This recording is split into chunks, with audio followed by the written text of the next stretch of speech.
Hello. Hello.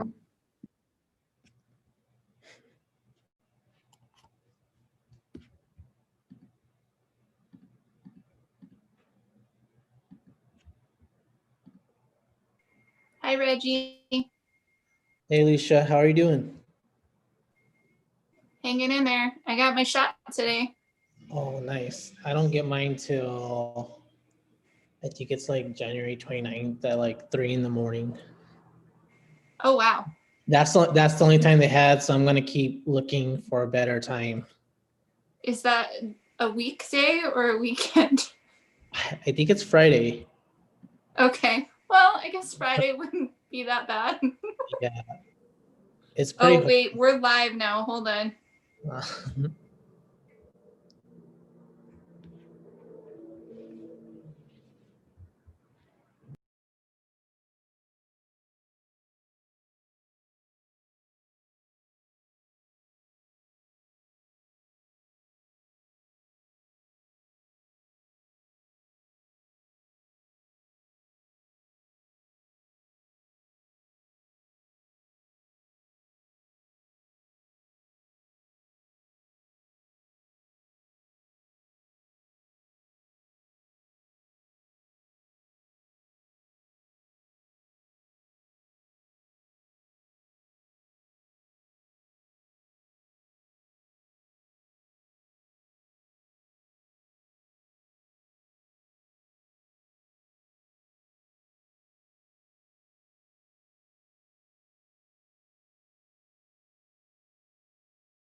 Can you hear me?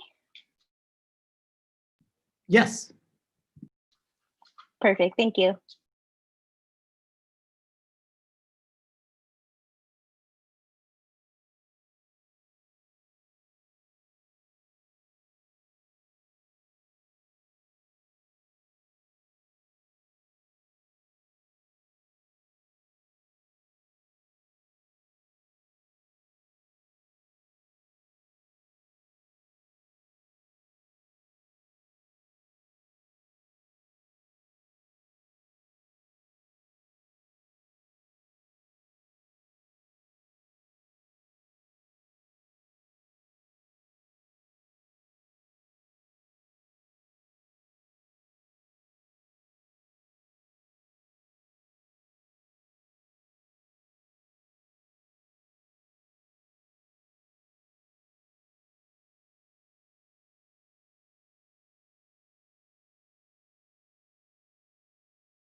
Good evening. Good evening. Let's see, do we have everyone? Yep. All right, so we'll go ahead and call the meeting to order at 6:15 p.m. And Dr. Weeks, could you lead us in the Pledge of Allegiance? I'd be happy to. Thank you. I pledge allegiance to the flag of the United States of America and to the republic for which it stands, one nation, under God, indivisible, with liberty and justice for all. Thank you. And can we please have roll call? Elora Diaz, Present. Carmen Trujillo, Jessica Bueno, Here. Regional Carrillo, Here. Alicia Vink, Here. Thank you. And can I have a motion to adopt the agenda? Ms. Carmen Trujillo, so moved. And do I have a second? This is Reginald Carrillo, a second. Is there any discussion? All those in favor say aye. Aye. Those opposed say nay. With that, we'll move on to item A5. Yes, Madam Chair, members of the governing board, members of the community, thank you for joining us this evening. We have made some changes to our awards, recognitions, and announcements, and trying to make this a little bit more interactive. So I'm excited to present our presentation as we begin with our STAR Special Thanks and Recognition Award winners. The STAR Award winners and the STAR Award recognizes, the positive impact our staff members and celebrates those who go above and beyond. Our December winners were selected from Garfield and Magnet. And normally I will turn this over to Dr. Vic Diaz. Dr. Diaz, are you with us? Yes, I am. Very happy to be here today to present our STAR Awards. All right, Madam President, members of the board, members of the Phoenix Elementary community, we are so excited to recognize our STAR Award winners for December who come to us from both Magnet Traditional School as well as Garfield School. We'll get the ball rolling at Garfield School, where we'd first like to recognize Ms. Felicia Gonzalez. She is a Reach Associate at Garfield. And as a Reach Associate, she accepts multiple responsibilities and takes challenging situations and makes them seem easy. She's a huge help in so many ways, always going above and beyond to speak with parents, distribute materials, and work with individual students. Ms. Gonzalez puts a lot of thought, effort, and love into the lessons she teaches in the whole group, as well as with small groups. She readily steps up whenever help is needed, always with a smile on her face, and Garfield is blessed to have her. The three words her colleagues used to describe her were dedicated, creative, and spectacular. Many congratulations to Felicia Gonzalez.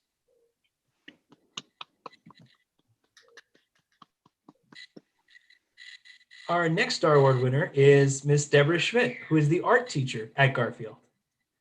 Ms. Schmidt participates in school professional development and seems to just be honestly vested in always doing great things for kids. She's also reached out regarding English language arts units that she could align her art lessons with in order to align art to reading objectives. Garfield students bring back the coolest artwork with sight words and characters. This is Ms. Schmidt's second year at Garfield, but we've already seen her take the lead in many projects, including leading our PBIS team this year.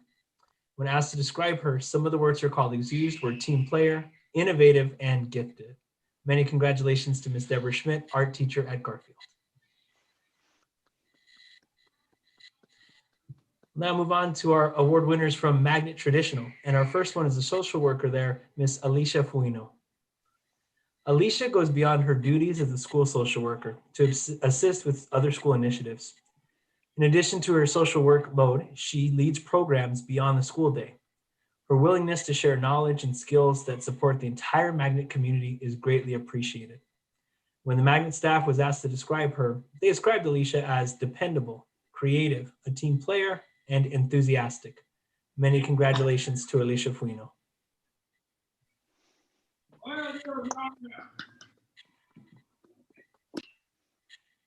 And our fourth and final Star Award winner, also for Magnet Traditional, is Mr. Inocencio Carrasco, who is an instructional assistant at Magnet Traditional. Mr. Carrasco always finds ways to engage students in his classes while working closely with his teachers. He is reliable, he's organized, and he puts a premium on integrity and honesty. He helps with interpreting for parents and with solving computer and internet issues for staff and for families. Mr. Carrasco is a delight to work with and a dedicated instructional assistant with a positive attitude. The three words the Magnet staff used to describe him were humble, embracing, and positive. Many congratulations to Inocencio Carrasco, instructional assistant at Magnet Traditional, and to all of our Star Award winners for the month of December. Thank you, Dr. Diaz. I appreciate it. I always like the Star Award acknowledgement and recognition. I wish we could do that all night. There's so many people who are giving of themselves, of their time and talents to do their very best for the students, the families, and community here at Phoenix Elementary. Troy, let's go on to our Kenilworth slide. Thank you very much. Prior to winter break, Kenilworth third graders in Miss Martin's and Miss Betancourt's classes participated in a virtual gingerbread man trap STEM challenge. Students created a gingerbread contraption to catch the gingerbread man. In some cases, the whole family was engaged in this deliciously creative STEM project. Kudos to the Kenilworth team for thinking outside the box. Thank you, Miss Martin and Miss Betancourt, for bringing this STEM engagement activity to our kids. It sounds like it was a lot of fun. Very nice indeed. Emerson School was featured in the GCU Today online newsletter, highlighting former Emerson student and GCU alum, Marcia Pena. Ms. Pena was part of the group of volunteers who donated bags and toiletries and household items with the American Family Insurance team. Ms. Pena is also an English language development first grade teacher in the Valley. We're proud of our former student, Marcia Pena, for serving children as a teacher and for also giving back to the school where she grew up. Kudos, congratulations to Marcia Pena. Thank you so much. And thank you to GCU for this honored recognition.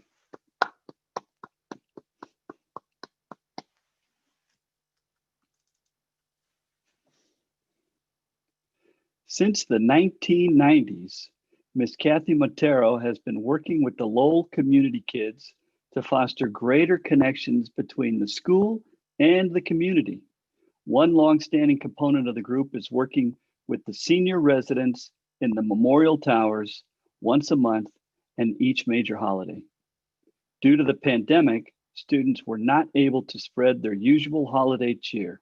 And fortunately, the seniors at the Memorial Towers have all stayed healthy during this past year. Thanks to the efforts of club advisor, Ms. Montero, and music teacher, Mr. John Welsh, they found a way to make a difference virtually. Students recorded themselves singing, and Mr. Welsh edited all of their videos together on a DVD to be shared with the residents at Memorial Towers. One of the students also dubbed video messages from the students to the seniors on the DVD as well. Just listen to this virtual recording of Feliz Navidad.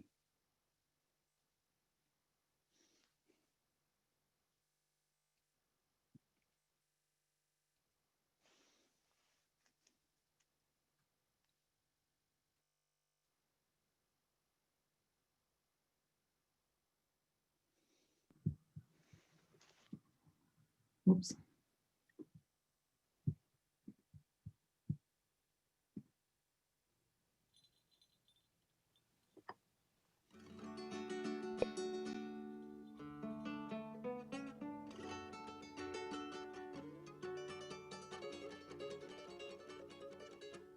Feliz Navidad, Feliz Navidad.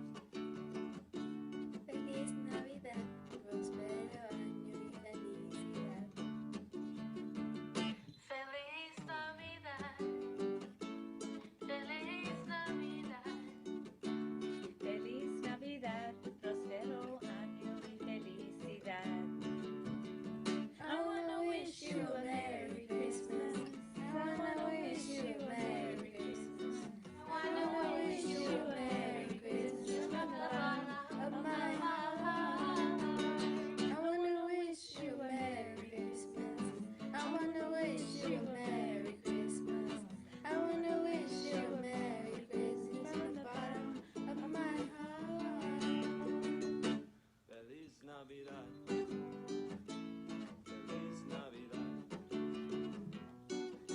Navidad, próspero año y felicidad. Feliz Navidad. Feliz Navidad. Feliz Navidad, próspero año y felicidad. I wanna wish you a Merry Christmas. I wanna wish you a Merry Christmas. I wanna wish you a Merry Christmas from the bottom of my heart. I wanna wish you a Merry Christmas. I wanna wish you a Merry Christmas. I wanna wish you a Merry Christmas from the bottom of my heart.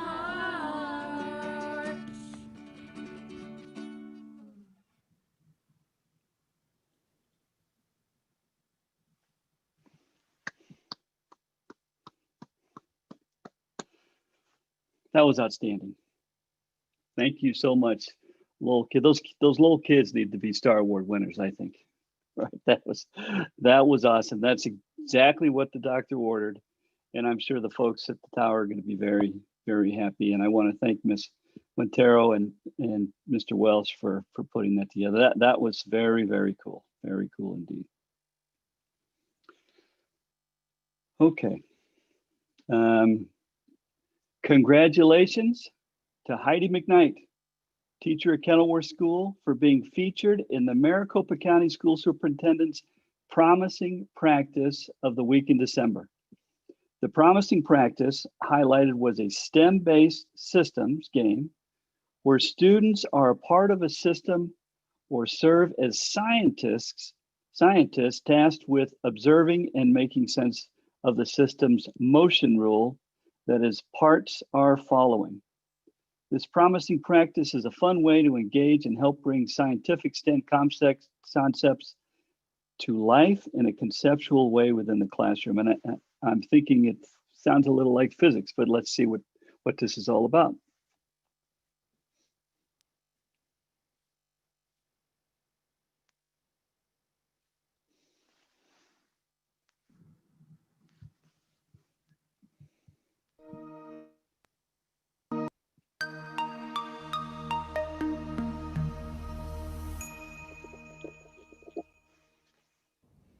Hi, this is Adrian Diallo with the Office of the Maricopa County School Superintendent with this week's Promising Practice.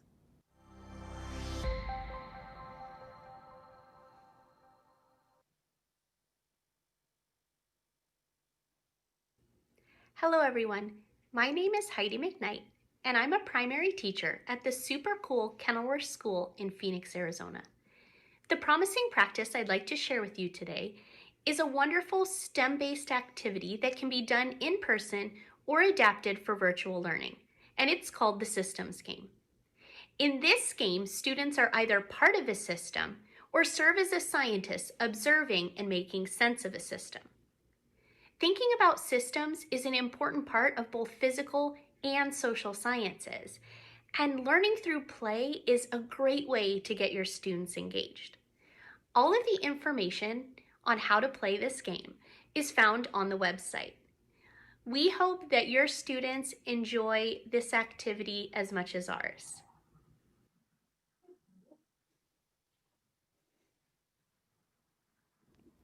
Thank you for watching this week's Promising Practice. To learn more, visit our website at schoolsoup.org.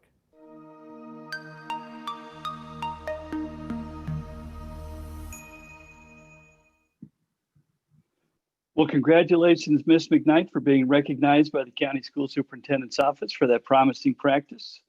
We didn't get to see what the practice was, but we can certainly find our way back there. And I just want to acknowledge that we have great leadership in this district, and that together is how we're going to get through this pandemic. A couple of other highlights that aren't listed here are things that have happened recently, and that is the opening of the vaccines for the open pods, the 24/7 out at the stadium. There'll be a new mass vaccination site coming up soon.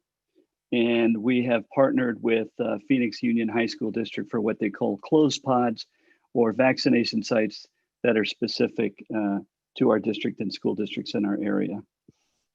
Dr. Vic Diaz, do you have any additional information? Yes, thank you, Dr. Weeks. Madam President, members of the governing board. This has been one of the most hopeful past weeks and a half that we've had in quite some time here. We certainly always derive hope from the wonderful things that our students do and our staff do. But I must admit, I did a little happy dance in this office when I made a subfolder in my email called vaccine. So we're very happy to be partnering with not just Phoenix Union, but 14 other school districts for our closed pod site. We learned today and we announced to our staff 1 minute after we learned it that we are going to be participating in those on January 22nd and 23rd. We're not sure which of the high schools will be at this point, but that will be a fantastic option for our staff. Registration should launch tomorrow for that. And we learned a thing or two from the registrations that started on Monday for the open pods. Like many things with this pandemic, we see that people that are pretty resourceful with a cell phone are able to navigate these sites more or less easily. But for those folks that need some additional assistance with logins and computers and may not check email as regularly as some of us, we're going to make sure tomorrow to offer even more support for our staff to ensure that everybody has access to these vaccines. Following our mitigation protocols, we're going to offer both in-person and virtual office hours. So if somebody needs help logging onto a site to get an appointment, they will get that from members of the human resources team. We have surveyed our staff, and about 55% of our staff has indicated to us that they definitely want to receive a vaccine. 10% have said for a multitude of reasons they would not be seeking one. And there's this group in the middle that is sort of on the fence on this. And so what we want to do is to make sure that we have all the supports to help those 55% get their appointments very quickly, at the same time that we're sharing the best information we can to those that are just kind of waiting and seeing, and making sure that they also understand that this opportunity is available to them. We're just very, very happy to be partnering with the folks that we are. And it's been a wonderful week of smooth sailing as people have already started to receive vaccines at those open pod sites. Thank you, Dr. Diaz, for that update on the vaccines. That brings us great hope. And of course, just before the meeting this evening, President-elect Biden made some very positive, leadership-driven announcements that also inspire hope and unity. So we'll be leaning into hopefully a different national government as we move forward throughout this calendar year. So, Madam Chair, members of the governing board, that concludes my report. Happy to answer any questions. Thank you, Dr. Weeks. And I really love that we start off our meeting celebrating the people that really make our district what it is. Are there any questions from other board members or comments?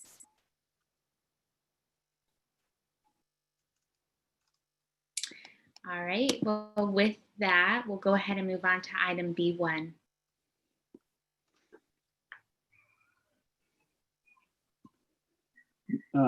Madam Chair, we have the COVID dashboard. Troy, if you would go ahead and bring up our numbers for this evening. And which one would you like to start with, Dr. Weeks? Oh, let's just let's start with the zip codes for our area.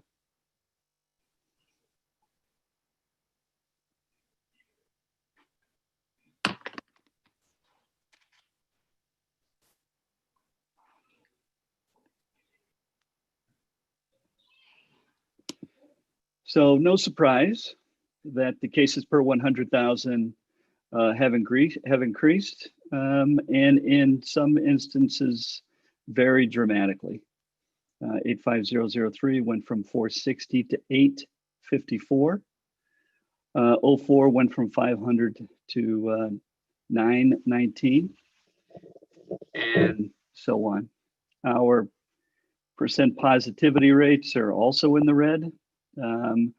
As low as 14 and as high as 29. And of course, based on our board approved metrics, we want to be below 5.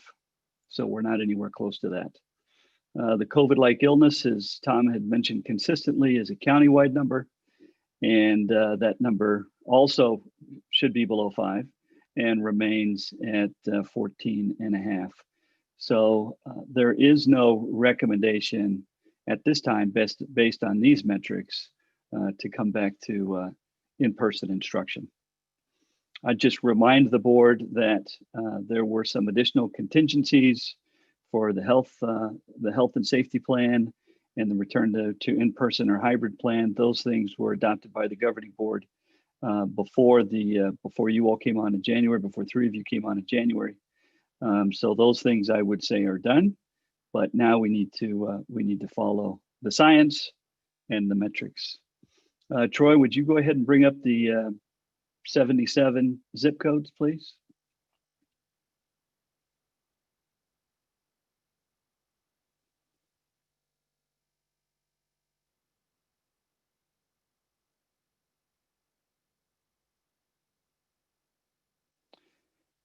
And you can see that the asterisk zip codes are the ones we just looked at. As we move down, column B shows the number of students in that particular zip code. And as you can see, some of our numbers are extremely high. In 85043, 43 students. There's a 1,040, I believe this is cases per 100,000. Just keep going, scrolling down a little bit, Troy. Thank you. And as you can see, as Tom mentioned last time, we do have a couple of our zip codes. They're in Pinal County. They don't show up on our reports, but these numbers are very, very high. And so I'm grateful to Mark in HR for continuing Tom's work and providing me this accurate information with regards to all of the zip codes of students who attend our district. As you may be aware, about 35% of the students who attend Phoenix Elementary come from outside of our communities, outside of our attendance zone. So Troy, let's go ahead and finish up with the county website, the one that's got, the map on it.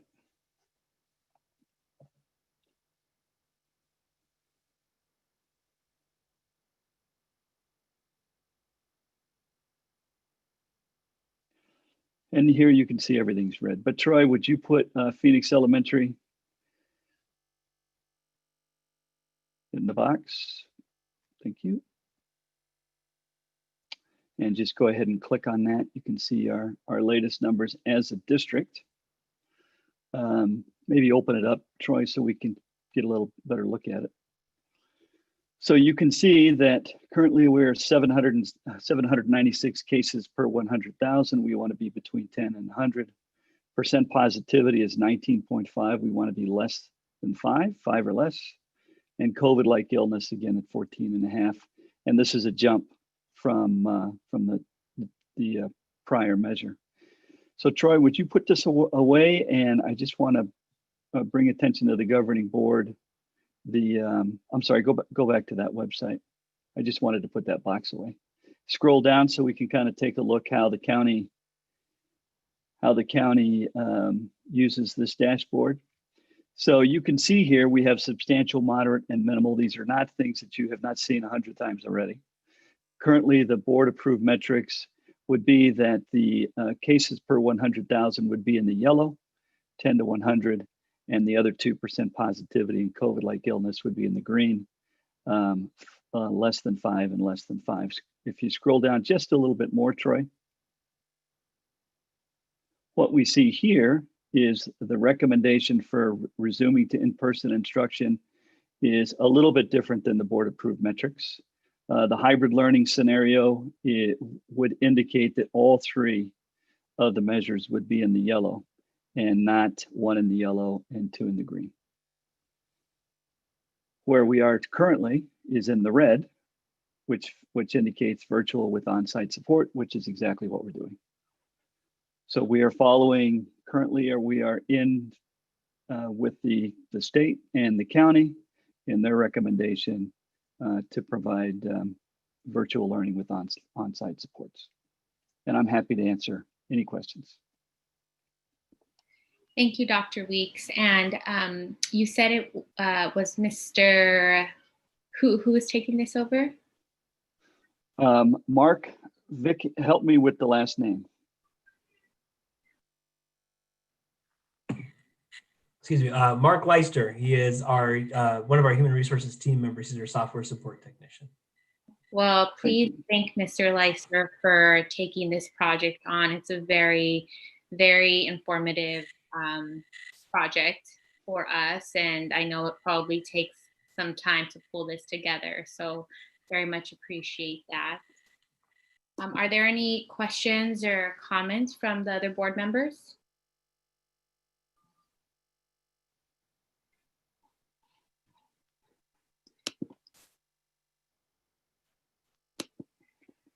Right, well, we'll have a little bit more discussion about this later on in the agenda. So for now, thank you, Dr. Weeks, and we'll go ahead and move on to community communications with 2 minutes per community card. Madam Chair, I believe we have 14 community communications this evening. Okay. Perfect, thank you. Dr. Diaz, this is Linda Jeffries. I'm going to begin. I'm having some connectivity issues. And so Amanda, if you could be prepared, if I get disconnected, if you could be prepared to pick up where I leave off. Will do. Thank you.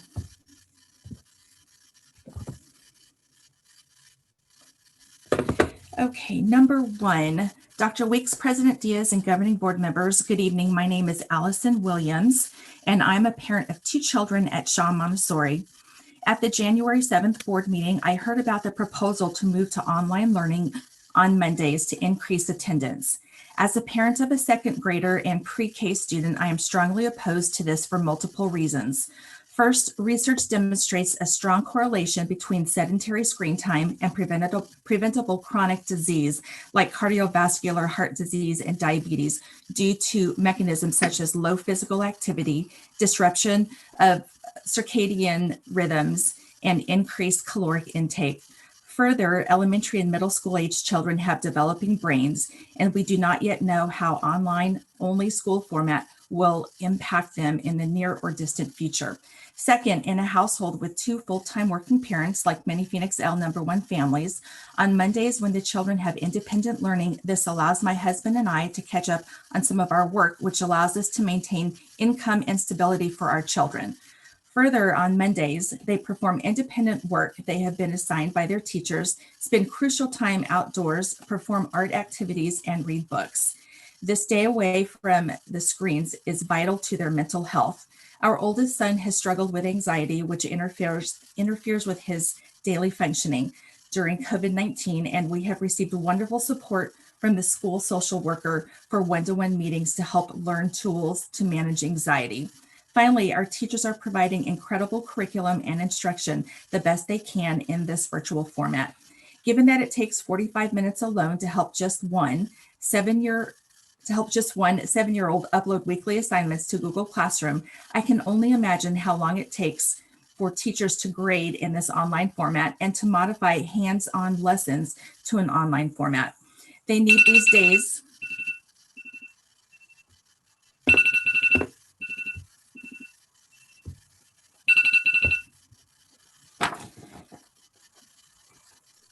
Amanda, I'm going to also ask if you could keep time. My phone is not working correctly for the timer.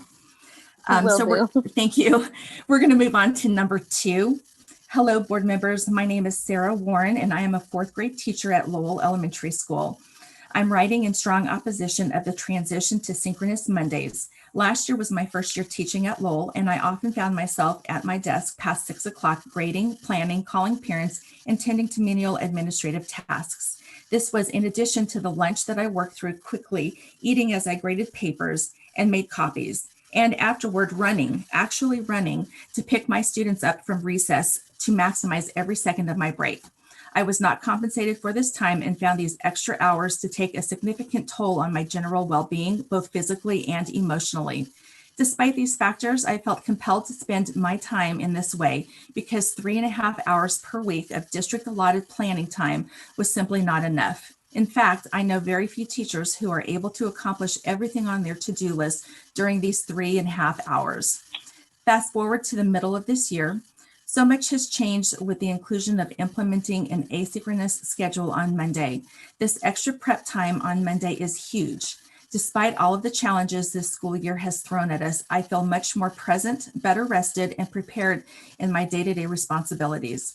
My feedback on student work is prompt. I have time to hold students back for small groups after lessons. I have time to plan effective lessons, and I have time to collaborate with peers. Being able to use my asynchronous time on Mondays to get all of my lesson planning for the week out of the way frees me up to be more present with my students throughout the week.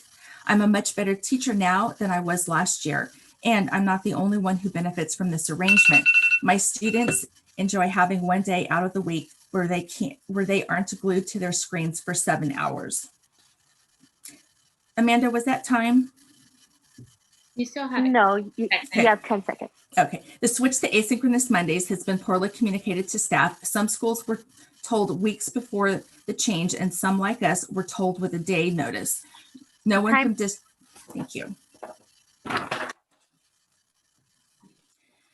Number 3, hello and good evening, PESD Governing Board. I have been an educator in PESD for 17 years. In the 17 years I have been in the district, there have been very few times where I have felt completely defeated, unsupported, and unappreciated. This year has been one for the books. We are in the midst of a pandemic and have been giving grace and compassion to our families and students as we maneuver the unknown. As much as we are giving to families and students as we maneuver the unknown, as much as we are giving to them, I feel we are not getting much in return from district expectations. Trying to keep up with pacing guide that was written for the intention of in-person learning while we are still virtual has been the biggest struggle. We need to understand that the world we are living in is very different than a normal school year. Please have grace and compassion with the teachers. Also, learning that Mondays may turn into synchronous time is mind-baffling.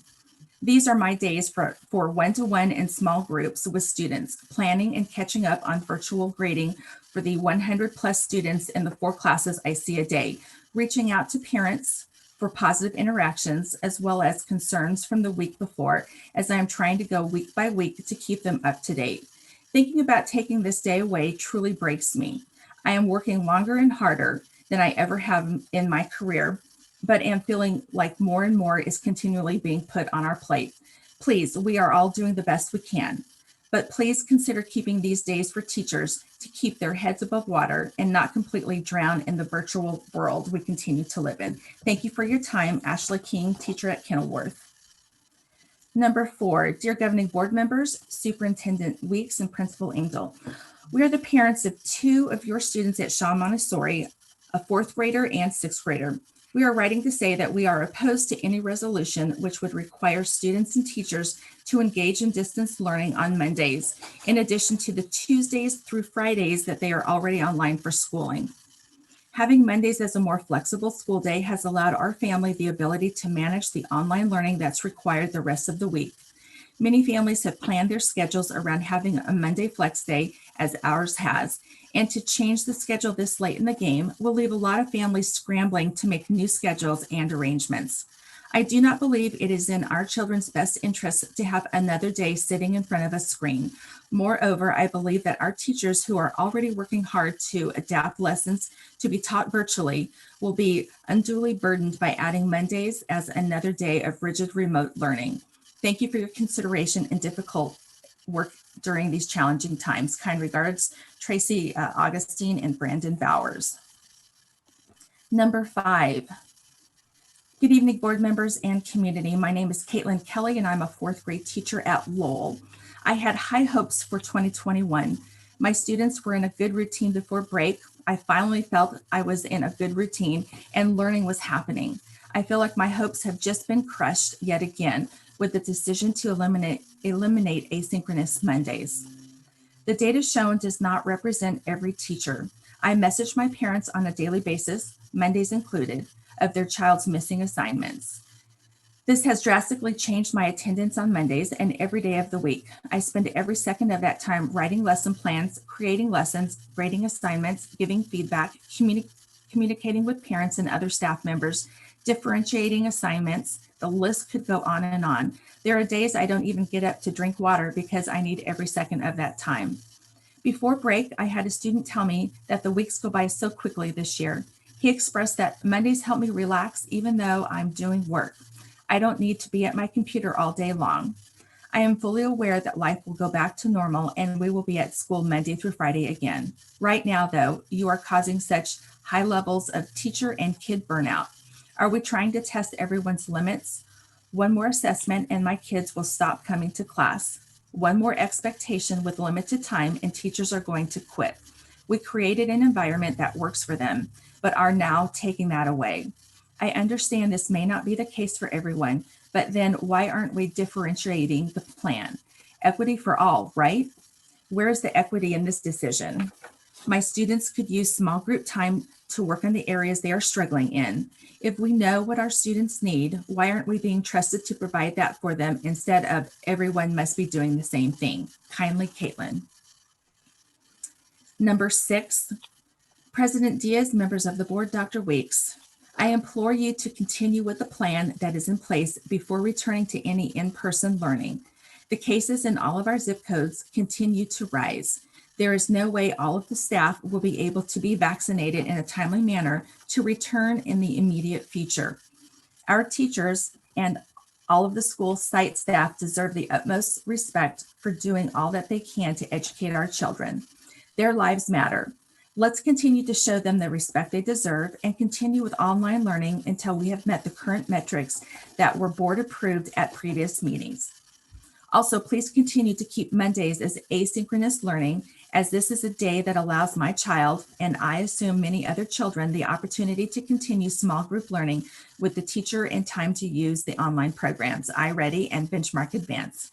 My daughter has been given certificates for iReady, is excelling, and now her reading has improved by doing so. I know for my child, you will disrupt her achievements and set her back.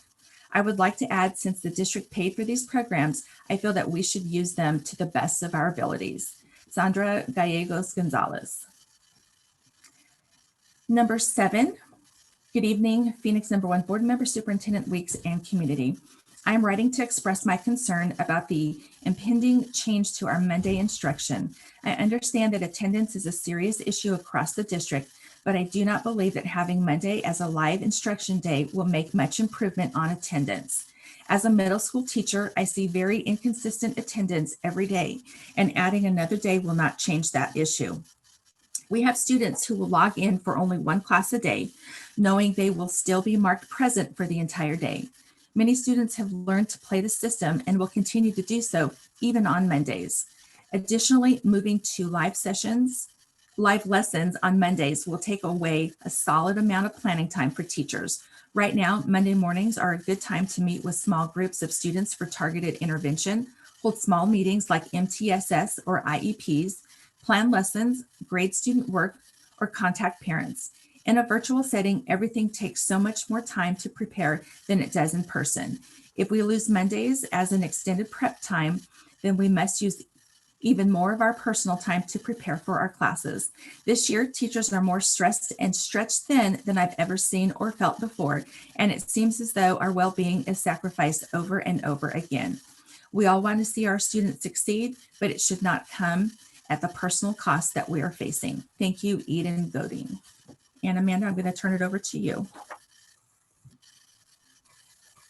Okay, number 8 is from Ernest DeSantis, a staff member. Good evening. I would like to voice my concerns to the proposed Monday schedule change. As a teacher, I understand that attendance has issues across the district and the state this school year. However, I do not think that having live instruction on Mondays will do much to improve attendance. As a middle school teacher, I see very inconsistent attendance on a daily basis, and adding another day is not going to make a difference. We have students who will log in for only one class or a fraction of a class per day, knowing they will be marked present for the entire day. Some students will even submit blank assignments knowing that the submission still counts as attendance for the entire day, regardless of whether or not they actually completed the assignment. Unfortunately, it seems many students have learned to play the system and will continue to do so even on Mondays. As a teacher, I constantly remind my students of the importance of attending classes and participating, but I often find my words fall on deaf ears. The way I see it, moving to live lessons on Mondays will take away a large amount of planning time for teachers, and we don't have enough time as it is. As it stands now, as a new teacher, I spend upwards of 8 hours of my personal time per week prepping and planning to give my students the best lesson possible. Monday mornings are a good time to have meetings, plan lessons, grade work, and contact parents. In a virtual setting, everything takes much more time to prepare, and frankly, I am not interested in using any more of my personal time preparing for class. It goes without saying that this year teachers are more stressed and stretched than I've ever seen. I understand that the same is probably true for school administrators, parents, and students themselves.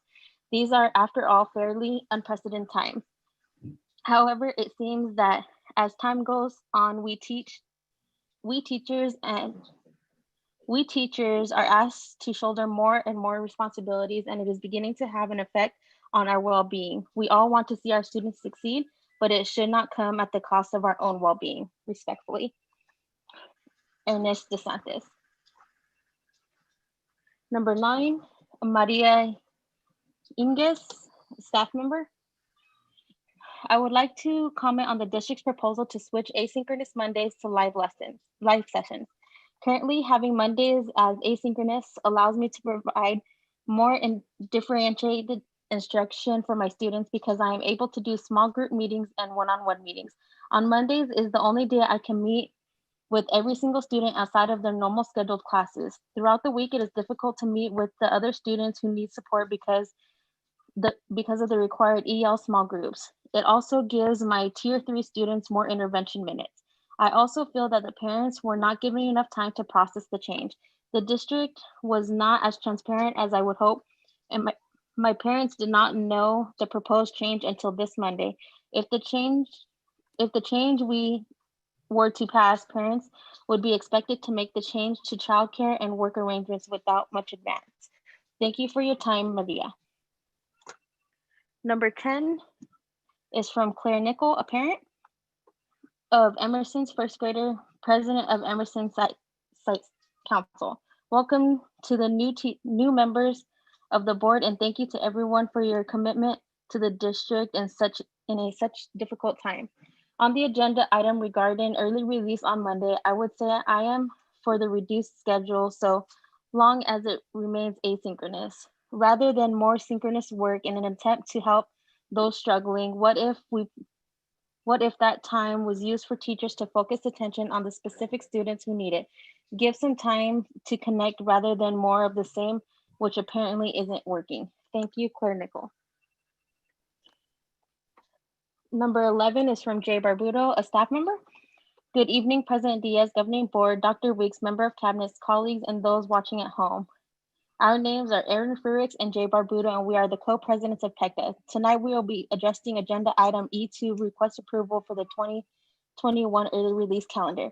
After meeting with members of our union and discussing the plan with district leadership, PECTA strongly feels that there should be no change to the Monday schedule. After surveying members, the data shows overwhelmingly that certified employees find this Monday time to be extremely valuable. Teachers use the time to provide meaningful and engaging work for our students. Without this time, teachers will feel more burdened to work outside of their contract hours, to reach out to parents, to plan and to alter curricular resources for online learning. The current Monday schedule provides time in the morning for teachers to accomplish this work within their contracted time. PECTA fully understands the concern behind student absences and testing data. However, we know that with time on Mondays, we can create better quality of work instead of increasing live Zoom minutes. And by doing so, teachers can improve the student engagement and the student's mastery of skills. We ask the governing board to keep the Monday schedule as is and come up with a proactive way to improve attendance district-wide. Number 12 is from Felina Rodriguez. Good evening, Dr. Diaz, Superintendent Weeks, and governing board members. To our new board members, Dr. Vig, Ms. Bueno, and Mr. Carrillo, welcome. I look forward to seeing our leadership within our district.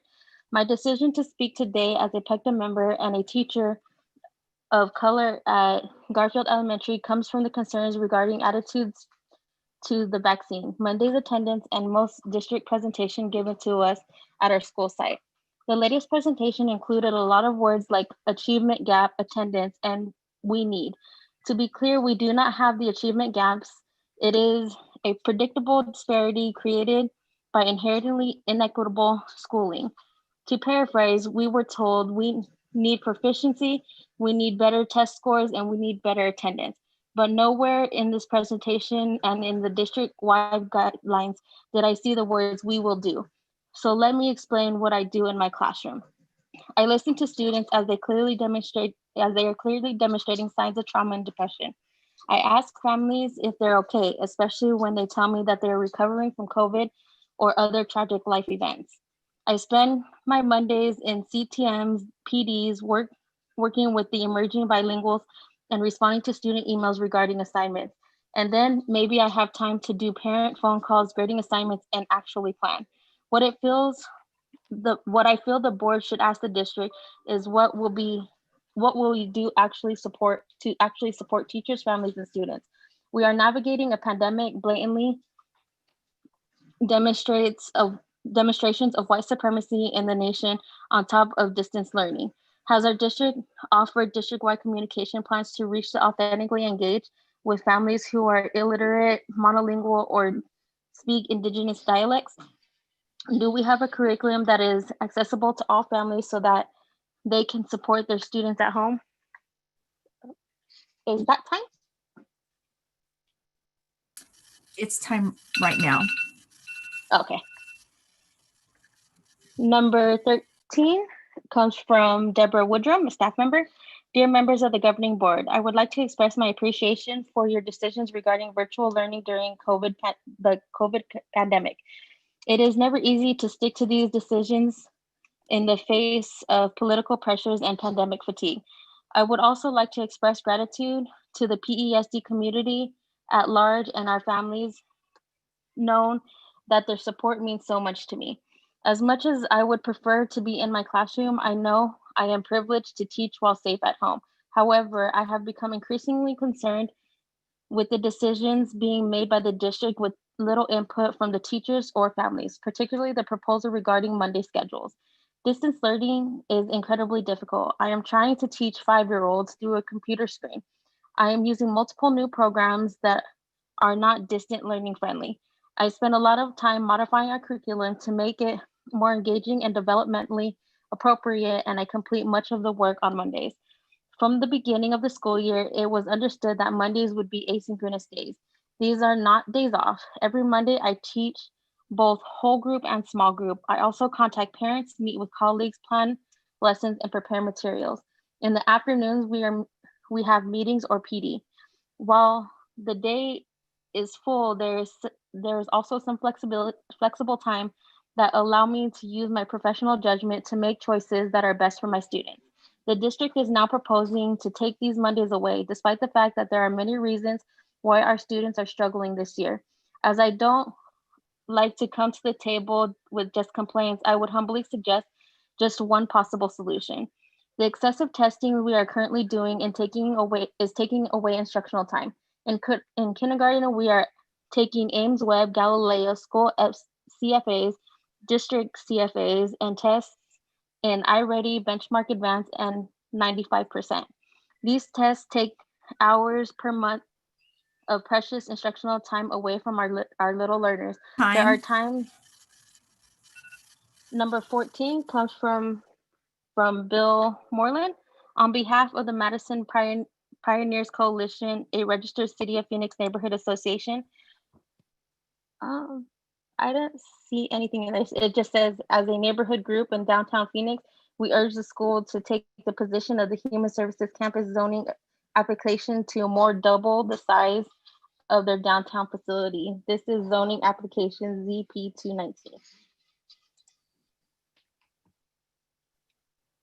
Thank you. Was that the end of that one, Amanda? Yes, that's all that I received in it. I'm not sure if there was an extra attachment or that was all I received. That was it, Amanda. Great. Perfect.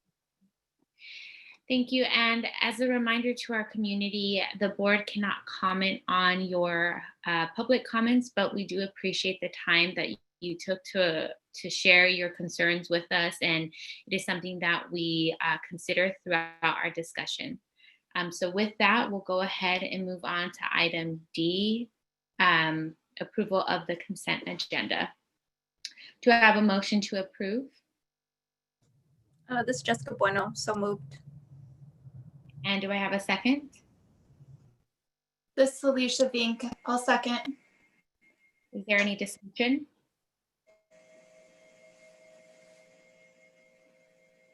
Hearing none, all those in favor say aye. Aye. Those opposed say nay. That motion passes, and we'll move on to item E1.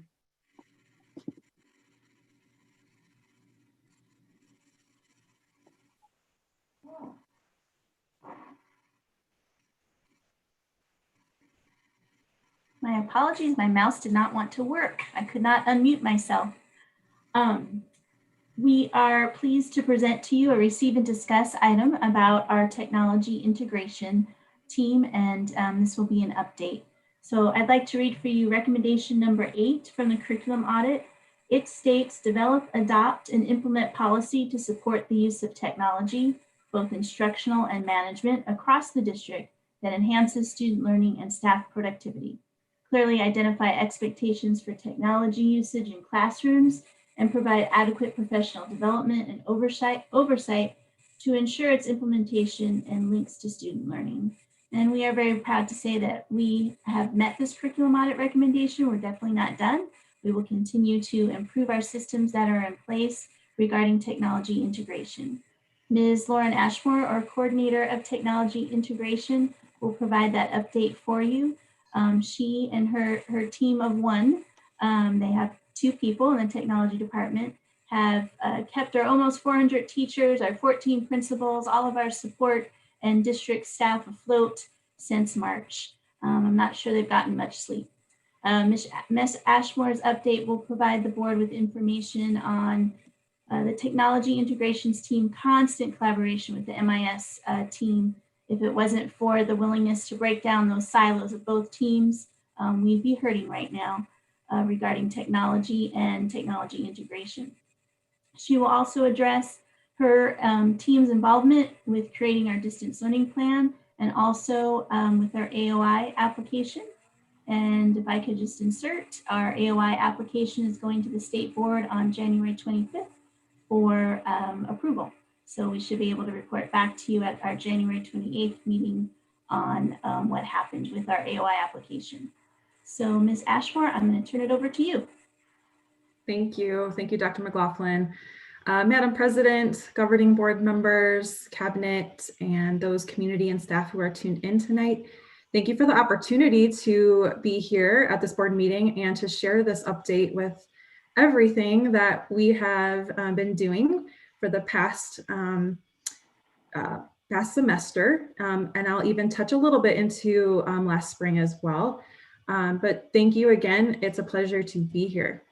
I did start off this presentation, and this is mainly for our new board members, with a little bit of an infographic, if you will, just to explain how we as the tech integration department see ourselves in Phoenix One. I know it can be very different depending on which district organizational chart you may be looking at, but here at Phoenix One, we have always kind of coined ourselves as the bridge between CNI and MIS. So as we know, CNI, their primary focus is to write the curriculum and to really guide instructional practices and selecting those resources. And where MIS, really does manage our hardware and software and our network and data.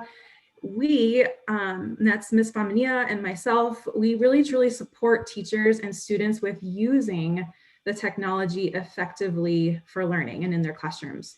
So as you can imagine, that's never been more important since the beginning of this pandemic.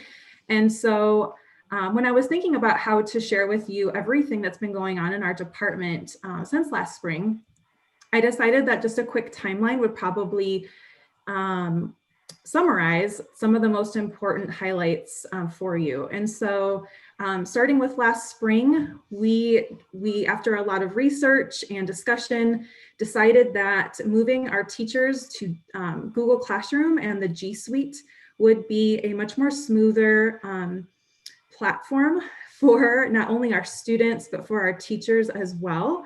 And so we had to onboard all of them quickly to Google Classroom as well as G Suite. And we were able to do that with a lot of success, and again, fairly quickly. As you know, we were just kind of thrown into this virtual online world. So that was a big win. And we've continued to use G Suite and Google Classroom into this year as well with a lot of success. And then as soon as the beginning of the summer, I was actually hired on, I was a specialist last year, but then they hired me on as the tech integration coordinator as of July 1. And so that afforded me a lot of time in the summer to do some important summer work. That included developing a 2-day distance learning back to school PD, which really helped get all of our teachers back on board with teaching online and how to do that. So some of it was how to, and some of it was a little bit more on the classroom management end as well. And so how they could really, jump into this online world and be successful.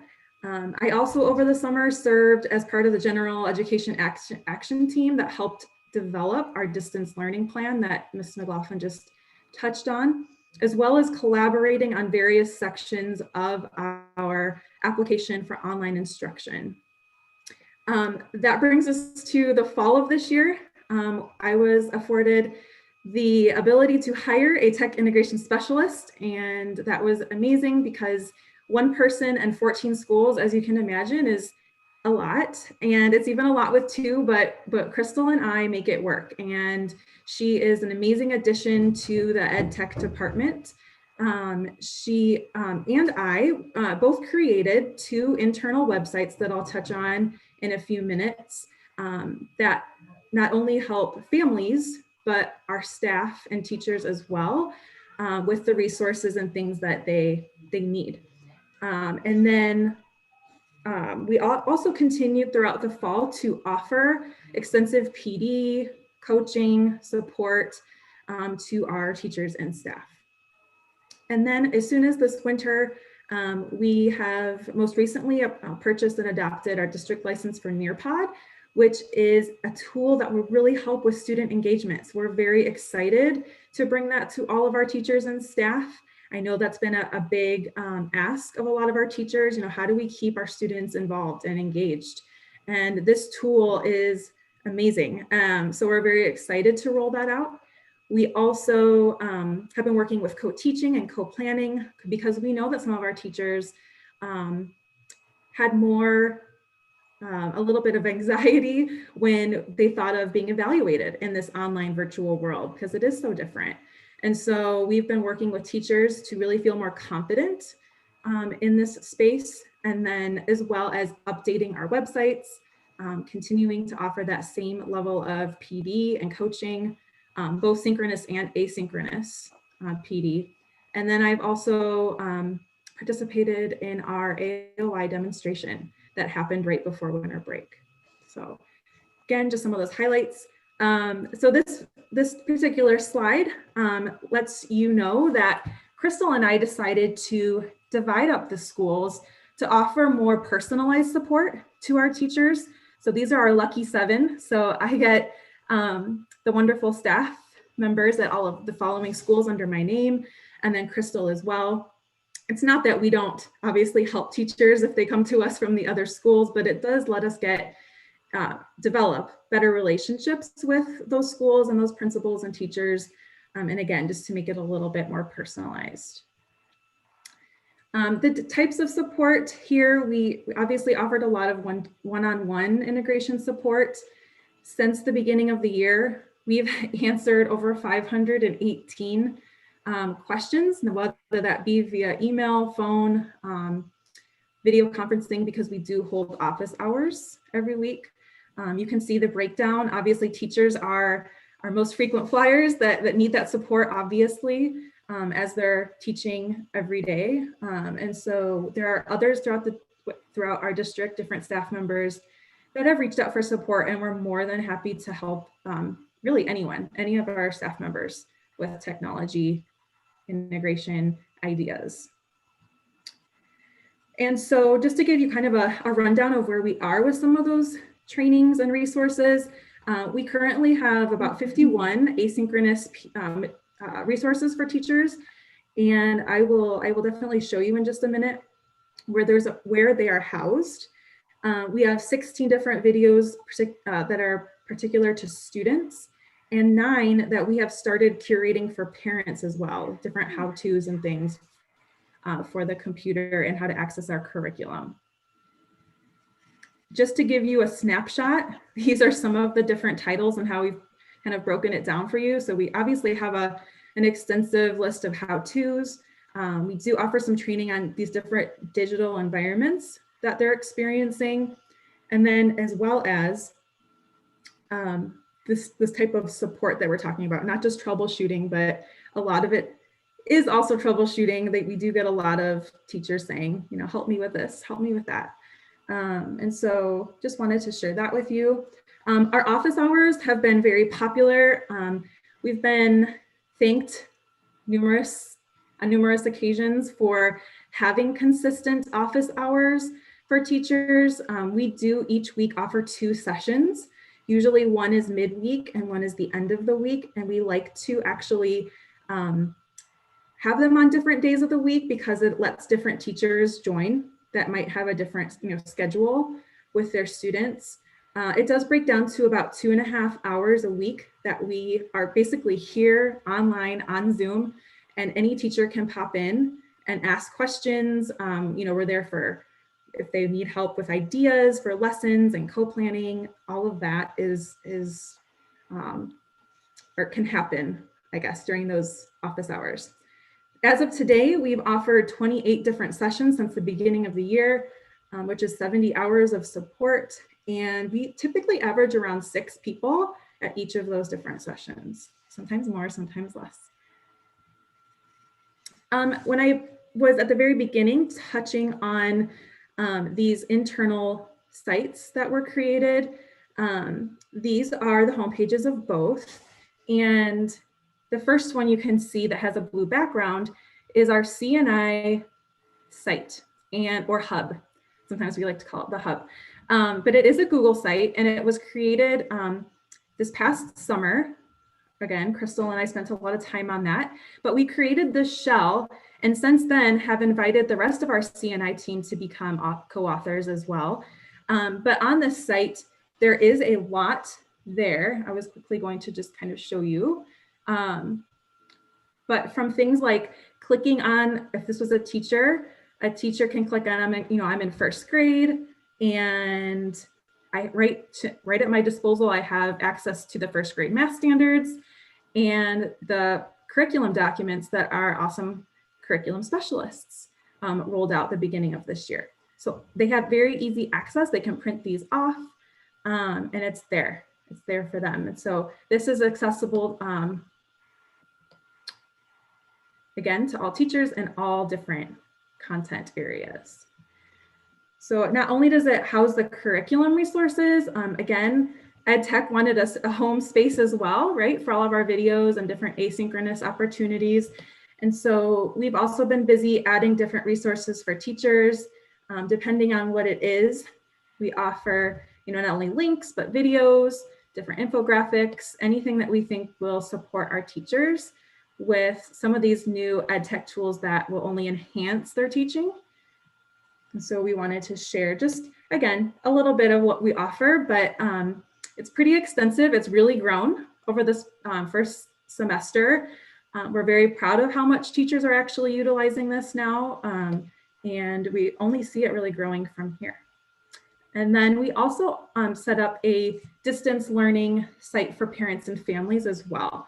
And so you're going to see a very similar organization to the site, but it does offer things like, their devices, any information they would need to know about using their computers at home, if they checked one out from our school district, to digital literacy resources, and how to use G Suite, because for a lot of our families, it was new. And so how to use Google Classroom and videos. And we have done our best to do videos in both English and Spanish. So those are also available. And they are here on this site. So I just wanted to take a second to highlight those particular internal resources, as they really have been a nice addition to this school year. Current projects that are on our radar for starting now, this end of the winter, I suppose, going into the spring, we are working on some integration resources, again, for the LOI, really capturing what teachers are doing well and providing that as a resource.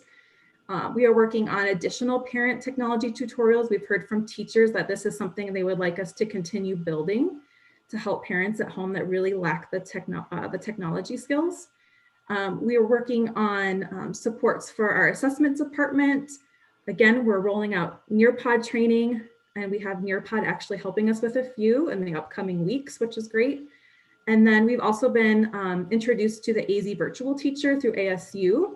So if our teachers are really wanting more dedicated and ongoing one-on-one coaching support, and they feel comfortable with someone maybe outside our district, we have access to that program as well. So lots of things still on the docket for us. And I just wanted to leave with this thought: technology will not replace great teachers, but technology in the hands of great teachers can really be transformational. And we believe that wholeheartedly. So I just, again, wanted to thank you for that opportunity to update you with everything that's been going on in our department. And if you had specific questions or comments for me, I'd be happy to take those. Miss Ashmore, and thank you for this presentation. It was very informative, and I didn't know all of these things. So you guys are hard at work. Thank you for everything you do. Of course, you're welcome. Are there any questions or comments from the board? Yes. First of all, Ms. Ashmore, I want to commend you and your team for the technology integration,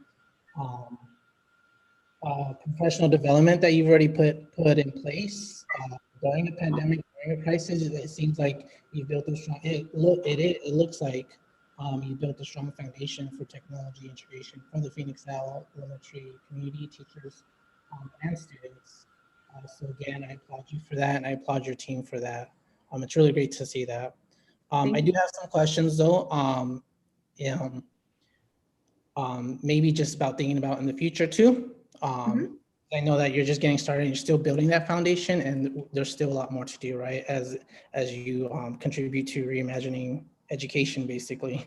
So one of the questions I know you're providing the PD for teachers. What kind of collaborative professional development in terms of education technology, integrating technology, do teachers have at their disposal? So any of those course titles that you saw on that table, they have at their disposal anytime. So those are all linked on that internal CNI website that you saw. If you're talking about anything external, we do offer other opportunities, as they come. Like this summer, there was an ISTE opportunity, and we've had different things of that nature as well come up. But anything that is internal created by my department is either done live on our CNI Mondays, or we do offer a lot of asynchronous videos that are on the CNI site. Did that answer your question okay? Yeah, it does. And then in terms of for the educators who are going to these trainings, are there surveys being provided for how engaging they feel the professional development opportunities are? And then also, what topics do they want to explore? Have they been surveyed about that too? Yeah, great questions. Yes, we do. So anything that our department puts out at the end of each different video or live PD, there is a feedback survey, and oftentimes that's attached to then the hours that they receive for attending. And so we do always ask their feedback and how they felt the training went. We also do ask what they would like to see in the future. I know after the distance learning PD, the beginning of the year, Dr. McLaughlin shared some of that positive feedback with the board, and we'd be happy to provide more if you'd like to see that as well.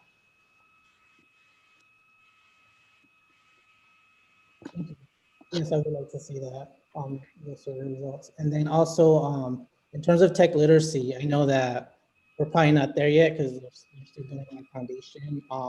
Is tech literacy for students a topic that's being explored too, digital literacy? Yeah.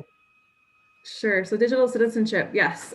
So at the beginning of the year, we obviously pushed digital citizenship at the very beginning, right, to set the foundation for the rest of the year and students being on the computer and for as much as they are right now. And so we gave a calendar of different lessons and resources for teachers to use and teach and embed within their classroom day. And again, that was a little bit more flexible because we do realize that each teacher and their schedule is very unique. But those resources were there. And again, we, during Digital Citizenship Week, which was in October, sent out additional activities and resources that teachers were asked to embed again within their teaching to, again, emphasize how important it is that our teachers are sharing those 9 tenets of good digital citizenship. I had a lot of questions, by the way, and you answered a lot in the presentation. Sure. Sorry for putting out questions. You did a great job. That's awesome that you pushed the digital citizenship right away. I could understand if that wasn't a priority. And then one more question. In terms of virtual learning, how is the topic also about culturally competent virtual learning practices being implemented too? I know we have a lot of teachers probably doing different practices in terms of, and the term I'm going to use here is policing. Policing whether the camera should be on or off. Is that something that is mandated? Are there district mandates like that for schools to have certain practices, or is it just that teacher on their own? Sure. So we do have a set of recommendations for teachers just to keep things like that, like to keep safety at the forefront. So, you mentioned like a setting of cameras on or off. And so, no, that's not mandated because we've talked about different things in different scenarios at different homes, obviously being, or could be something that a student wouldn't want to share, and that's okay. But we do offer a lot of those guidelines and things as well on our CNI site for teachers to fall back on, just good best practices. And so I'm not sure if I answered the first part of that question, but hopefully I got most of that. You did. I would love to see the guidelines too. They're on the CNI website or the parent? That one is on the CNI site, yeah. Okay, I would love to see that. Okay. I'd love you have that. All right, thank you.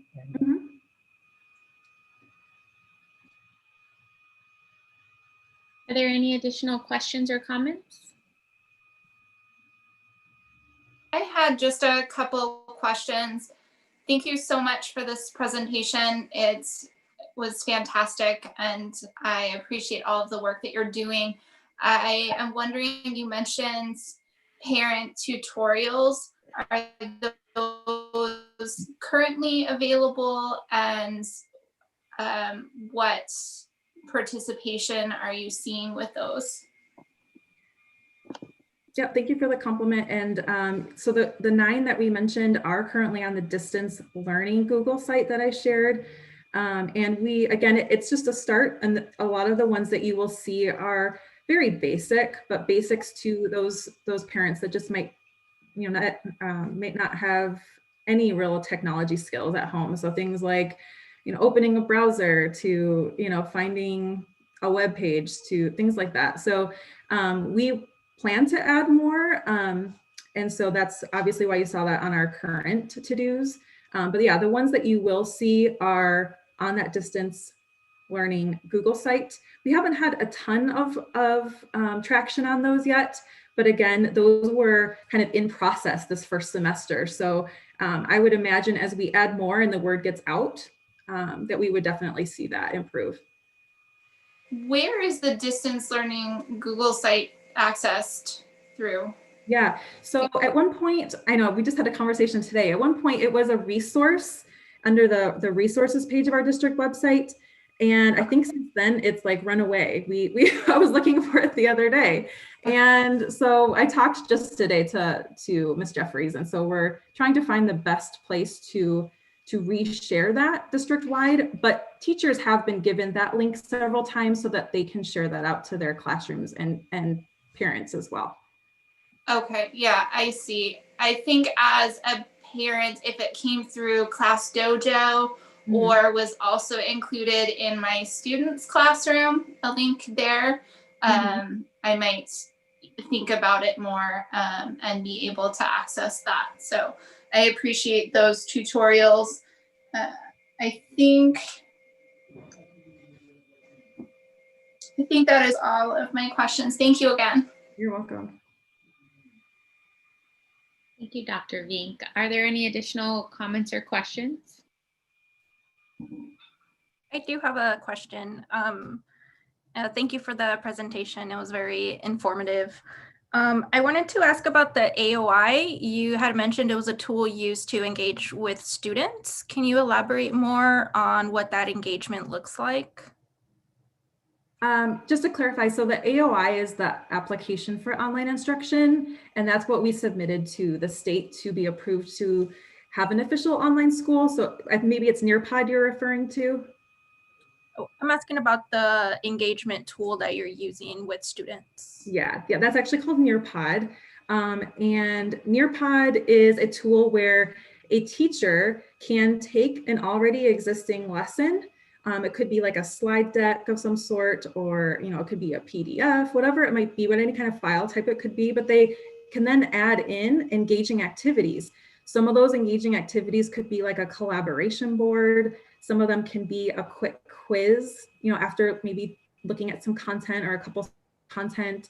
Some of them can be, they can actually draw what they're learning or doing, and then the teacher can see in real time what all of their students are doing. There's really a lot involved with Nearpod. For me to tell you even all the activities right now, it would take me a while. So it's a very neat tool. I would welcome you to I can share perhaps too one of those lessons that we have a lot of teachers already using this daily. So yeah, we would love for you to see that. Thank you. That gives me a better understanding of what those tools look like. Sure. Thank you. Are there any additional questions? Carmen Trujillo, Madam President. I just now found the link. I've been looking for it since we went through everything. And my question is, I figured it out.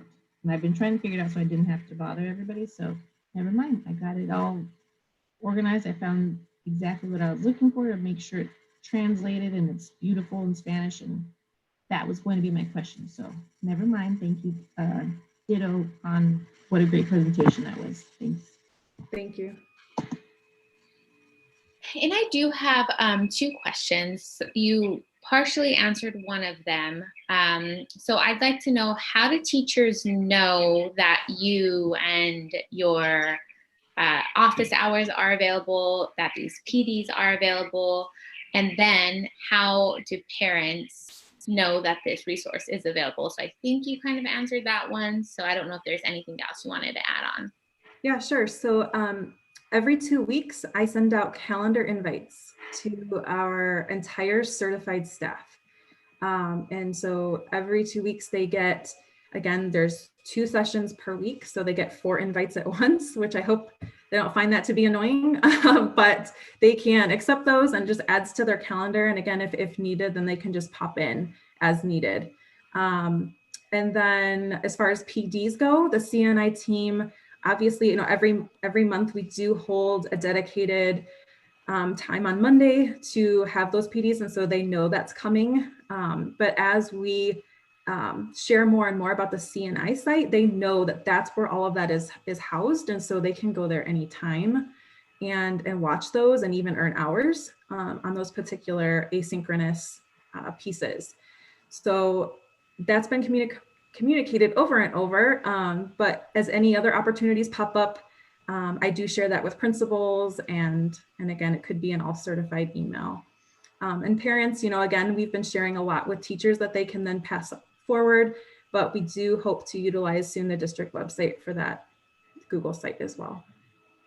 Thank you. I think that just kind of thinking about our broader parent communication strategy, I would love to see a formalized strategy for how we will ensure parents are aware of this. So if it is going to be on the district website, are parents going to get a text message that this link is available? Is the onus going to be on the teachers? I do like Dr. Vink's recommendation on, in addition to putting it on the district website, posting it in the students' Google Classrooms. So I think there's a multitude of ways that we can ensure parents are aware of this. Will do. Thank you. Thank you. Well, that is all that I had. If there are no additional questions or comments, are there any before I move on? You know, Madam Chair, I just want to thank the CNI team, the Ed Tech team. Thank you so much, Lauren, for your presentation today. Educational technology, as Lauren described it, is that bridge between the curriculum, the CNI side, and the hard stuff on the IT side. And it's had a broad vision at Phoenix Elementary for a really long time. And I just want to give kudos to Lauren and her team for being able to make such great strides during this pandemic to really push forward educational technology in its purest form. So thank you so much. Thank you, Dr. Weeks. Thank you, Ms. Ashmore. All right, and with that, we'll go ahead and move on to item E2. Thank you, President Diaz, governing board members, cabinet and community members listening in. This item is a request for approval of the 2021 early release calendar. You'll note that there are two policies next to the subject line. That is because policy states that the governing board approves the school year calendar. The governing board approved the calendar for 3 school years on December 13th, 2018. So the last calendar that is already approved is coming up for next school year. So we had a calendar in place for 1920, 2021, and 21-22. Phoenix #1's practice is to receive governing board approval on the early release calendar. It's not part of policy, but it is part of Phoenix #1's practice. So for example, the board approved the 19-20-20 early release calendar on June 25th, 2019. So that calendar, early release has been on Wednesdays for the longest time. Our general education action team recommended that we move it to Mondays, although we did something different. We had synchronous learning in the mornings. On Monday mornings are set aside currently for small group instruction, intervention, enrichment, teacher office hours, time for teachers to interact with families and students.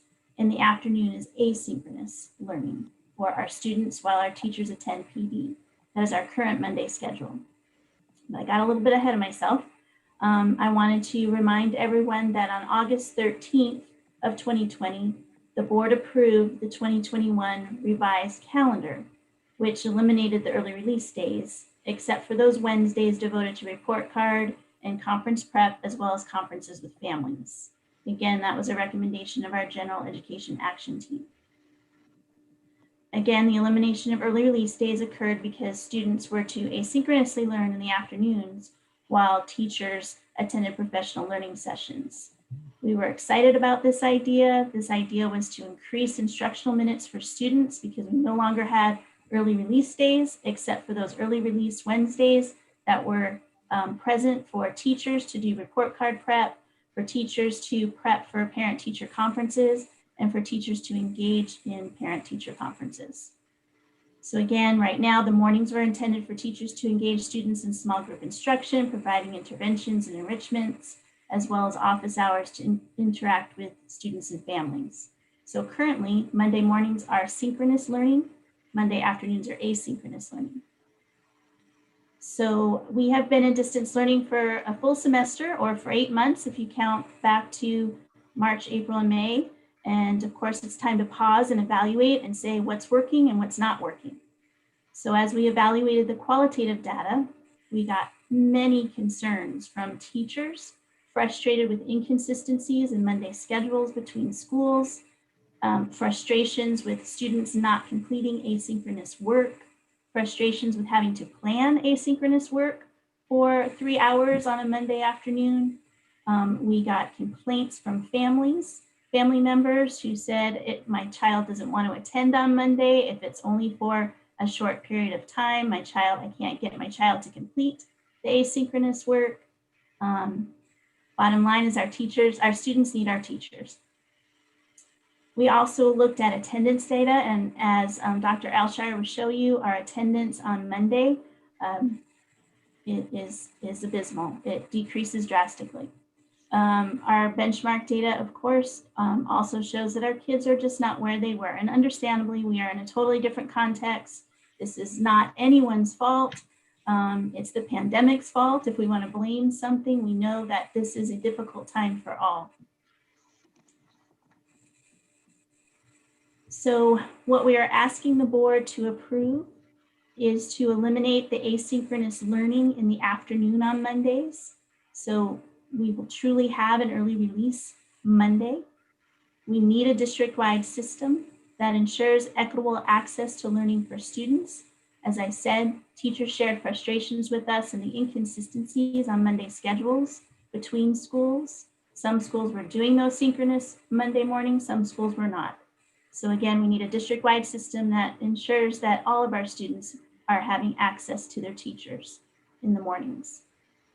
So we are going to share with you the data and the rationale for supporting this idea of returning to an early release calendar. So I'm going to turn it over to Dr. Alshire. Good morning, or good morning, good evening, Governing Board. That kind of day, right? So good evening, Governing Board. Good evening, Dr. Diaz, President Diaz, Superintendent Weeks, and to Cabinet and to the community that we serve. I want to thank all of you for your time and attention this morning. I'm going to do a quick screen share for everybody so that I'm going to be in the driver's seat for this part, while my incredible colleagues will talk a little bit more detail with our presentation. So with that being said, I would like to actually turn it back over to Dr. McLaughlin, because her words of wisdom will help sort of guide and frame our conversation tonight. And Dr. Alshire, are you sharing your screen? I am. Okay. Am Let I? me see. I hope I am. You probably are. I've been struggling a little bit tonight. Okay. Dr. Weeks gave me a thumbs up, so Okay. I'm done actually. I can go home now. No, you cannot. That's it. All right, let's see. Oh, there it is. I got it. Thank you for your patience, everyone. See, distance learning is not easy for anyone. All right. So we have a quote here on this page that we believe sums up what we are talking about this evening. We believe this quote frames this discussion tonight. This quote is from Cornelius Minor, and Cornelius Minor is a teacher, a literacy coach, an equity champion. He's from Brooklyn. He teaches and works in Brooklyn. Many of our folks, teachers and principals, participated in a book study on this book last year. And many of our teachers and principals have actually had the opportunities to see Cornelius Minor speak at ABE's summer leadership conferences. So he says, this work is not about saying no just because we do not like a thing. This is about carefully considering the needs of our students and using our no power to ensure that they get what they need. So this is truly about what students need. This is bigger than the data that we're going to share with you. This is about the fact that our teachers are more influential than a computer, are more influential than any asynchronous learning activities we can put in front of them. Our teachers are the key to the relationships and the community building that is so vital and critical to our students' well-being during this pandemic, towards our families' well-being, etc. So that's what's framing this conversation. Yes, we're going to share data with you, but our teachers are the most important difference makers in our students' lives, and our students need to interact with our teachers 5 days a week. So with that frame, I will turn it over to Dr. Elshire. So actually, I'm gonna hop in if that's okay, Dr. Ailshire. Yes. Hi, everyone. Good evening, governing board members, especially new governing board members, Dr. Weeks, the rest of cabinet, community, and everyone at home who's watching, because why not on a Thursday night? That's what I do for fun too. I'm excited to be here to talk to you as well about this transition to the Monday early release calendar as a potential next step in our revision to try and make our distance learning as effective as possible so that we can keep our teachers at home until our numbers are safe and keep our students at home until our numbers are safe. So the overarching purpose of this presentation, you'll hear a lot of context. We'll give you a lot of background information. What are we talking about? How did we reach this point? Why are we making the recommendation that we're making? But I want to start off by being very clear about what our recommendation is and defining a few terms just to make sure we're all on the same page as we move through our presentation. So just to be completely clear on the ask, what we are asking the governing board approval for is to transition to early release Mondays. As Dr. McLaughlin said, we've typically had early release Wednesdays. We deviated from the early release at the beginning of this school year, and now we are hoping to return to that early release. As part of the reopening guidelines from that teacher task force that we convened in order to come up with those reopening guidelines, one of the items that was included in that the board approved was a restructuring of those Mondays. And that came from quite a bit of the information, the types of concerns that you'll see data following up from Dr. Ailshire. That data was us digging deeper at some of the concerns that we heard from teachers on that task force when they said, our Mondays are not working, it's not getting our kids what they need, and a whole host of other things tied to that. So we truly believe that implementing an early release on Mondays is our best opportunity to support both our students' needs and what's best for our teachers by way of creating some additional time for them to plan and still not taking away the best part of the Monday, which is that interaction between teachers and students. So two terms that you'll probably hear a lot tonight, I think we've heard them quite a bit already, and we'll toss them around during discussion, I'm sure, are asynchronous and synchronous learning. And so we have a rather lengthy definition with some examples for you that's in the presentation, that's in the board packet. But in general, when we talk about asynchronous learning, most people think of that as synonymous with independent learning. Doesn't necessarily mean that it's a free-for-all, but this is where the student could work independently at his own time and pace potentially. So not everyone is logged into the same space at the same time.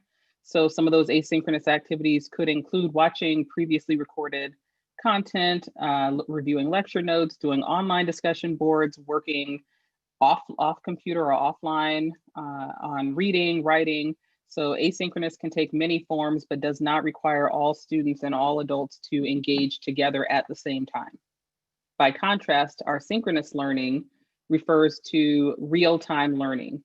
And so while everyone may not be doing the exact same thing in that moment, all students would be expected to engage on a set schedule rather than when they felt like it or when it worked for them on that day or when they remembered.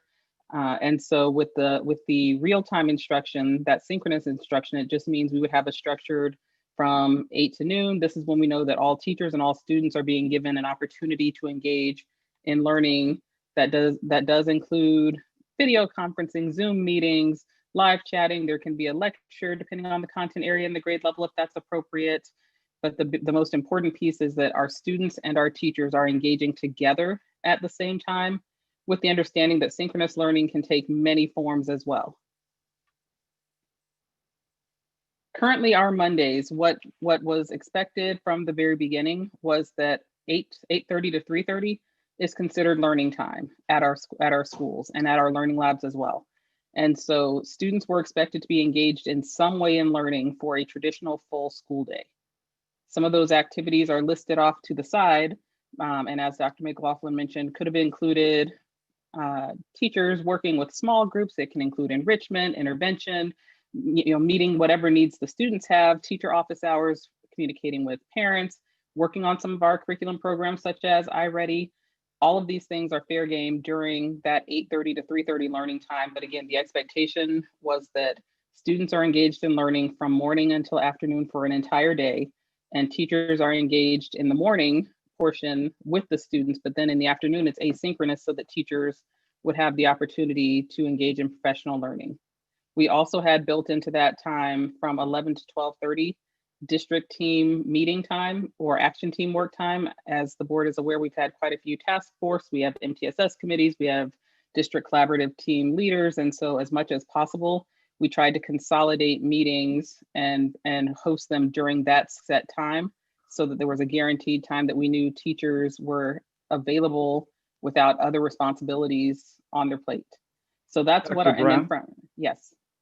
I'm sorry to interrupt, but can you spell out the acronyms DCTM, MTSS? Can you Yes. explain what those are, please?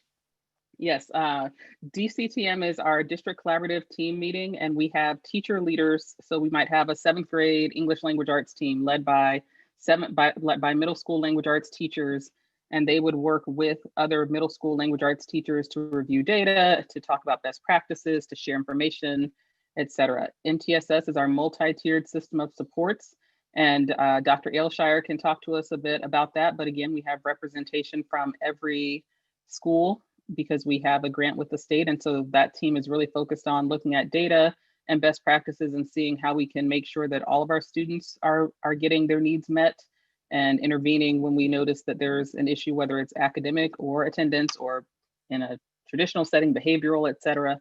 So MTSS is our multi-tiered system of support. So all of those district level committees and site-based committees or committees that may require sites to collaborate would be able to meet during those times from 11 to 12:30. And then from 1 to 4 is currently dedicated professional learning time. So once a month, that time goes to the CNI team, and that's where you would have those trainings that Ms. Ashmore talked about, or training on new curriculum resources, et cetera. Once a month, we have a district collaborative team meeting where all of our teachers are invited to meet with their peers and discuss what's happening and their data. And then the other 2 Mondays each month are site-based. And so those get determined by the principals. It might be a staff meeting. It could be professional learning that the site has identified as a need. And even on those site-based professional development days, principals are always welcome to reach out to the CNI team for additional support if they know that their team needs support with something specific, and we're always happy to join that work. So this is the current model that's in place across the district and what was expected in our August rollout. Thank you, Dr. Brown. And that leads me, now that I know what time it is in the day, for my protection of the presentation, just to introduce myself to our new governing board members, which congratulations for representing our community. My name is Dr. Seth Ailshire. I am the coordinator for student success. And so as such, I have a foot in a lot of different projects, initiatives, and the acronyms that Dr. Brown so accurately described for us. And in my work as the coordinator for student success, it became clear through a various number of red flags that something that was not aligning to what we were wanting in terms of student success. And I can give you some examples. So this wasn't just a proposal that came out of the ether. It involves multiple data points, and it involves multiple committees. It involves multiple stakeholders, from principals to teachers, to really kind of flesh out this entire picture that we're going to kind of give for you about the fuller context of what we're doing. Teachers, for example, teachers on the reopening committee, as Dr. McLaughlin stated, they had voiced inconsistencies and frustrations about inconsistencies on Mondays. We brought in teachers from all over the district to be part of that. And that was one thing that really came up in those conversations about different schools doing vastly different things during those Mondays. In our leadership team meetings, those are the LTMs. Those are when we meet with principals and school leaders, continually. The issues of concerns about attendance, and especially about Monday, were continually brought up, and I was continually working with our principals to find ways to address that. But it was a district-wide issue, as you'll see in some of the data that I will present here shortly. In the multi-tiered system of support meetings, again, I am the coordinator for that program as well for our district. I have the pleasure, an absolute pleasure, of going to as many different MTSS meetings are being held at our school sites as possible. We have some phenomenal leaders within our school district that are doing really, really important work. And a lot of their work is focused on student attendance, and a lot of it is talking about Mondays. I mean, I can't tell you the number of times I've heard, well, this student's attendance Tuesday through Friday, yeah, it's okay, but no one ever sees this kid on Monday. And that is a continual thing that kind of keeps coming up in these meetings that I have the privilege of being a part of. Furthermore, I am also the facilitator for the DCTM meetings. These are these incredible meetings that we are very fortunate as a district to provide, where, again, our teacher leaders are going out and providing meaningful professional development to their colleagues. And one of the issues that we've struggled the most with is pacing. And again, one of the frustrations that came out of those meetings was the fact that it was really difficult. There's lots of different reasons, by the way, why pacing is very difficult for us to do right now. So I do not want to in any way, shape, or form suggest that this is sort of the silver bullet, but it was brought up multiple times that Mondays were very difficult, that these were sort of seen as lost days as far as the pacing calendar was concerned. And then last but not least, the benchmark data that we will be presenting with you. I am deeply indebted to our coordinator for assessment and instruction, Mr. Brant Lloyd, who is a genius in his own right, who was able to walk me through a lot of this data that I will do my best to share with you in a cohesive way that really indicates some signs that we could be doing better work, more effective work. So with these concerns, our curriculum and instruction department decided to go and do an in-depth data dig. We will never, as the curriculum and instruction department, come to you with our opinion.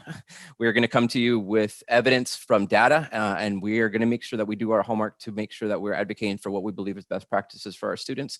And so I would like to just take a little bit of time to present some of that data. As all these red flags showed, we needed to kind of do an in-depth data dig, and so this is where we're at. So let me walk you through some data that comes from our data warehouse. So this is the past 3 years of data for our weekly attendance for our district. The blue represents the 2018-19 school year. The 2019-20 school year is in the orange. And then our current school year is there in the green. It should not be a surprise to any of us doing the work that we are doing right now that we see significantly lower attendance during this course of this year. So while on average, our attendance is actually quite robust, somewhere in the ballpark about 94%, 94, 96%, which is actually phenomenal. We are right now averaging, well, we began by averaging about 92% at the current benchmark. At the current time of this cutoff, we were about 88% in terms of our average attendance per week. So we see a significant decline in there. Now, this is an average per week. So then the question becomes, well, what is creating that dip, right? So that is obviously taking Monday through Friday in totality. That's the average. So I wanted to know a little bit more about where is that dip necessarily coming from? Is it across the board? Do we see it in one particular day? And I'll get to that slide in a moment.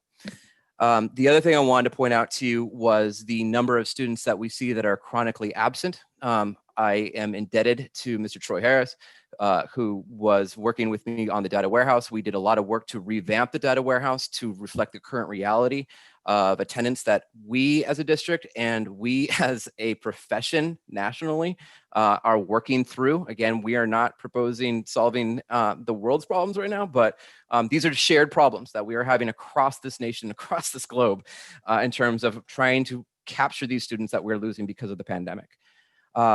And I have some really powerful data to show to you here.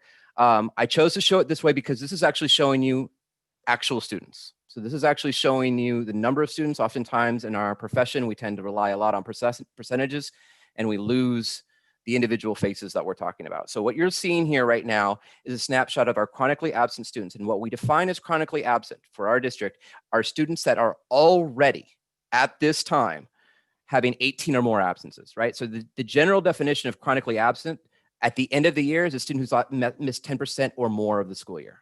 So a student technically in May who has missed 18 or more days, that student should be chronically absent. This is actually students that right now have already missed 18 or more days of school. So when you look at this number right here, that's 96 actual kindergartners that already have 18 or more absences this year. This is 113 fourth graders that are trending towards chronic. And by trending towards chronic, we mean that at that moment, they've already missed 10% or more of the school year. So if they continue upon that trajectory, by the end of the year, they will also be considered chronically absent, if not sooner, right? So these are actual numbers of students. To give it to you another way, at this time, as of this morning when I pulled the data, we have the total number of students that are at this moment considered chronically absent, meaning 18 or more absences, is 1,060. That is about 18% of our student population. The number of students that are trending towards chronic, meaning if changes aren't made in their attendance structure, by the end of the year, they will have 18 or more, if not sooner. That's 1,034. That's about 17% of our school population. Take those two together, 25%, a quarter of all of our students are either chronically or trending towards chronic absences as of this year so far. So where are these absences most prevalent? This is a graph that I was alluding to earlier that really takes a look at day by day. What is our attendance? And I think anyone can look at this graph and see where the dip begins. If you take a look at it at the beginning of the year, we're averaging 93 to 92% attendance. That's our first Monday.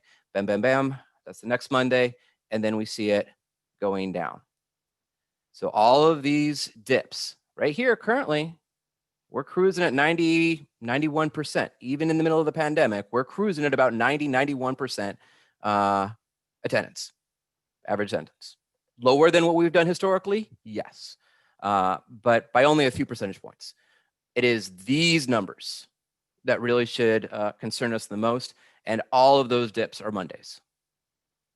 And for me, when I looked at this data, this was one of the most powerful data points that I came across in my work as I was doing this, because what we're looking for are trends. And I think this graph right here demonstrates the trend that we're kind of seeing right now, which is overall, despite the incredible work that the teachers are describing, and we heard in the call of the audience, and I know our board cannot address the call of the audience, but I get to, they address really important work those teachers are doing. And I want to give voice to all the important things those teachers were describing. But when we see at the district level, these kind of numbers on our Mondays, that there is this kind of trend happening, we really have an obligation to really try and do what we can to address it. Something's not working. And it's really clear on what day that's not working, right? This is also a concerning number for us, not just because of the ethical and moral obligations, but possibly audit and fiscal. These are our total number of absences at the time of when I developed this presentation. I want to take your attention right to this number, 20,434. That is the number of unverified absences that are currently in our district. Unverified means we just don't know what's going on with the kid. Like it's just, and the vast majority, again, when you pull that data, is the vast majority of these 20,434 unverified absences. These are absences, a majority of these are happening on the Mondays where students are not logging in, nothing is happening, there's no way to take attendance, there's no way to keep track of what these students are doing. There's no system for that in some instances. So we, as a result, are putting ourselves in a situation where we are having a whole day of the week where we're continuing. And despite the best efforts all of our schools have been doing, and we've been looking at this data from the very beginning, this number just seems to continually increase with every passing week in each one of those Mondays. So I've identified a couple of key points right now already for you. I talked a little bit about the attendance data. I want to talk a little bit about the benchmark data. I don't think I don't think I can say it enough that what I am proposing and what Dr. McLaughlin started out by saying is what we are proposing here tonight is not meant to be the cure-all, and it's not meant to indicate that this is the source of all of our issues, right? So the data that I'm going to present, data speaks for itself, but there's lots of different reasons data is what it is. And so I don't want to ever say in any way, shape, or form that what I'm talking to you about in terms of the academic data is solely, once we fix Mondays, we should see something happening. But it does give a larger context to a sense of urgency that I believe that we as a district need to have. So what you see right now is Galileo benchmark scores. Galileo is a district-wide assessment that we do, and it's particularly important for this particular conversation because it is a criterion referenced assessment, meaning it is an assessment that all students across the country take, And as we know, COVID is happening across our country. So this is actually putting our students in the current reality of COVID in comparison to students who are also dealing with COVID in California and Nebraska and around New York and anyone else, any other district that is taking Galileo across this country. And so what we see here is this is the percent mastery of expected growth for the pretest ELA, which stood at 23%. By the time we did benchmark number 2, or that was the pretest. By the time we did the first benchmark, we actually saw a dip. They dropped by 3%. This is actually even more profoundly noticed when we look at the pre-assessment data for math, which started at 32%. And now at the last benchmark, it was 19%, which indicates a drop of 13%. So what is most what we should really be paying attention to here is, as a principal, this is the time when we really want to see the data kind of moving in a positive trend. You should see the most amount of student growth happening in that sort of winter session, right? Winter to spring is usually when you kind of start seeing that decline in growth, and that is true historically. We shouldn't be seeing that growth now. This is actually when we need to see really high trends that kind of then begin to level off in the spring. And we're sort of seeing the opposite right now, where we're seeing trends going down between pre and benchmark number 1. And then this is an indicator for you of where students need to be to make expected growth and where our students are currently, where they are in comparison. But again, big takeaway, and I'll talk about the big takeaways here in a moment on a different slide, is that we're seeing a decline from pre-assessment to the next benchmark. So we know our students are beginning to lose ground. We have quite a number of assessments that allow us, as time consuming as they are, and trust me, I know they're time consuming, they do allow us to grab a totality of data to understand where our students are. This is our iReady diagnostic. This is our math diagnostic for the district. And what this essentially indicates, and I had notes and I've just been completely ignoring my notes this entire time. I do that every time I present to you, so I apologize. So it actually demonstrates an increase in students that are at grade level. So that's actually a really positive thing. But it's also showing an increase in students that are 3 or more grade levels below. So what we're seeing, if you want to think about it in terms of a bell curve, we're seeing the bell curve. We're not seeing a bell curve at all. We're seeing students that are falling behind and in greater numbers, and some students that are making gains. And really, those are the 2 areas. And again, what we really want to see in sort of this type of diagnostic is sort of more of a bell curve, where we're seeing sort of an average over time. And what we're seeing is the students that are struggling the most are continuing to struggle and fall farther and farther behind. This is Ames Web Plus. This is just one example of some of the data that comes from Ames Web Plus. Ames Web Plus allows us to look at students from one year to the next. Yes, it is definitely looking at apples and oranges because we're looking at kindergarten from one year to the next, but it does also allow us to kind of look at trends over time. The graph to the right here is our 1920, which shows where historically we should see kindergarten students doing in their progression of tiered interventions or needing for tiered intervention support, right? So you should see historically a larger number of students needing intervention or tier 3 or higher levels of intervention in the fall, and then it starts kind of evening it out as they go through. This is kind of where we're at right now with our kindergartners. This is where they began in the fall, and then after the last assessment, this is where they currently stand. So again, I think it's pretty clear when you're looking at it that we're seeing that actually our students are falling farther behind, and we're seeing more students in need of greater intervention, and this is just one example at the kindergarten level. And yeah. So key takeaways, I just threw a lot of data at you. So here are some just sort of big things to take away. Basically, in regards to proficiency, we see that we are declining at an accelerating rate, especially in the area of mathematics. In terms of growth, we've only made about 1/3 of the expected growth that we need to make around this time of year in order to kind of set us on trajectory for a year's worth of growth. We need winter to spring to show better growth than fall to winter. And usually it's the opposite, right? Usually we see the most growth from fall to winter, and we kind of level off in the spring. We have to now turn that around, and we have to see something change for our spring in order to kind of balance that out. And ultimately what this is calling for is the need for more high quality, intentional instruction and intervention that is effective and targeted for our students. Last but not, I think it might be last, but I might have another slide after this. But the other thing I wanted to talk a little bit about was the sort of overall loss of instructional time. As I mentioned before, I have the privilege and pleasure of working with a lot of our teachers at the ground level of the work that they're doing as they prepare their professional development. Our C&I team, as we did in our presentation not too long ago, explained all the incredible work we've been doing to develop pacing calendars and ways to sort of guide the instruction. We know that expectation right now is differentiated, right? Like we're in a situation in which online learning is happening. We have come to accept and understand that pacing is not going to be where it needs to be. But what we kept hearing over and over again is on top of, not because of, but on top of all of the other issues that are related to online learning and COVID, Mondays were especially problematic for many of our teachers because it was sort of a day in which they kind of lost control of their instruction. Is that true for all of our teachers? Absolutely not. But it is something that kind of came up again and again in these conversations that I thought it was important to address, that many of our teachers feeling like losing a day of instruction in this particular case. I believe this is you, Dr. Brown. I think I stop. Do I stop? Actually, can you go back? I think there should be one more. I'm missing a slide. That's okay. We'll roll with this one and we'll go Okay. from there. Okay.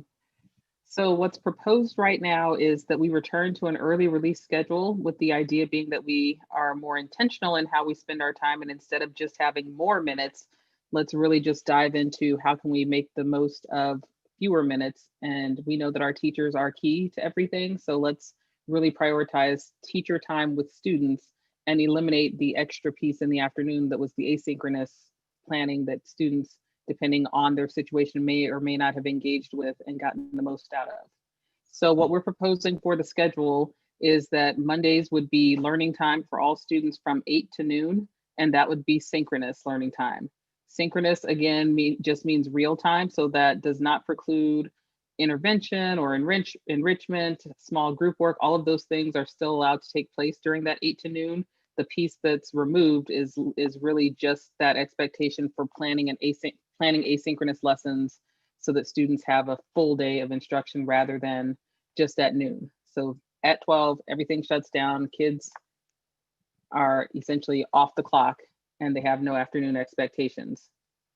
From 12:30 to 1, we envision that being teacher planning time, and that would start at 12:30 because we do want to honor that duty-free 30-minute lunch that's already expected as part of our meet and confer agreement. And then in addition to the 30 minutes of planning time that would have come from district meeting times anyway, if you look at the proposed schedule, professional learning has been consolidated from, previously it was from 1 to 4, now it would be from 2 to 4, so that we have an extra hour of planning time that would go to teachers. This is in addition to the 225 minutes of planning time per week that teachers are already supposed to receive as part of their meet and confer agreement. So essentially, we're going to take away some of the professional learning obligations in the afternoon so that teachers would have that extra hour to do the planning. So they're gaining an hour of instruction, they're gaining an hour of planning time officially in order to prioritize that the reality that teachers do need time to plan. And so in the mornings, again, instead of teachers being expected to plan from 8 to 3:30, which is how we're currently approved, instead, now they are only expected to plan something from 8 to 12. Can you go to the next slide, Seth? Where is some of this coming from? I can see I'm reading faces and thinking, okay, there's some clarification needed. So when we talk about planning for only half a day of teaching, admittedly, depending on the school, the grade level, how things are set up, because we have so much variation happening in our schools, for some teachers, it will feel like they're losing time. For other teachers, it will feel like they're gaining time. What we're basing this on is what the district expectation was in August, which is that all students have access to an entire day of learning, and that teachers were responsible for providing that full day of learning for students, with all students learning asynchronously in the afternoon, and some also learning synchronous or learning through live lessons in the morning. Can you go one more, Seth? I think we were, yep, there we go. In this proposed model, again, we remove an hour of professional learning time. So those C&I days, those site-based meetings, et cetera, that's where we were pulling the hour from. in order to return that time to teachers. If we have teachers in live teaching, then ideally they would be able to really hone in on some of those priority standards because we know that pacing is an issue. This gives them more time to really hone in on what they've identified as important and have that time with face-to-face, potentially teaching time for the students. Another bonus is that we know that our students are sometimes not as interested in classes where they don't see another face holding them accountable. So our hope is that by having live teaching where they know that a teacher is waiting to see you sign in and is going to notice when you're there or not there, then now students are more accountable for attending those classes because there's a designated time that they're supposed to be somewhere accomplishing something. In general, synchronous learning tends to be more engaging than asynchronous learning. So by eliminating the asynchronous afternoon and really focusing on the morning, we're focusing on the learning time that's most engaging for students, which is that interaction and that collaboration time with other students. We also know from our survey, well, it's not even an official survey, our social workers spoke with students and interviewed students and got feedback that we presented to the board during our reopening presentation. And we know that our students are struggling with isolation. They're struggling with that socialization piece and that peer-to-peer engagement. So this is another opportunity for them to now get to engage with their peers through those live lessons, because on Monday mornings, they still get to see their peers after coming off of a weekend, rather than that being one more day where they're essentially learning by themselves away from everyone else. This is aligned to our recommendations from the reopening plan. So this was, again, already something that was a recommendation coming out of that teacher task force that we convened, where the assessment from the teachers was Mondays aren't working. So now we are going to essentially do something that's inevitable anyway. It's coming when we reopen live anyway. We're just starting it sooner because it's something that can have a positive impact on our students sooner rather than later. And then if all goes well, because again, nothing's a magic bullet, nothing's a guarantee, it's just what does the logic tell us, what does the data tell us? If we can increase attendance and our engagement, then we can hopefully have increased outcomes for our students in the second semester.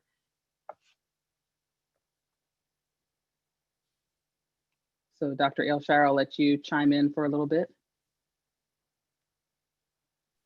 So thank you, Dr. Brown. So again, I just wanted to reiterate what it is exactly that our CNI department is, what we are coming to asking for.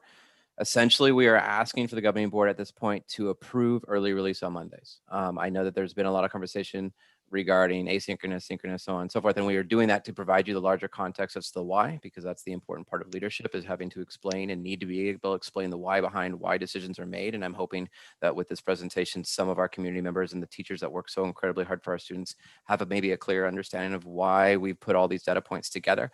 But ultimately, all we are asking for is for the governing board to approve the early release Mondays. This was actually technically already approved in the reopening plans on December 10th, but we would just want to enact this particular part sooner rather than later, because it allows us to take one positive step for our students. We believe that implementing the earliest Mondays supports our students and our teachers as well by implementing a half-day schedule, less time for them to plan, an additional time within that schedule for them, which they obviously need to plan and grade and do all the important work that they're doing. But we hope that it will be one small part in our overall goal to sort of rectify many of the challenges that we are currently all collectively facing in our work to provide the most meaningful learning to our students in the most challenging circumstance any of us have ever sort of navigated as a profession. So pending board approval, we would begin these early release Mondays, February 1st. This is conveniently right after parent-teacher conferences, which are the 28th and 29th. The communications would need to go out sooner rather than later, but again, we need the board's approval for that early release before we can announce it. And our principals are already aware that meeting is happening. They've talked with their staff previously about this coming to the board and what's being proposed. So hopefully it won't feel like a blindside to anyone, but our families would need that communication and clear expectations right away. So we're hoping that delaying that implementation until February 1st, instead of it being an immediate shift, allows time for schools to communicate with families and also for principals to work with their teachers to develop schedules that work for their teachers, for their students, and transition into the early release so that when February 1st hits, they're ready to go.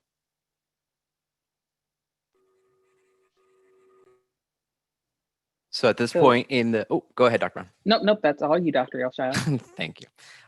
So at this point, we just wanted to kind of do one final slide here that kind of showed side by side sort of the different, our current reality versus what we are currently proposing, in the hopes that you can kind of help answer some of any questions that you have. And with that, again, I want to thank our governing board for taking the time to consider this. I want to thank all of our teachers who are watching and who wrote for the call of the audience, and hope that this plan sort of addresses some of the overarching concerns that were brought forward. And at this time, we would go ahead and take any questions that the governing board has for us.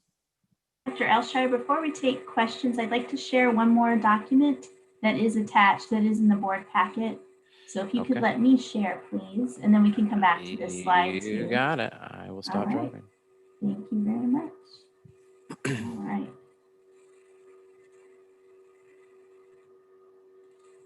Just to provide a little more clarification, you will find this document in your board packet, and you have already approved this. This was part of the calendar that we presented on August 13th of 2020.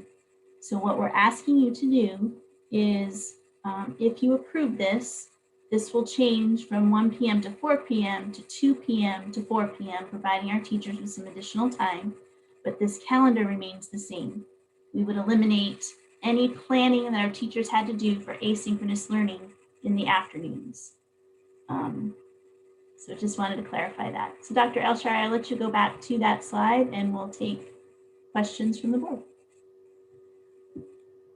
Thank you, Dr. Elshire, Dr. McLaughlin, and Dr. Brown. This was really helpful to see the side-by-side comparison, and I have several comments and questions, but I would like to open it up to the board for any discussion that they might have.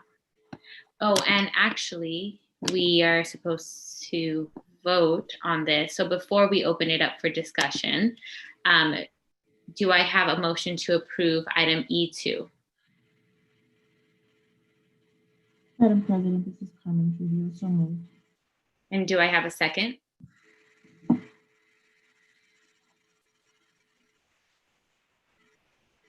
This is Alicia Vink. I'll second. Okay, and is there any discussion? I've got a couple of questions. I'll be brief. First, I want to say thank you for putting this together. It put things in a better perspective than I was last week. So first and foremost, what I'm hearing is that the district is disorganized in how we take attendance on Mondays. And that's really concerning to me because if that's the day that we're suffering the most, it just brings me back to the beginning of the year when we were struggling to kind of see what the school year would look like. So my first question is, did we ever get anywhere on standardized across the district guidelines for how teachers will be taking attendance for these Mondays? That's my first question. Second question would be, since lots of words I'm hearing sound like a lot of teacher feedback and parent feedback, why don't I see data on what our teachers actually are saying and parent data in this presentation? So those are my main concerns. And I'm not too sure who to address those questions to at this point.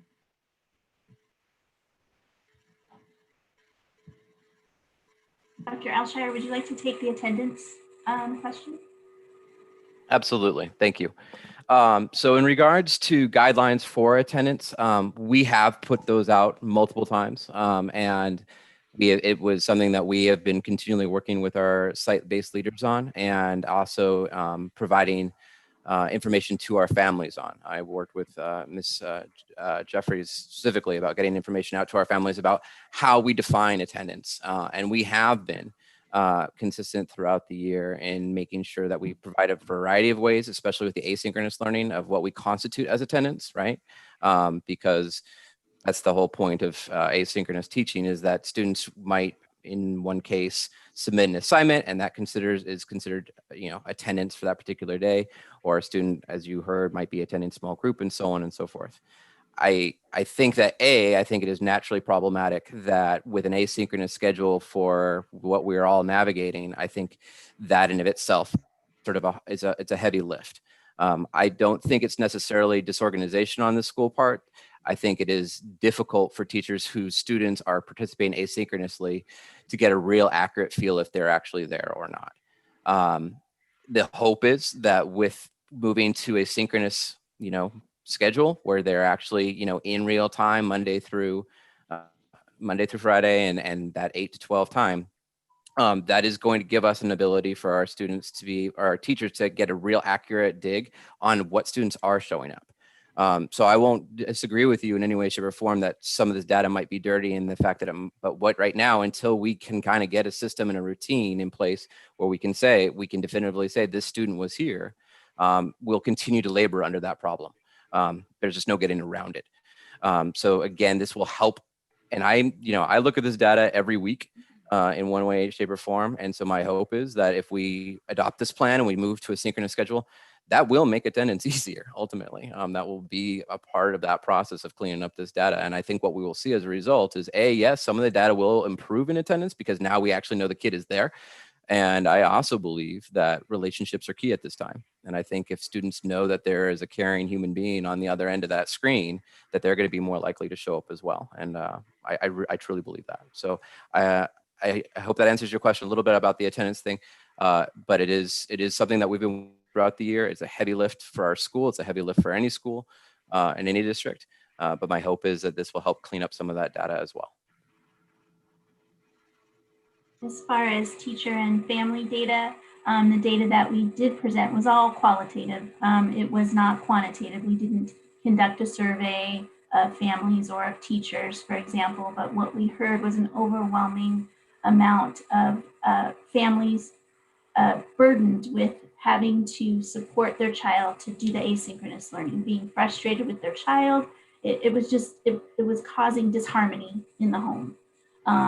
With having to do asynchronous learning for that 3 hours every Monday afternoon, and trying to get the child to attend for the half hour of small group.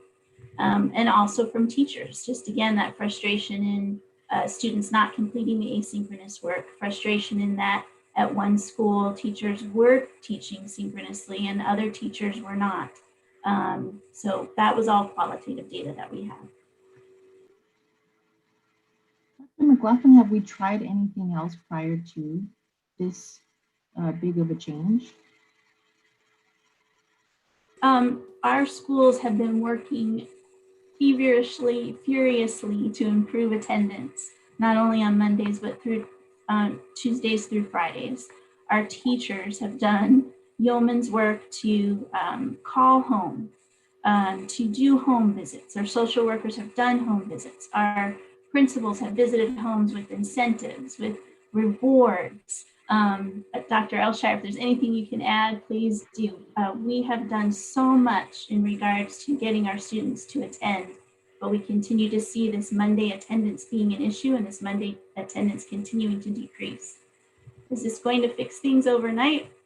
It probably won't, but it certainly won't hurt. It will help. So I'm sorry, just one more clarifying question. So the feedback from the in-home visits and that sort of thing, I'm just trying to really gauge where, since we don't have data to really look at, I mean, besides numbers, as far as the qualitative stuff, that's a big concern to me, not being able to really put it into a pot and use it and look at it and have a discussion about it.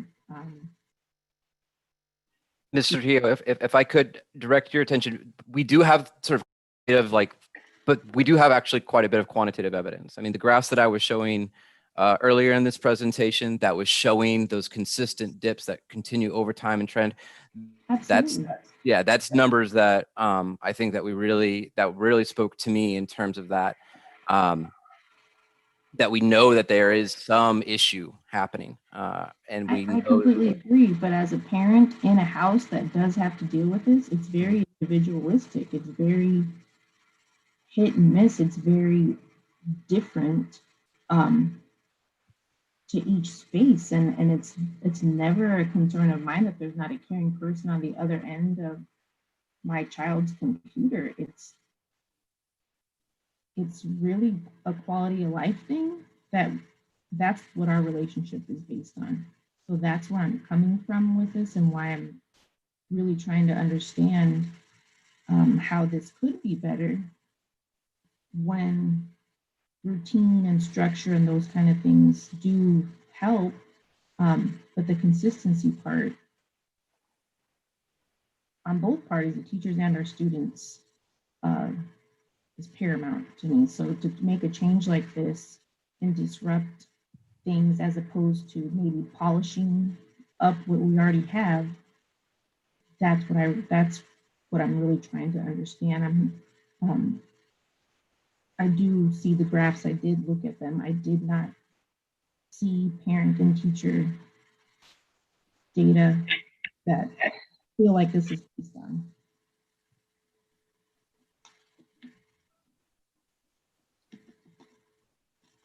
I do want to just put out there as a reminder, the entire shift to the restructuring of Mondays, that proposal came from the teacher task force, not from, so that was in the reopening plan. And it was actually the most notable addition from what was proposed by the CNI team a few months prior. So I do fully acknowledge that it's going to feel like more of a shift for some teachers and some sites than for others. Those sites who were adhering to the district expectations from the beginning will see a decrease in the expectation on teachers and allow them to have more time to plan and to still do the things that they were doing.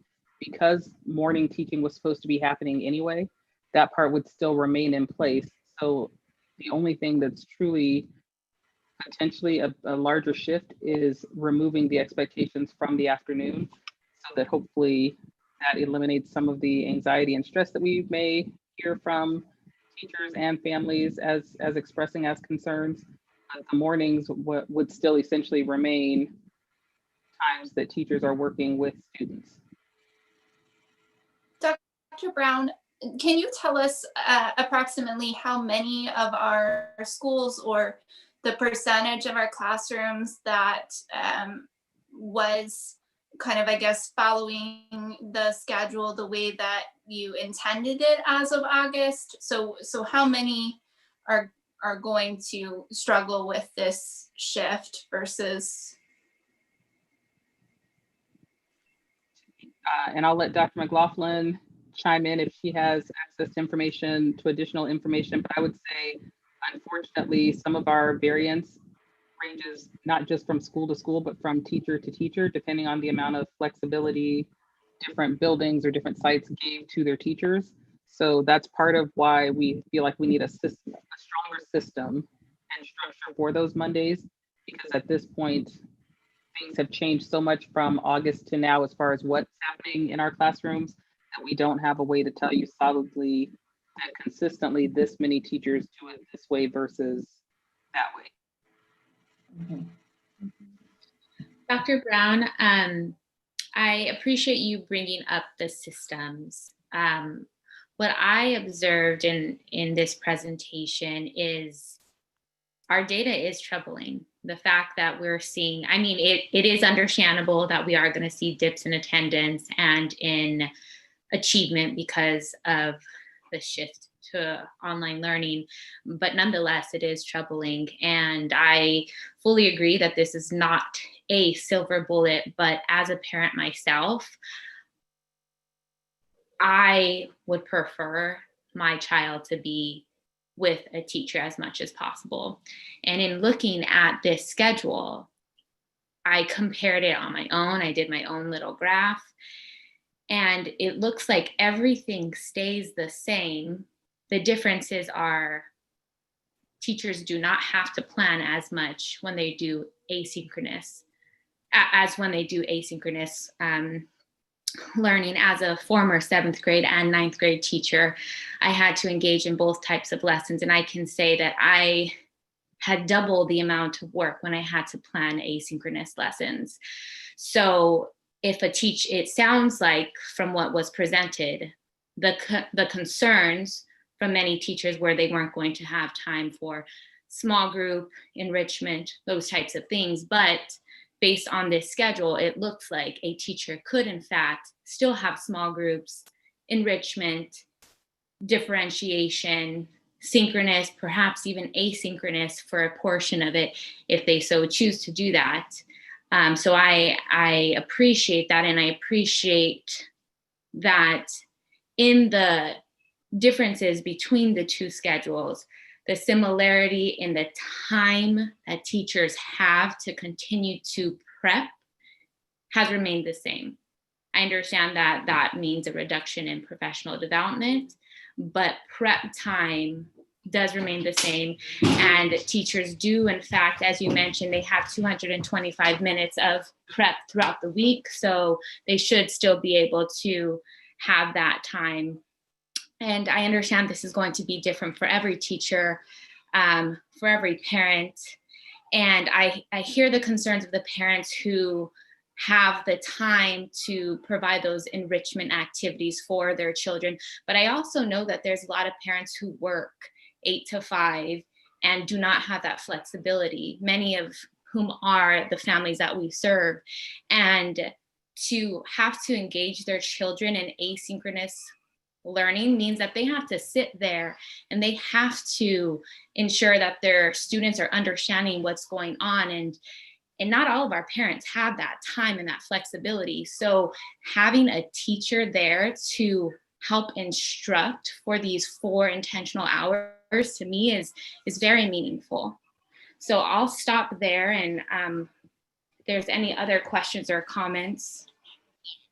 Yeah, so thank you for those comments. So just to confirm for the schedule change, currently right now, Wednesdays are not half days. Is that correct, as they stand? Correct. We do not have any half days currently. Okay, and so Mondays, and then this is not a question, more of a comment. So it seems like Mondays are more providing more autonomy to teachers as they are right now for them to do this. And they still have that autonomy to provide that necessary opportunity for students to get the support that need because they do have that space and that time allotted to them. And then this is a question. The question is going back to the quantitative data, and I'm just referring to the statement teacher. I know that we had a lot of teachers voice inconsistencies, but do we know the actual number of teachers who support the schedule change versus the percentage who opposes the schedule change? Do we have that data? We do not have raw numbers, no.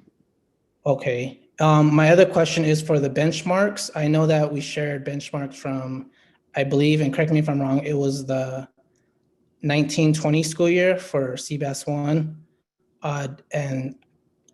And I believe we shared it for CBAS 2 for this year. Did we share the data for CBAS 2 for this year? I think Can you go back to that slide, please? Oops.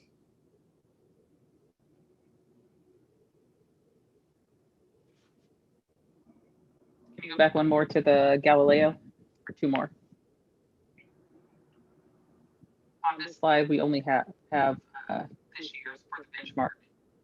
Is that what you're referring to, or were you referring to the reading? Yeah, triangle? so do we have the data for benchmark 2? Dr.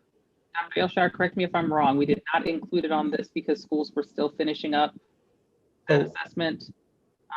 So we we should actually have it haven't available. done, Dr. Brown, if I could interrupt, we actually haven't done benchmark 2 yet. So we've done a pre, a benchmark 1, and then we'll do a benchmark 2 towards the end of January. It actually opened. The window's open right now.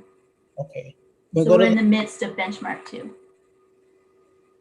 Thank you for that, Dr. McLaughlin. Can we go to can we go to the slide before this? Before that, I want to see what it said about benchmark 2. Because the understanding, and correct me if I'm wrong, is that when it was stated that we dropped in benchmark 2, it's actually for CBEST 1, not for benchmark 2. I believe we dropped from the pre, so there's a pre-assessment and then there's the benchmark. So that was where we saw the drop, which was between the pre-assessment that was done at the very, very beginning, and then the first benchmark. And that's where you see the ELA pre or the math pre. Those are the pre-assessments that were done ahead of time. Do we have the comparison for the 1920 school year? Can we compare the pre-assessment and CBEST 1 to how our students did and understand the context is different in pandemic? We have the comparison of how well our students are district. We can definitely get that to you. Okay. Thank you.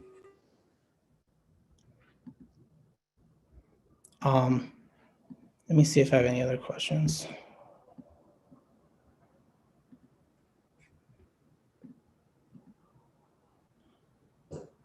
Okay, I'll pause for now. Thank you for presenting this information. Dr. McLaughlin, was the MAC schedule that you showed, has that same schedule been shared with site leadership? The proposed schedule, Dr. Bink? Is that Yes. what you're referring to? Yes. Yes. In fact, our school leaders shared a very similar PowerPoint to what you're receiving tonight to our teachers at their January 4th site-based professional learning day. Okay, so the intervention and enrichment, so could this 8 to 12 learning time look like small groups versus whole class synchronous learning time, or is it expected where it would be the whole class, kind of a similar, ELA and math and specials? It could be, Dr. Bink, each school could look at their data and decide what do we need most. The majority of our schools need to tighten up their tier 1 instruction and then move into small group, that tier 2 and tier 3. So I would think that for the majority of our schools, it's going to look like what you described, as far as we're going to have this time for ELA, this time for math, and within that lesson, the teacher's going to differentiate and do small group. But it could potentially still be inconsistent in the same way that Monday learning is now across our schools? No, because what we are proposing is that teachers are in front of students. Teachers are engaging with students. And what we're hearing is that not all teachers are engaging with their students synchronously on Monday mornings. So that's where the inconsistencies are. I see.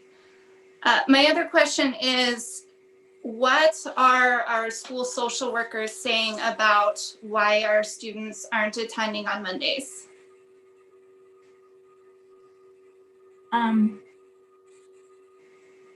Our school social workers, I would have to directly talk to them. I would have to talk to Ms. Wadley. I know that what we have heard, not necessarily from social workers, is that families are not interested in getting online for just 30 minutes of a small group. They're not interested in, or they don't have the capability to support their child, as Dr. Diaz was saying, for the 3 hours of asynchronous learning in the afternoon. Those are the comments that we've heard from families, is that the Mondays are frustrating to them.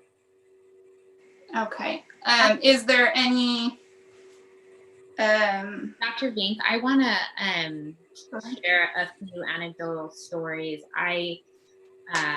on my walks out with my son to the park around my community, I stopped every parent that I could and just asked them about this. And a theme that I heard, which did trouble me a little bit, was that the parents did enjoy the flexibility because their kids didn't have to do schoolwork. And that in and of itself, I didn't press further and go into detail that that should not have been the case. But my question was, how many of our parents have that perspective that Mondays are not for schoolwork? So I think going back to the consistency of having an expectation that you are engaging in some type of lesson, for me really resonated.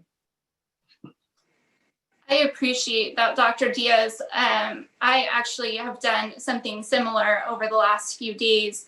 And what I'm hearing is that, so when you're in this pandemic time, we're home with our kids all the time, or you're working, but your kid still has childcare. So some parents are scheduling like their doctor's appointments on those Mondays because that asynchronous learning is more flexible. It is still, you're still supposed to be doing the learning, but when you submit that learning, it's very different.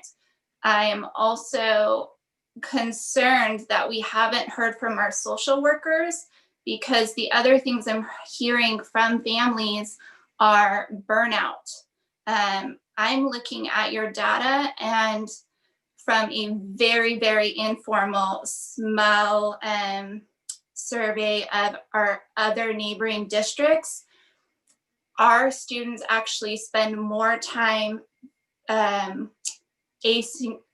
synchronously learning than our neighboring districts. Again, very informal, but they are spending more time on that screen in a given day, and actually in a whole week than the neighboring districts. So I'm seeing burnout. I feel like, especially right now in history, that adding anything else to our families or our teachers could be really difficult. So I'm concerned that the 8 to 12 would look like ELA and math and specials. If it's going to look like that flexible intervention where, so the connection piece, I really like that Dr. McLaughlin brought that up, that our students need to connect with their teachers and each other. And I would welcome Mr. Carrillo's perspective on this too, because I know he's in a classroom right now.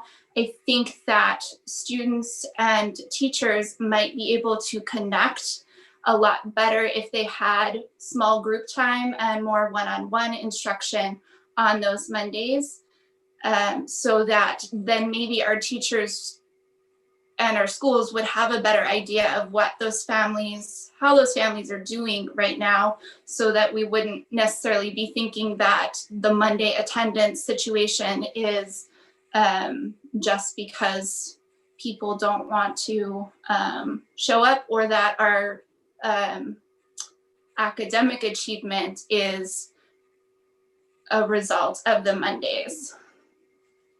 Dr. Vink, I did want to, I did not want to leave you with the impression that our social workers are not engaging with our students. In fact, our social workers did do focus groups with our students in the fall. And so we have that data, and I will send that to you as a board update. We shared it with the previous board. And at that time, and this wasn't specifically about Mondays, so that's why I said, you know, I don't know what if our social workers have engaged in a discussion specifically about Mondays with our students, but in those focus groups, as you noted, as I commented earlier, our students are feeling disconnected, isolated, they're missing their friends, they need some socialization time, etc. So I didn't want to give you the impression that our social workers are not engaging with our students, and I will send that data to you. Thank you. And I just think that I appreciate a survey that was done in the fall, but I think things in our country have changed so rapidly that implementing this now might not be the best time either, especially if we're only intending it to be through the end of the year, and it's another change for our teachers and our families. I think, oh, I'm sorry, I have one other question. Are there any implications for funding around this attendance and achievement for this particular school year for federal and state funding? Dr. Vink, I'll turn it over to Mr. Quintana, but I'm not aware that we've received notice from the department, and I'm surprised that we haven't received notice from the department putting us on notice for low attendance overall. It used to be the requirement was 96%, and that was the requirement, and there were funding implications based on dipping below 96. That has changed many years ago, but having an average attendance rate into the 80s, I'm very surprised that we haven't been put on notice by the department. But no, I haven't. I'll defer to Mr. Quintana, but I have not heard from the department yet that they're looking at our attendance.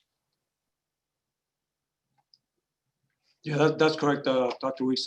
We haven't seen anything in there coming down the communication regarding that. The only communication we received regarding funding attendance was based on receiving 95% of funding for online instruction. But that's the only reference that they made to any kind of attendance funding. So as far as you know, our attendance and our academic achievement right now will not negatively affect our funding. Well, I can't say that for sure. We can only say that we haven't heard anything yet. Okay, thank you. So just for the benefit of the governing board, 2 reasons the district goes into receivership is one is financial and the other is academic. You drop too low academically, the state will take over. You drop too low financially, you can't pay your bills, the state will take over. Dr. McLaughlin, I was looking for that student voice document that we asked for from the social workers. I couldn't find it either. It's in the pile here someplace. But one of the things that we want to make sure that we include is student voice in all of this. We talk about students, we do the best for students. We want to make sure the students receive the very best, but we also want to make sure that we hear from students. And what we heard from students the last time we talked to them is, as Dr. McLaughlin described, they were feeling pretty low, disconnected. And in the context of that particular survey, they were a little concerned about coming back to in-person instruction.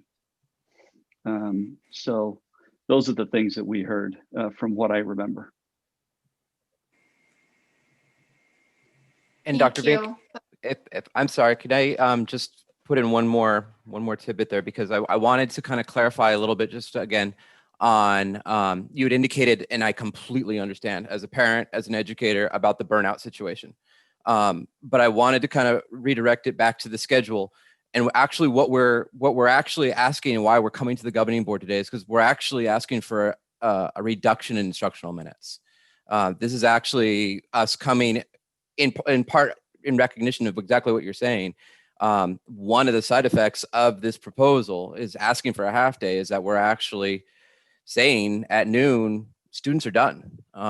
We are not expecting them to sit down in front of a computer and do asynchronous learning or any of the number of things that in the afternoon, technically, that they should be doing or have been doing right now up to this point. We're saying no. We're saying our teachers should just plan for the 4 hours of synchronous teaching, because we believe the 4 hours of synchronous teaching is more valuable than 8 hours of asynchronous, that our teachers are actually what make the difference.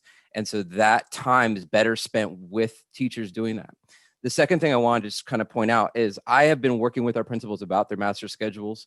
I have seen a variety of ways, and I have every intention of continuing to work with our principals on this, that they have been not just on Mondays, but throughout the week, including time for small group enrichment and intervention. So we're kind of focused a little bit about Mondays was only for enrichment and intervention, but I've seen on master schedules from our principals, and we'll continue to advocate for ways that they've incorporated that Tuesday, Wednesday, Thursday, Friday as well. So maybe a school will choose to take this Monday and say, you know what, it's a short time, it's only 4 hours, so we're just going to go ahead and hit the major ones. But I've also seen schools say, you know, with Tuesday and Wednesday and Thursday, there's times allocated within the master schedule that small group is happening, because while we are doing async, you know, while we're doing remote, we don't ignore best practices. And we know that individualized and differentiated instruction is really important. And the data shows that, and we're a data center district. So I want to both the call of the audience, where a lot of people were talking about this sort of like, this is my time for small group, but also in light of sort of what you're talking about here, I think we're all in full agreement that best educational practices talk a lot about differentiation. And I believe that our principals and our school site leaders and our teachers are very innovative and can find ways, not just on the Monday, but Tuesday through Friday, also find ways in order to meet the students at where they're at. But ultimately, going back to the point that you were making about before, about burnout, totally 100% understood. If we believed it would be in the best interest of our teachers and for everybody, then we would just keep saying, let's just do a full day and let's just do synchronous whenever, you know, but we're saying and we're acknowledging that we actually want to cut down on our instructional minutes to provide less burnout time, less time for our teachers to have to plan, and be more intentional with more effective instruction. Thank you, Dr. Alshire. So for that 8 to 12 p.m., is there an option to make the half day synchronous or asynchronous based on what teachers and schools, the sites decide, which is basically my understanding of what's currently happening. Is I've heard that we have sites that do have 8 a.m. Synchronous learning time. I do think our students need less, so I would like the expectation for students to end at noon, but I also don't think our students need to spend more time, or our teachers need to spend more time with that very strict schedule, ELA math specials than they're doing, especially when we're comparing other neighboring districts and the amount of time that they're doing. And if we're looking at kind of the recommendations for online learning, I think the recommendations are actually less than what we are giving our students. My son spends about 5 hours and 30 minutes with his teacher on screen. And I think the recommendations for online learning are actually less than that.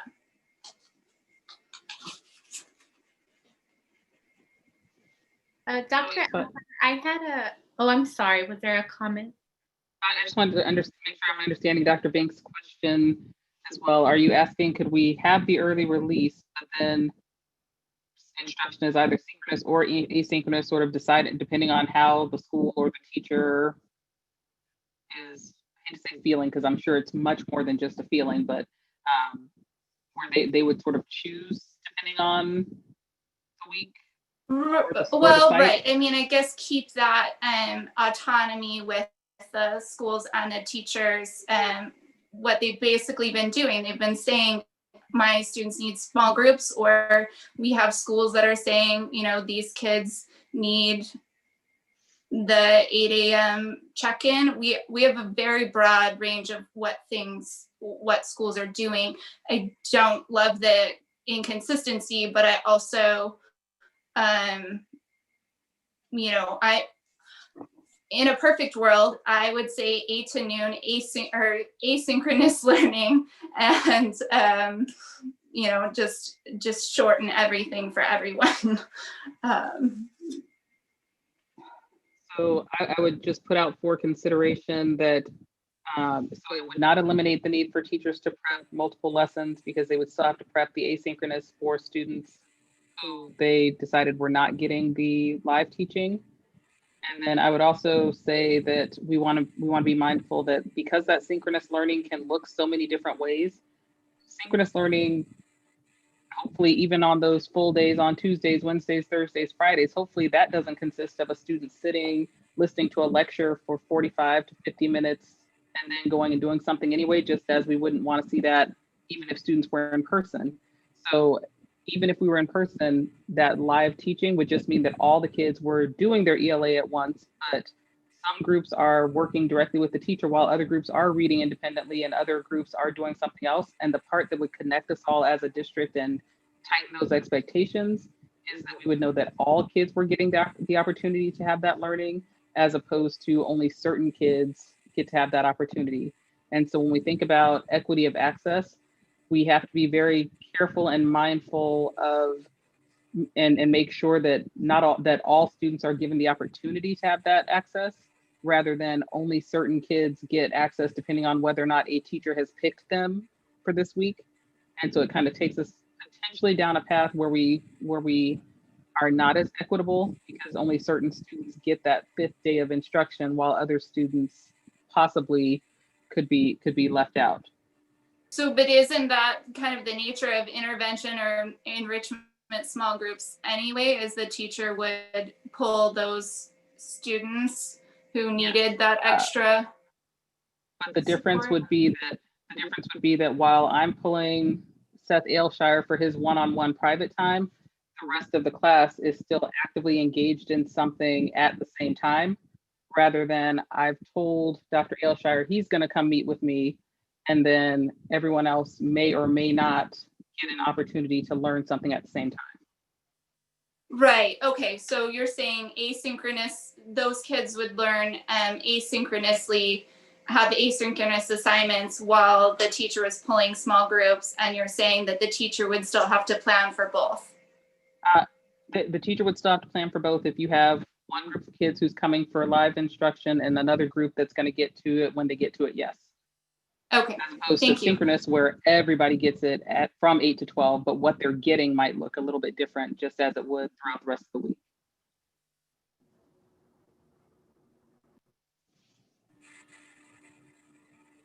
Okay. Thank you. Dr. Brown or Dr. Alshire, I have just 2 clarifying questions. So you mentioned that it is less teaching time. Is it because teachers are only planning for 4 hours versus planning for 8 hours? I do. Okay. And then the second question I have is, do teachers lose any planning time in this new proposed model? Teachers officially gain at least 60 to 90 minutes of planning time. Okay. A minimum of at least 60 minutes more than they are guaranteed in the master agreement. So in theory, this should not result in more burnout on teachers. And that's where I put in my caveat, my disclaimer, that for some teachers it will feel like something being taken away if they have not been teaching live at all, if they have been using the entire Monday for planning and more operational needs, then for them it may feel like a loss because the expectation is to teach. But for those teachers who are getting what's district expected, which is at 225 minutes, and they're also doing teaching in the morning and asynchronous learning, they should all be gaining an hour, not losing any time. Thank you. And for students, students during the synchronous time, as you would do in a normal classroom, teachers can, if they choose to, during that 4-hour time, pull small groups in their ELA class or in their math class and have the other students working on a different assignment. Absolutely. All of the great things when we have our, and when we re-enter 21-22 next school year, in theory, as long as we go with the board adopted calendar, it will be this early release, and all the things that were happening before the pandemic on early release days and after the pandemic on early release days would still be in place on these Mondays. And so what our teachers and students were used to prior to this was that they may have small group or whole group instruction, but they were all in school together. One last question. So as a student and as a parent, after 12 p.m., I am not expected to engage. I can go to doctor's appointments after 12. I can take a nap if I want as a kid. I'm not expected to do anything after 12. My kiddo would be on his playbox. Okay. Just wanted to make sure I understood that correctly. Thank you. Are there any additional questions or comments? My last comments are just voicing concerns with the schedule, because again, we already had a set plan in place, and understand that what is being presented before us is not out of the ethereal, quoting, there's a lot of data to back this up. But there's, as we've already stated, inconsistencies with what is being presented. Lost my train of thought.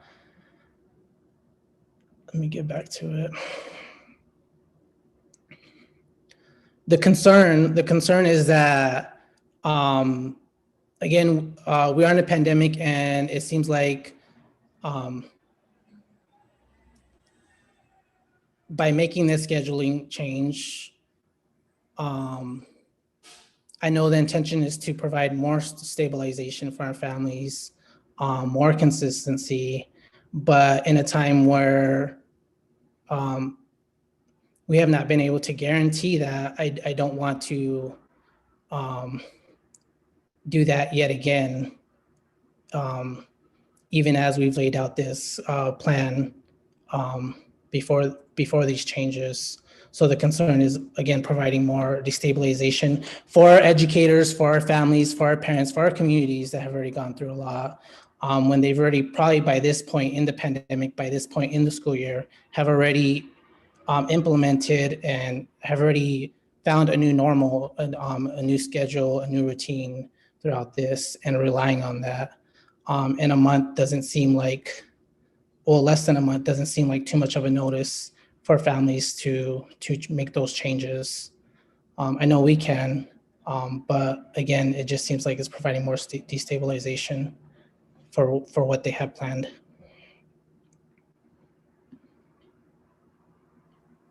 Again, it was just a comment. Thank you, Mr. Carrillo. Are there any additional questions or comments? Yes, I do have a couple. I would like to better understand why the data is not school-based. I feel that collectively you're using just the whole picture instead of identifying where the issues are really underlining. And I'm also curious about some of the incentives that certain schools have been trying to implement in order to increase attendance on Monday.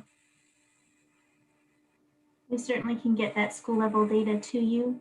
As far as the incentives go, we have had schools do DoorDash, so providing lunch to kiddos who have perfect attendance or good attendance. We're not even looking for perfect right now, just consistent attendance. And those schools have taken videos of the students getting their McDonald's or getting their Chipotle and posting that for other students to see. Other schools have, I would call them little trinkets, like a lanyard from the school. Lowell School specifically, it's a duffel bag full of goodies for the kids, koosh balls, which I have right here, things of that nature. So our schools have really gotten creative about incentives for attending. So is there maybe a way we can kind of open it to school district wide and be like, okay, who's going to be the best school to provide the best attendance, and that school is going to get, a parade downtown, or like, can there be like that district wide incentive, because we're looking at the data district wide, and how are we going to, that's what I'm kind of wondering is if we're going to address it district wide, how are we going to kind of make it an even playing field, or just like making sure everybody's on the same page? Because also it's sounding to me like you're saying teachers aren't showing up on that day, so students aren't showing up, or it's either the teachers are deciding, you know, when their hours are. So I'm just a little confused, and that's why I think having that individual school data would be a little bit helpful to really understand, you know, which schools or which teachers are really the ones that are struggling and where can we provide that support, because changing the whole schedule and dynamic for, you know, the whole district seems a little overdoing it a little bit. So that's kind of my feedback, and just kind of curious on what your thoughts are on that. It's a great idea to have some district incentives. We can definitely think about that. There is not a school that doesn't struggle with Monday attendance. I can say that with confidence. And like I said, we can certainly get that school-based data to you. Of course, we don't have it at this time, but we can get it to you. And one last question, so if we do not agree to this recommendation, is there a backup plan, or will it stay like as is? We will ask our teachers and our principals to develop a plan for synchronous learning. We really do believe that our teachers are the ones that our students need to connect with on a daily basis, not just 4 days a week. And our teachers will continue to plan for the asynchronous learning in the afternoon, and we will continue to have professional development from 1 to 4. Thank you. Yes, and Dr. McLaughlin, I would just like to add that if we stay as is, there are no early out days for our 5-day periods, which is something the district hasn't had in a really long time. We've always had early out Wednesdays. Currently, we have no early out days at all. And if Seth, you want to bring up that last slide again, I'm reminded of kind of what Mr. Carrillo had pointed out, in that the benefit to teachers, and Dr. Diaz, I think you mentioned it too, is that if you take a look at the proposed activities for the current Monday schedule versus the proposed early release schedule, you have a lot more flexibility for everybody in the proposed early release schedule, because you're going back to a half day. And so that's the difference, Ms. Bueno, is that if we keep things as is, we will have 5 days of required instruction without any early release for anybody. And Mr. Carrillo, I think you bird dogged that pretty well early on. So nice job there. But take a look at the proposed activities and the expectations from one to the next. And what I see in the proposed is teacher time for planning and grading, additional teacher time for planning, grading, parent communication, committee membership, etc. You don't see those things called out in our current schedule. Dr. Weeks, my concern is if the proposed schedule is so helpful for teachers and students, then why hasn't that been clearly communicated to them? And why are we receiving so much feedback that they do not want that? So I'm concerned that we are still struggling to communicate clearly with our PhoenixZelle community, and wonder if maybe we do need to go back and communicate again and survey our families and our teachers and have a better idea of where everyone's at and make sure they're clear on what's happening, because it's strange to me that this can be presented and look like it's so helpful, and yet we're hearing kind of some feedback that says, no, we don't want this. Dr. Week, if I could just clarify, Dr. Weeks, I'll just insert that all of our principals shared this proposal with their staffs on Monday, January 4th at their site-based professional learning. So just like with anything, people hear different things. So I would say that there were some misconceptions in the community communications tonight, that teachers didn't understand this proposal fully. And that's no disrespect to teachers. I understand when you're presented with things, it takes time to process and and maybe they just missed some pieces. I just want everyone to know that we have been communicating. We met with PECTA prior to winter break. Dr. Elshire met with PECTA during winter break. So our PECTA leadership is very well aware of this proposal, and all of our teachers were informed of this proposal on January 4th. What was the feedback from the PECTA leadership? I might turn that over to Dr. Elshire. Well, I don't want to necessarily speak for anyone in particular. PECTA did submit their official letter at tonight's call to the audience, so I would definitely sort of refer back to that and allow that letter to speak to what PECTA's stance was overall.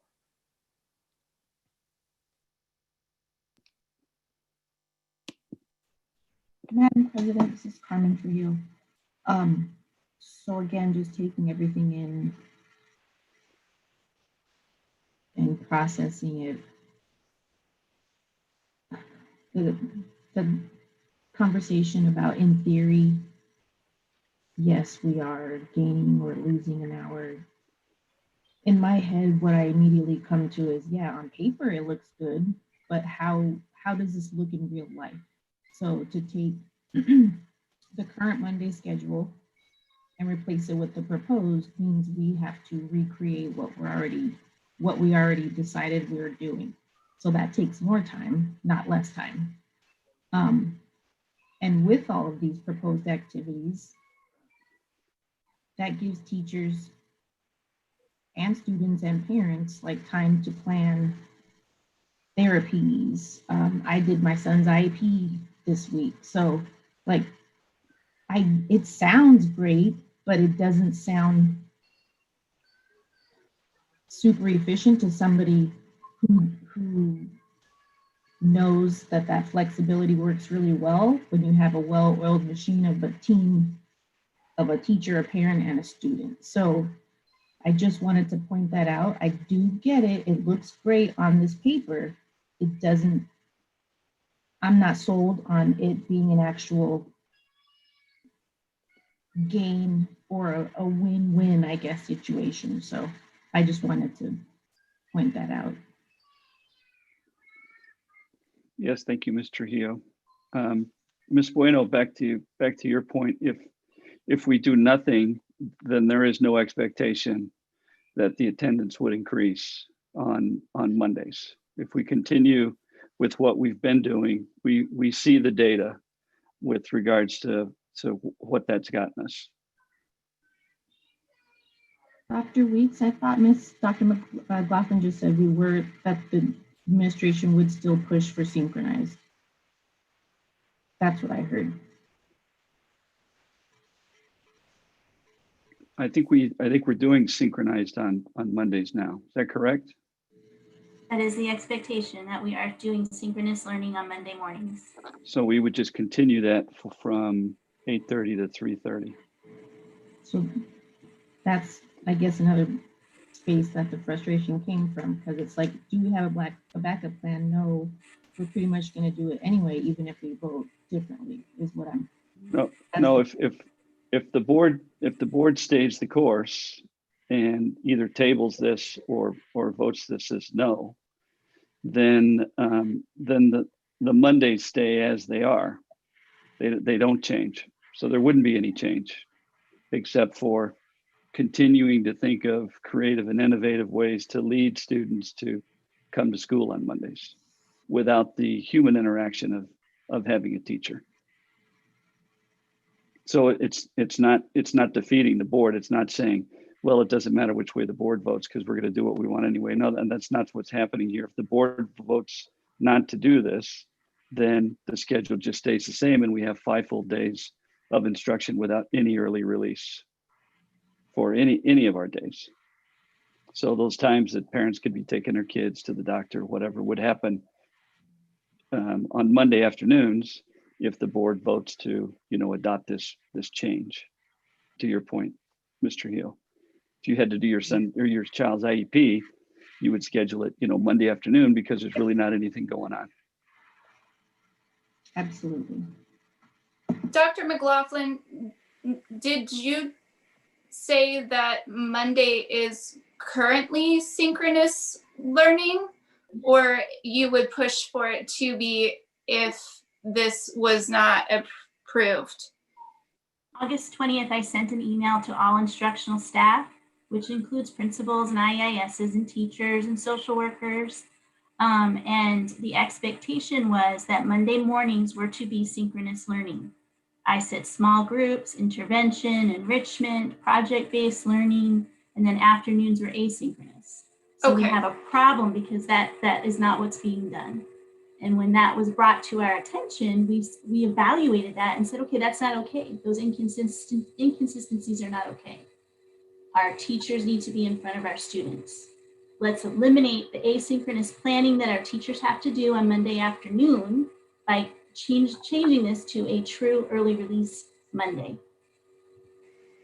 Okay, so but the guidance stays the same where they would be doing the small groups and whatnot for the Monday mornings as it was August 20th, or the guidance has changed? No, the guidance will not change. Okay. It will just be in, let's say it'll be enforced now since it hasn't been consistent across the school district. How would that happen? Our principals are responsible for monitoring our teachers' instruction, and Dr. Weeks and I are responsible for monitoring our principals. So we will ensure that it's done. Okay. Thank you, Dr. Thank you. Thank you, Dr. Thank you, Dr. McLaughlin. Yeah, that's a piece of information that is vital for us. And please keep us updated. If the current Monday schedule keeps as is, what is being done administratively, so that accountability is still in place. Okay, thank you. Okay, yes. Yes, and Dr. McLaughlin, I think that point wasn't very clear in the beginning, so I'm glad that you did clarify that truly the only difference is at noon teachers don't have to work students don't have to go to school and teachers are not teaching at that time. So the synchronous remains the same. That was helpful for me as well. Are there any other points of discussion? One last thing. I think also like with the data, I would like to see by grade levels at each school, because I think we also kind of have a personal responsibility to teach the older kids that this is a way of learning and they're going to use this in high school and in university. So I think taking that personal responsibility and teaching them now that, you know, this is going to be the rest of your life, kid. Like, you got to get with the program. So I would like to see that data so I can better understand, you know, is it, you know, the K-5 kids, or is it the older kids that who is struggling the most and who is not participating the most?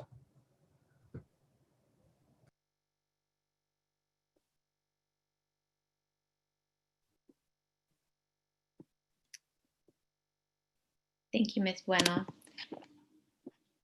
All right, well, if there are no additional comments, I am gonna go ahead and call for a vote.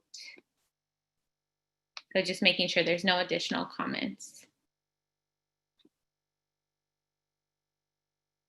Okay, all those in favor of approving the 2021 early release calendar, say aye. Aye. All those opposed say nay. Nay. Nay. I think did everybody vote? I think I missed one.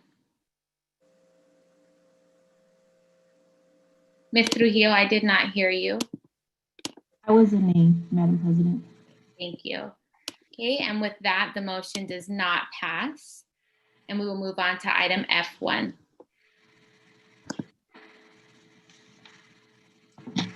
Thank you, Madam President, and good evening to you and the rest of the governing board members, as well as my colleagues and community and staff that are joining us online. I wanted to provide you an update regarding our Pathways to Success initiative that we have going on for the last few months. And also, in light of that, the fact that we also have some new board members, I wanted to provide just a brief history and maybe background as to kind of where we've been and where we're at now, before I kind of talk about the update that we want to present.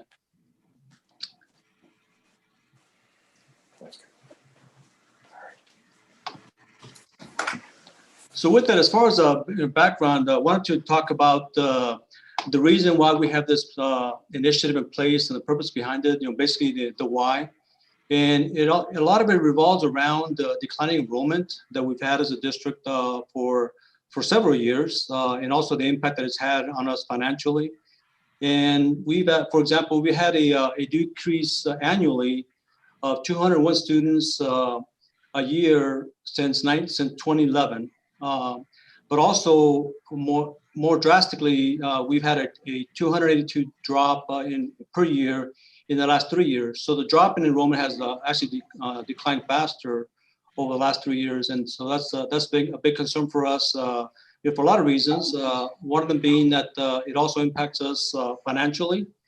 For example, we with that decline in enrollment of 201 students per year, that's a drop of 1.2 million in M&O funding and other enrollment funding that we have. And again, that's per year. But also, if we look at the last 3 years with the higher reduction in decrease, that equates to $1.7 million in funding, at the 282 average. So we're trying to figure out, what the impact of that is financially for us, and and how do we address it going forward. And also, we want to look at the impact that it has on our student performance. That's something that we don't know for a fact. If a decline in enrollment has an impact on student performance, but that's something that we want to look at to see if it has, and obviously do something about it. And also, as far as how we're framing, in this challenge and opportunities, is that we want to be able to address the fiscal and student performance challenges that we have with this decline in enrollment. In a typical environment, that where you have steady enrollment, that's a challenge on its own. But when you have declining enrollment, that's a bigger challenge that we want to address. And also, it's something that we realize that we're not the only district that has this concern and issue. But obviously, we're talking about us here and how we want to address this going forward. And so that's what this whole initiative is really all about. And just I want to give you some examples of things that how it's impacting us. And we also want to be able to kind of answer the question, if you will, about can we rebalance our system and infrastructure to in education models to provide better student performance, and better education for our students. And some things that we believe impact that is the number of students that we have per school, which is at 427 right now. And again, that's been declining over the years. And the 427 is not a big concern, but we do have a few schools that one in particular that's below 300, a couple that are below 300. I'm sorry, a couple that are below 400. And so that again, that trend is really a concern for us that we want to be able to address. The other thing that it does for us, as far as the decline in enrollment, is that we have right now, on average, throughout our schools, we have an average of 1.95 sections or classes per grade. So now we're getting to the point that we're below 2 sections per grade in our school system. That's something that's concerning to us, that we think could impact our performance and student performance in our education. We're also, from a kind of more of a fiscal standpoint, an efficiency standpoint, with all the facilities that we have, when we look at the classroom capacity that we have throughout our system, we're only using right now 54% of the capacity, throughout our schools. So, it's not very efficient, the use of our facilities. So that's something that we would also like to address. And also, when it comes to student performance, and school performance, we have right now 10 out of our 13 schools, with a C or D grade. Obviously, that's not all related to student performance, but but it is partially. So that's something that we'd like to address, as we go forward with this, this initiative. A few things that we've been working on, since we started this project here, back in in October, is we started with conducting a demographic analysis and a study of our district in our environment here, and that was done by a company called Applied Economics, and that's something that was presented to the board, a couple of months ago with kind of the full report. That also, as new members, if you don't have that, I can also send that to you as well, so you have it, the kind of the full report, because it's pretty enlightening, a lot of good information on it, and I wanted to just kind of point out a couple of things that kind of stood out, with a lot of information that was provided in there. But one of the things that they told us that we have a 53% capture rate of school age population within our school boundaries. So for some reason, 47% of the school age population is deciding to go to maybe some charter schools or outside the district, and that's one of the things we like to just figure out, why can't we maybe increase that level of capture rate among within our district.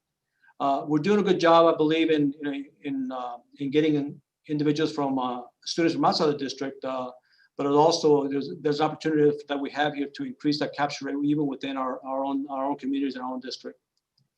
And also the other thing that was pointed out is that on the surveys and in the study was that we've had declining families with school-age children within our district in boundaries, mainly because of gentrification that's going on here in downtown Phoenix and around the surrounding areas. But something that was kind of a little more alarming is that the rate of drop was for K through 2 students is actually higher than the other grades, and so that that's a bigger concern, because obviously even if we have a high retention rate, there's still the number of kids that are coming into our school system is dropping a little more dramatically than other grades. We also, to help us kind of address these issues and challenges, that we formed a task force of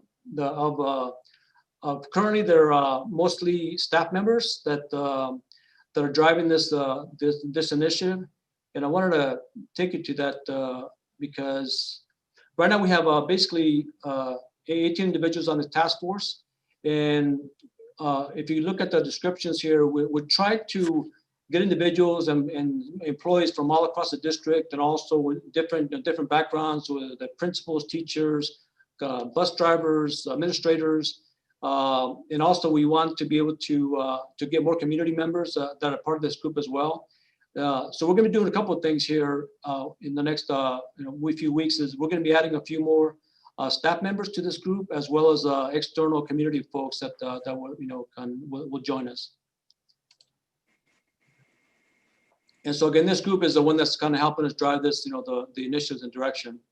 And we do have a success story that that we've accomplished, I believe, in the last since we started this, and that is that we were able to address the performance-based compensation challenge that we've had, over the years. In particular, it kind of came to a head this year and next year, and that was as a result of the Prop 301 committee that took the lead in developing a plan that we feel is going to get us, into a good place this year or next year, to address this issue that we had coming for a couple of years, and that was really related to some funding that was coming is actually still coming from AKISA, Maricopa County for performance-based compensation plans, and so that is a success that we had with the approval of this plan that the board approved about a month ago. So that's something that I want to thank the committee and also the HR department too, and Dr. Vic Diaz for making that happen. We've also identified as a task force some opportunities that we want to address that that I'm going to get to here in a minute as well. And we also want to use some external resources and experts that can help us, with the planning and some of the research that we need to do to make some recommendations of some potential changes going forward. And so that's something I also like to talk about, with kind of the the ongoing initiatives. So it's a very kind of brief history of where we've been and how we got here, but it's be glad to answer any questions about that in either upcoming meetings, or if you want to reach out to me, I can provide you a longer history of what we've been working on. I want to get to kind of where we are now, as an initiative and as a task force, is that we're breaking down all these different challenges and opportunities into what we're calling three initiatives. One is we want to deal with the enrollment and the stabilization, the increase and the stabilization of that for this coming year in 21-22. As I mentioned, we historically we've had a declining enrollment just in general, but also there's a particular concern this year with COVID and the fact that we're doing more online instruction and online learning, that we might have a higher decrease in that enrollment next year if we don't take some proactive measures to address that and do something about it going forward. So we're looking at trying to take some marketing methods to try to talk to the community about how do we keep our current enrollment steady, but also hopefully increase that going forward. And I mentioned about the capture rate. That is something that we would also like to address, with these marketing efforts, to see if we can increase that 53% capture rate within our district for this coming year. So that's one initiative that's kind of more on the short term, because we're working on that basically as we speak. And we formed a committee that's going to be work on this specifically. That's part of their target, and their goal is to work on this initiative, for the rest, basically be between now and the 2021 school year. Another initiative that we're trying to also address within the scope of this overall pathway to success is that we want to also address the fiscal accountability and sustainability. In that, again, I mentioned that the fact that we're seeing a reduction of anywhere from 1.2 to 1.7 million annually in M&O funding. So we want to be able to figure out how do we either decrease expenses so that if we don't have a stabilization or an increase in enrollment, how do we address the expenses that are associated with that? But also, we also look at the positive side to see if we can also increase revenues. We also have some ideas of how we can maybe increase the revenue. So we're trying to look at both on the decrease end of expenses, but also in ways that we can increase revenues to make up for the loss. One of the things that we're using as a tool, and it will not be the only one, but we're going to be using the performance-based budgeting process here that the district has started using a couple of years ago. And we're going to be going to our third round of this, starting here in February. And that'll be a way for us to really look at our budgets and our programs and figure out ways that we can make sure we're efficient and that we're prudent with our budgets.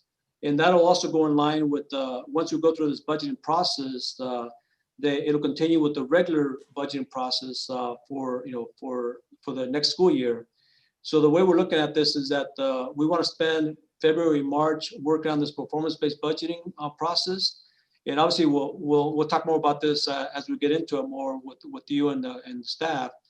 And then in April and May, we're going to be getting into the kind of our typical budget process so that we can provide the board a budget to approve for next year in June. And then the last piece that, and really I feel is probably the most important piece that we want to work on as an initiative on this is that, we're calling it the PESD Reimagined. And basically that's we want to be able to develop a master plan for the future of our district. That can mean basically the number of schools that we have, the type of model that we have within our school systems, what's going to provide us the best way to educate our students and address the demographic trends that we have right now, but also look at the capacity that we have, both facilities wise and also human capital. From the standpoint of, let's say, teachers, how many, what's going to be our teacher to student ratios, what's the proper amount of sections that we should have per grade, those are the things that we want to look at to see, what's going to be more effective and provide the best education to our families.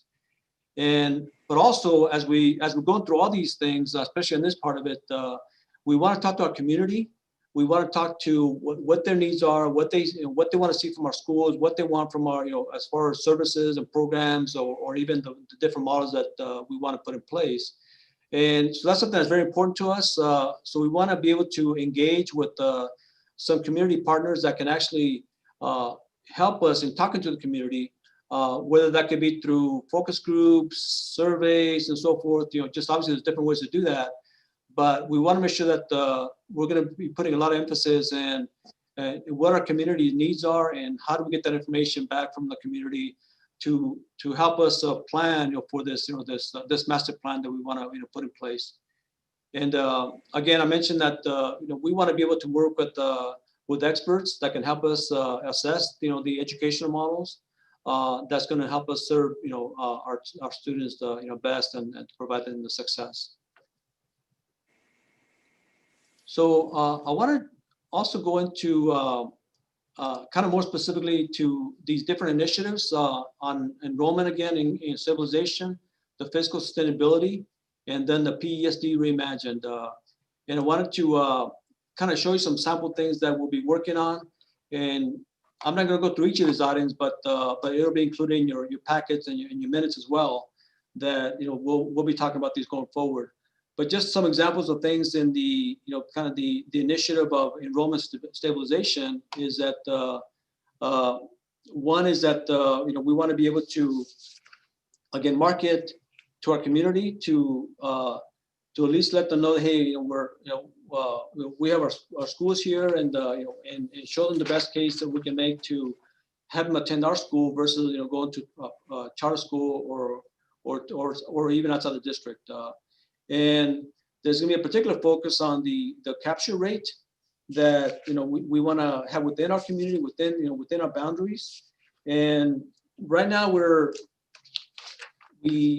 not sure exactly when, but we want to get information from the census that was just completed, and talk to our demographer that did the market analysis and the surveys for us, that to let us know when the census information is going to be available, so that we can use that information to look at the capture rates within each of our schools. What happened was when they did the demographic study, the census data was already 10 years old. It wasn't very very good data, so they couldn't give us a capture rate within each of the schools. They gave us a capture rate within a whole overall district, but so that's a way that we want to be able to market to those families specifically, and hopefully increase the capture rate between now and next school year. And again, that's just one example of the things that we'll be working on as part of the enrollment stabilization. And there's an enrollment marketing subcommittee that's going to work on these areas and more. This is not meant to be all inclusive. This is just some things and ideas that we come across that we've gotten from the task force, from the leadership team across the district. But again, we can definitely add to this list if as we get more ideas. And then on the fiscal sustainability piece, I mentioned that we had the success with the MAKISA funding that I think helps us a little bit in just a better planning, that we know how we're going to address that this year or next year, and so that can help us focus on other items that we can work on related to budgeting. And for example, if we're looking at employee compensation, one of the things that we want to do is also do a compensation study that will get information from within our district and maybe the surrounding districts, that we can do comparisons, so that going forward we can figure out what is going to be our pay structure that we want to have for each of the positions within a school. And that that would include not just teachers, but pretty much all positions across the board. But also looking at benefits as well. How do we compare on benefits compared to other districts, so that we can make sure that we're providing the best benefits possible. At the same time, we want to make sure that our benefits and expenses, are efficient and prudent, because it is a pretty big part of the budget. Right now, we're spending $6 million alone on over $6 million alone on healthcare insurance, and with dental and other coverages, it's really closer to $7 million that we spend a year on these expenses. So, like we have basically with all categories, we want to make sure we're being prudent and in how we're spending our money. So this would be, kind of the fiscal piece of this. That again, if we continue to have declining enrollment, it's inevitable that we have to continue looking at our budgets and to make sure that we're keeping up with all the cuts and reductions, and we're able to, and we don't get in a situation where our revenues are not enough to cover our expenses. Then the last initiative, again, which in my mind is probably the most critical one and more important, is again the PESD Reimagined. I think this provides kind of the best opportunity for us to look at what we're doing, how we're doing it, and again, in talking to the community, what is it that we want to maybe potentially change, going forward, and after we do some assessment, it may mean that we don't change anything, but I do feel we need to at least go through that assessment process and figure out different models that to see if that's what the community wants and needs, and if we can implement those things. As an example that we talked before, and we have a couple of signature schools that we like to talk to the community about to see if that's something that we can either increase enrollment there, or does it make sense for us to provide more signature schools or have more signature schools, as one example.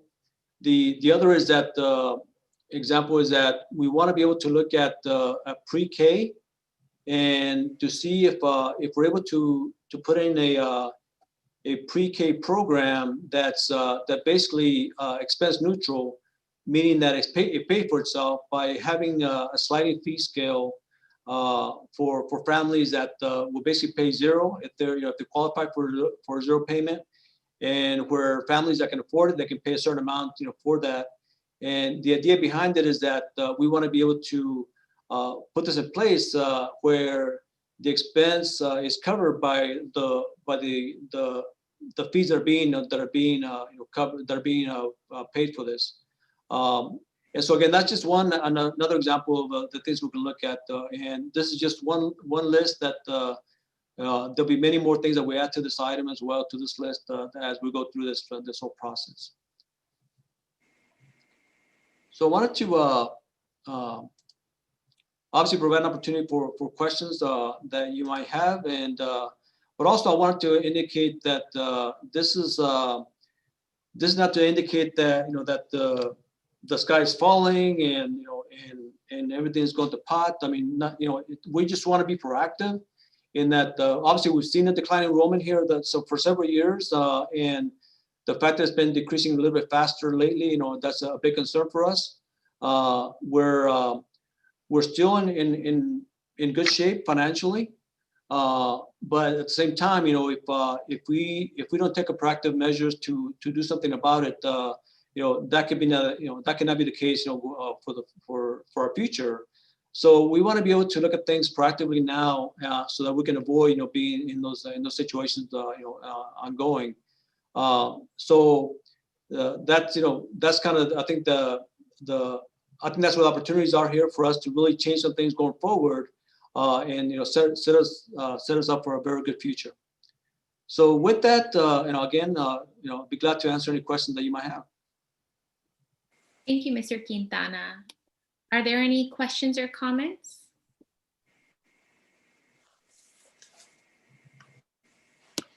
Yes. Go ahead, Mr. Hill. I just wanted to say thank you for the heads up, Mr. Quintana. It was really helpful. Thank you, Reggie. Thank you, Mr. Quintana. Thank you for leading this. Thank you to the educators who have just stepped beyond the classroom to pile more onto their plate, right, to address these issues that our district needs to address.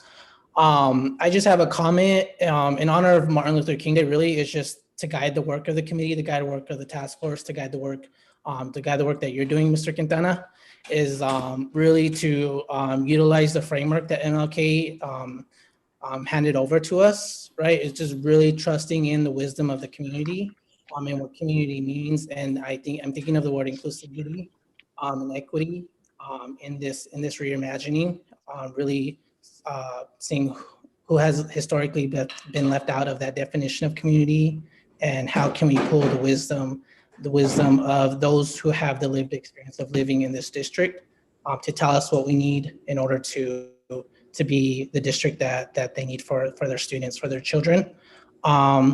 And then also, as the work entails, which is another part of aspect of his framework, is reimagining alternate visions of our community, but specifically for our district, right? I saw signature schools, but again, I'm clinging to that word, especially in this day and age, what it means to be a district of equity, justice, and inclusivity. And then one last thing is just really relying on strategies to reimagine those futures. What are effective strategies that we can go forward with? So just using those 3 pillars to guide the work that we're doing as a district. Thank you. Great, thank you. Definitely, we can definitely do that. Mr. Quintana, I have a question. Thank you for your presentation. I have a question about what is the capacity of our facilities that aren't open for schools? The capacity for, I'm sorry, the ones that are not open right now? If I understand your question correctly, we have a couple of facilities that are currently open, Monterey Park School, as well as NNOT, that right now are they're being leased, and also obviously we have a ASU Prep that's also being leased, to ASU, and so there's some capacity there. The Monterey Park School is fairly small. That one only has like 6, maybe 8 classrooms, so it's not very big. I'm not sure how big NNOT is, but there's definitely some capacity there that if we wanted to use it, we could. Okay, I'm asking not how they're being occupied, but what is their capacity right now? Like they're being occupied, 20% of the building. Well, yeah. So ASU Prep is being used 100%, for their charter school. And not, we have a tenant there that's using it pretty much 100% of the space there. We have an immigration nonprofit organization that's using the facility there. Right now they're using 100% of the facility. We're going to be leasing Monterey Park to a preschool program called Big Little Minds. Initially, they're going to use half the facility, half the space, but with the idea that if they have high enrollment, they could use the entire facility, which is basically about six classes. Okay, and thank you. And what is that revenue? Are we bringing in any revenue from any of those facilities? We are. With Monterey Park, the lease starts in August, and that's going to be $5,000 per month. Okay. It basically equates to about $18 a square foot. I don't know the exact numbers, but the latest lease that we have with the ASU Prep, but that also starts, the new one starts on July 1st. I believe that's closer to $700,000 per year, plus some additional in-kind funding that we get from them to the tune of, I think it's $125,000.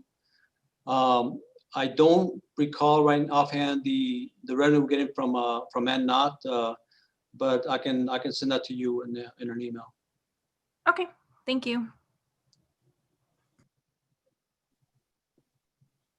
Mr. Quintana, I had a comment on, and I understand that the tables that you showed us are not all encompassing, it's just a sample, but on this declining student enrollment, at that challenge category, I see that some of the solutions and the options are presented there. But I would say that these are reactive. So can we consider more proactive strategies that would go into that bucket, some of which I think are listed as their own categories. But for instance, I'm thinking of the signature schools. I would think that those go kind of hand in hand and in our marketing as well. If we have great marketing, if we have signature schools that are drawing in families, that lends itself to the declining enrollment. Yeah, as far as so the marketing that we're planning on doing is going to be for all of the schools. Yeah, so we want to, obviously the marketing material will probably be a little bit different for this, one school to the other. But we do want to make sure that we're marketing, all the schools, pretty much throughout. We want to also get some professional guidance on the marketing pieces that we want to put, not pieces, but marketing methods that we want to use. In addition, talking to staff about how we can do that. But definitely the marketing will be used on the signature schools as well as the other schools. Okay, thank you so much. I appreciate it. Are there any additional comments? Yes. Is the M&O reduction just a result of decreased enrollment? Yes. Yeah, because basically the M&O funding comes as a result of of enrollment and attendance. And so as we have less students attending and enrolling, then that the funding goes down. It also impacts other funding sources that we get. For example, a 301 funding. That's also based on as a percentage of overall M&O dollars. So that will also be going down as we have decrease in M&O and decrease in enrollment. So the M&O funding is basically it is going down because of enrollment and lower enrollment. Okay. Do we have any predictions on how much revenue or how many students we could capture with like a certain dollar amount of marketing and like a certain amount of renting out buildings or whatever it is that we're doing? Do we have any predictions on kind of what our capabilities there are? Like if our marketing budget is only $100,000, like how much does that potentially actually get us or something like that? Does that make any sense? I'm sorry. No, definitely. The question makes sense. Unfortunately, I do not know the answer to that. And I think that's where I think for marketing companies can really help us with that number because like for me, for example, if we're able to stabilize enrollment for next school year, meaning that if we're able to bring back the same amount of students that we have this year, next year, I think that could be a big win for us because right now we're concerned with this, again with this COVID and the online enrollment that there could be a drastic decrease in the enrollment next year.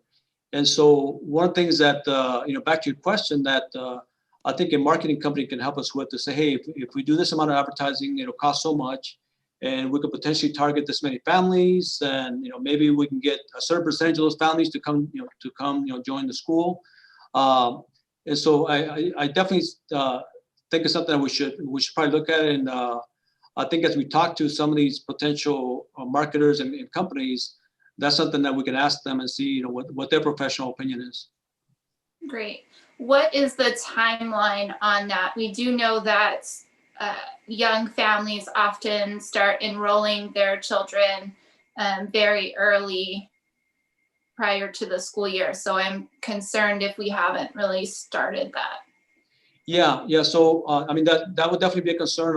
But I am happy to say that it has started already. through the efforts of Mrs. Linda Jeffries and our marketing communications director, so that she's already been working with the schools and with staff on putting some things in place. For example, working with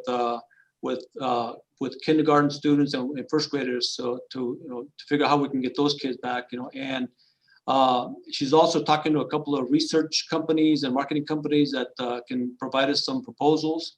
But Linda has already been working over the last probably month at least or two with our schools to how we're going to market it ourselves better. And so it's already started. It's a matter of, hey, how do we kind of beef it up, and how do we put some more up into it, and some more, maybe, like I said, even dollars into that process. Okay, thank you. And how often is your task force meeting? Right now we're probably meeting every 2 or 3 weeks, but also that might change a little bit because we're also developing these subcommittees. And so one of the things that we're going to be working is, we're going to have, for example, this enrollment committee that is probably going to be meeting also, a little more regularly. We're going to start up this performance-based budgeting committee, next, basically now and starting in February. And then we haven't started the PESD Reimagine committee, but that's something that we'll probably start also, next couple of weeks. So the combination of these subcommittees as well as this task force, we're probably meeting at least every couple of weeks. Okay, thank you. And you're trying to include representatives from, teachers and parents and all of that in each subcommittee as well? Yes. Great. Yeah. Thank you so much. Yep. Thank you, Dr. Vink. Are there any additional questions or comments?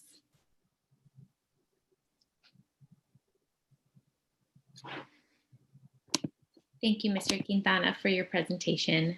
Okay. Thank you. We'll go ahead and move on to item F2. Great. This item is a request for approval of the purchase to issue a purchase order for cameras for our classrooms. And Dr. McLaughlin is going to provide us more information on this. Thank you, Mr. Quintana. The Student Learning Task Force recommended a simultaneous approach to teaching for when we are able to allow families the choice of returning in person or remaining online. And that simultaneous approach requires these cameras.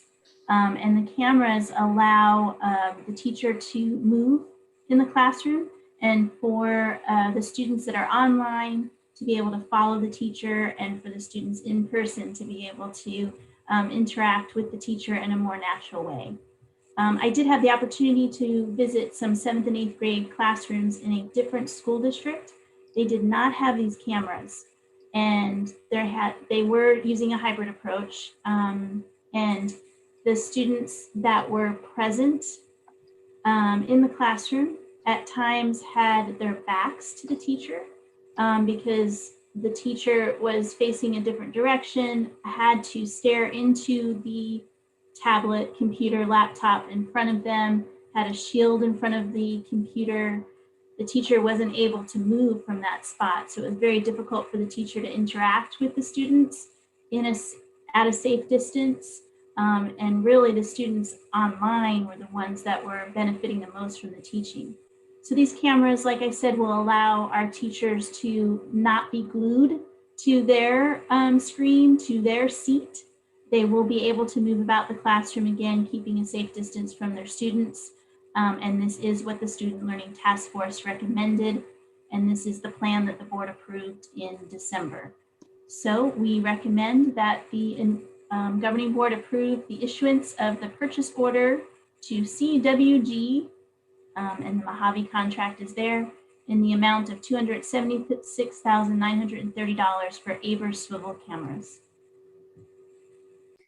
Thank you, Dr. McLaughlin. Can I have a motion to approve? So moved. And can I have a second, please? Jessica Bueno, second. Thank you. And is there any discussion?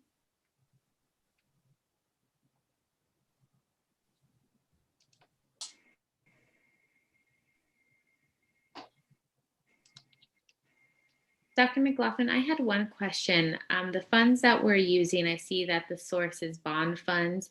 Does this, I know that money is tight in our district for obvious reasons. Does this make a severe cut in our budget, or are these funds available and we wouldn't be using them for anything else at this time? That is correct. And Mr. Quintana can definitely elaborate. But you're right, Dr. Diaz, these funds are for purchases of this kind and can only be used for purchases of this kind. Okay, great. Sorry, I didn't know how to ask that question. Yeah, if I can, I'll just add to that a little bit. Because we had a $16 million bond authorization back in 2015, and up to now we've made a lot of improvements in different facilities, but we still have about $3.5 million available for this kind of funding. So yeah, the funds are available, and it's it will not cut into any other funding that we need. Mm-hmm. Okay, that's helpful. Thank you. Are there any other questions or comments? I do have a question, I'm sorry. Is there any future use of those cameras planned? Yes, ma'am. We can use those for professional development purposes. So a teacher could wear the camera and other teachers could observe the teacher teaching. So there's a variety of professional development uses. If there isn't a substitute, but there's an instructional assistant that could go to the classroom next door, same grade level, the teacher could teach those two classrooms at the same time while the instructional assistant maintains classroom management. Sometimes we have difficulty getting substitutes. So yeah, there are definitely, and those are just two off the top of my head. I know we can get creative. Great, thank you. That is a great question. And that just kind of makes me think of, I know we have great teacher retention. It's actually really remarkable in our district. But in the instance of, let's say, we only had one Algebra 1 teacher for 8th grade and more students throughout the district wanted to take Algebra 1.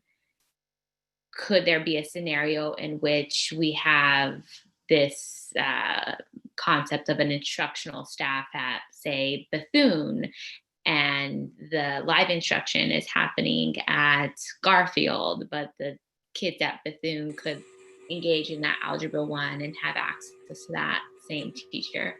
That's another great example, Dr. Diaz, definitely. Yep. That's awesome. Yeah, all kinds of possibilities. Great. Are there any other questions?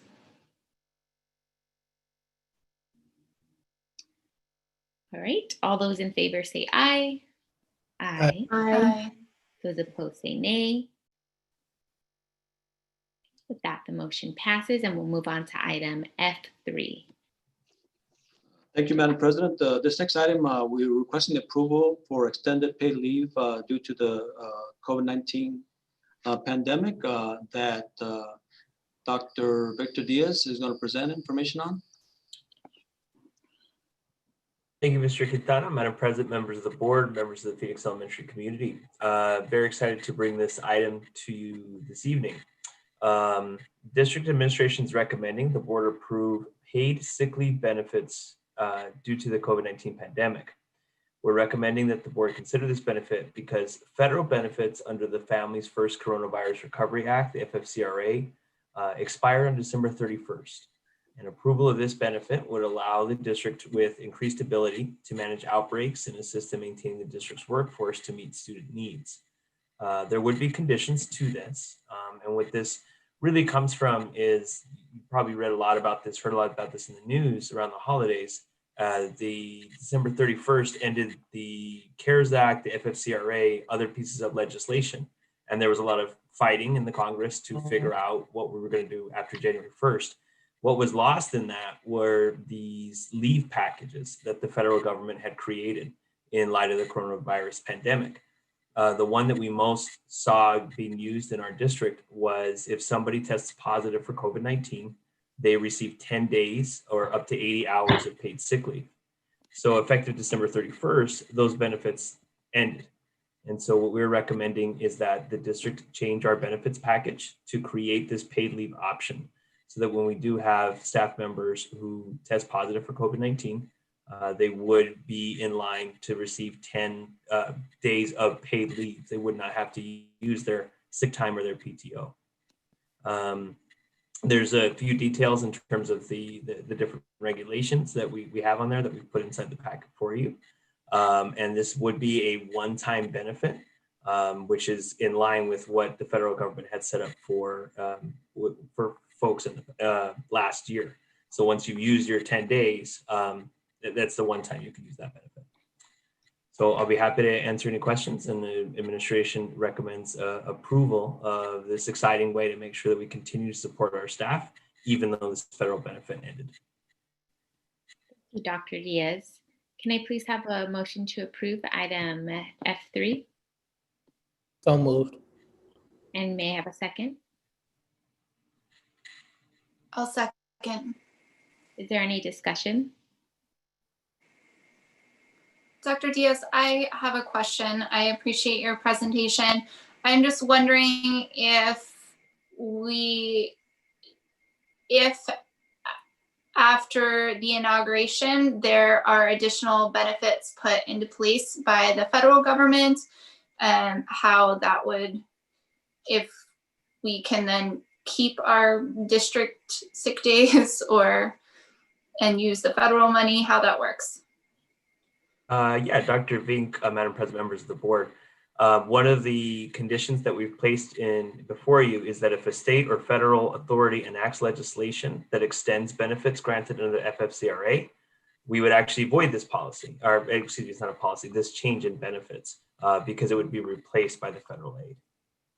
But if there is no federal or state action around anything that has to do with paid leave, we would use this up until the end of the contract year, so June 30th, 2021. Thank you. Thank you. Are there any additional questions? Yes, Madam President. Dr. Diaz, Carmen Trujillo here. I just, for my own sanity, does this have anything to do with full-time or part-time employees, or is every district employee able to participate? A great question, Mr. Hill, Madam President, members of the board. This would be a benefit to all Phoenix One employees. So if you were part-time, we would take 2 weeks of your part-time pay, and you would be able to earn that. So for instance, if you're a peer assistant who is a 4.5-hour employee, you could receive 10 4.5-hour days of paid leave. Thank you for the clarification. Absolutely. Thank you. Any other comments or questions?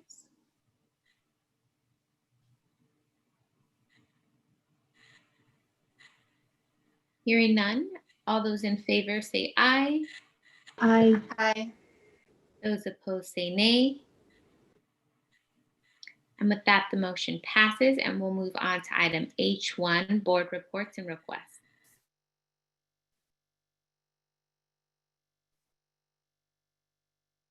Are there any board reports or requests? I have one that I think is a request maybe.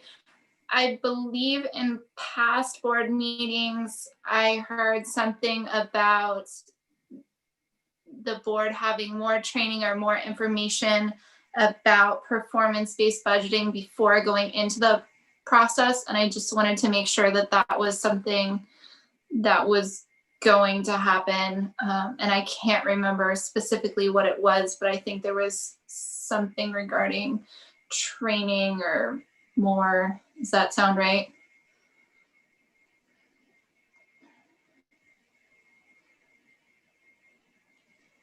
Mr. Quintana, Yes. will there be some type of onboarding that we can provide for the new board members, and even for us, that just goes over the process again, and then we get the information, the packages sooner, so we have more time to evaluate those?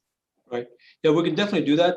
We will probably start the process though in early February and present packages to the board sometime, maybe in March, possibly even April.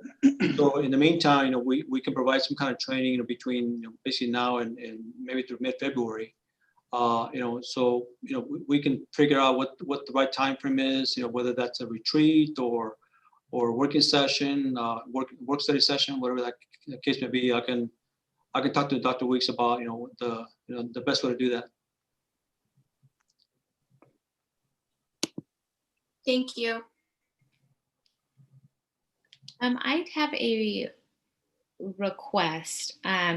Because we are going to stick with the existing schedule, not moving towards half days on Mondays, as appropriate, I would like to get updates to the board on attendance and achievement data to see if the enforcement of those 4 hours of synchronous learning does make a difference in both attendance and achievement.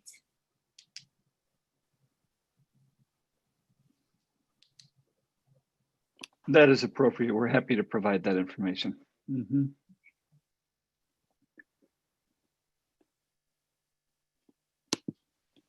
Are there any additional reports or requests?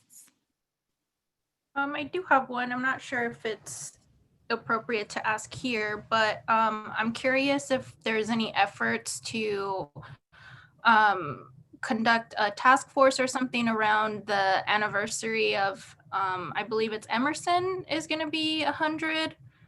Correct me if I'm wrong, Dr. Weeks, but I just see that as a historic opportunity to fundraise or just bring attention to the school district. So I'm curious if there's anything in the works. Yes, there's lots of preliminary talk. Emerson's going to be 100 years this year, as the district will be 150 this year. Yeah, there's a big party of brewing. And so what we would like to do is, of course, like I said, it's been mostly talk, but what we would like to do is celebrate all of public education relative to Phoenix Elementary's 150th birthday. There's a very rich history about how we got started. And I'm happy to go on for hours and hours to talk about that history when you're ready. But yeah, there's lots of work to be done, and we've been engaging with some of the folks who've been around here for a really long time, and we're probably going to need some help due to COVID to be able to bring basically as many in the state that wants to participate with us in this. So we've got a big vision for this. So yes, we're really excited about that. Kenilworth just passed their 100th year last year, and they did the best that they could, and they wanted to come back and re-celebrate. And so, but with our historic buildings, Dunbar, Whittier, Kenilworth, Emerson, over the next 6 to 8 years, a portion of our district, of our campuses, will be hitting 100 years. It's exciting. It's an exciting time to be at Phoenix Elementary. Thank you. Thank you. Are there any additional board reports or requests?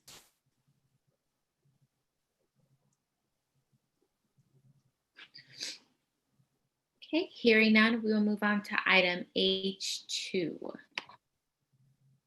Dr. Weeks, do you want to speak to this, or do you want me to speak to this?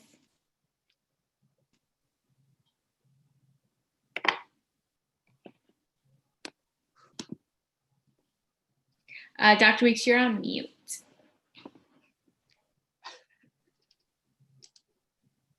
There we go. Is that better?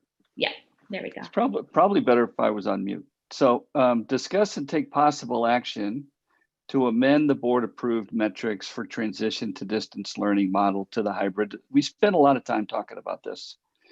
At the end of the day, Dr. Diaz and I, we were talking about how we got here with regards to the board adopted metrics and really what that means going forward, and to have a conversation about whether or not we should be leaning on the science which is what comes from the Arizona Department of Health Services and the Maricopa County Department of Health Services.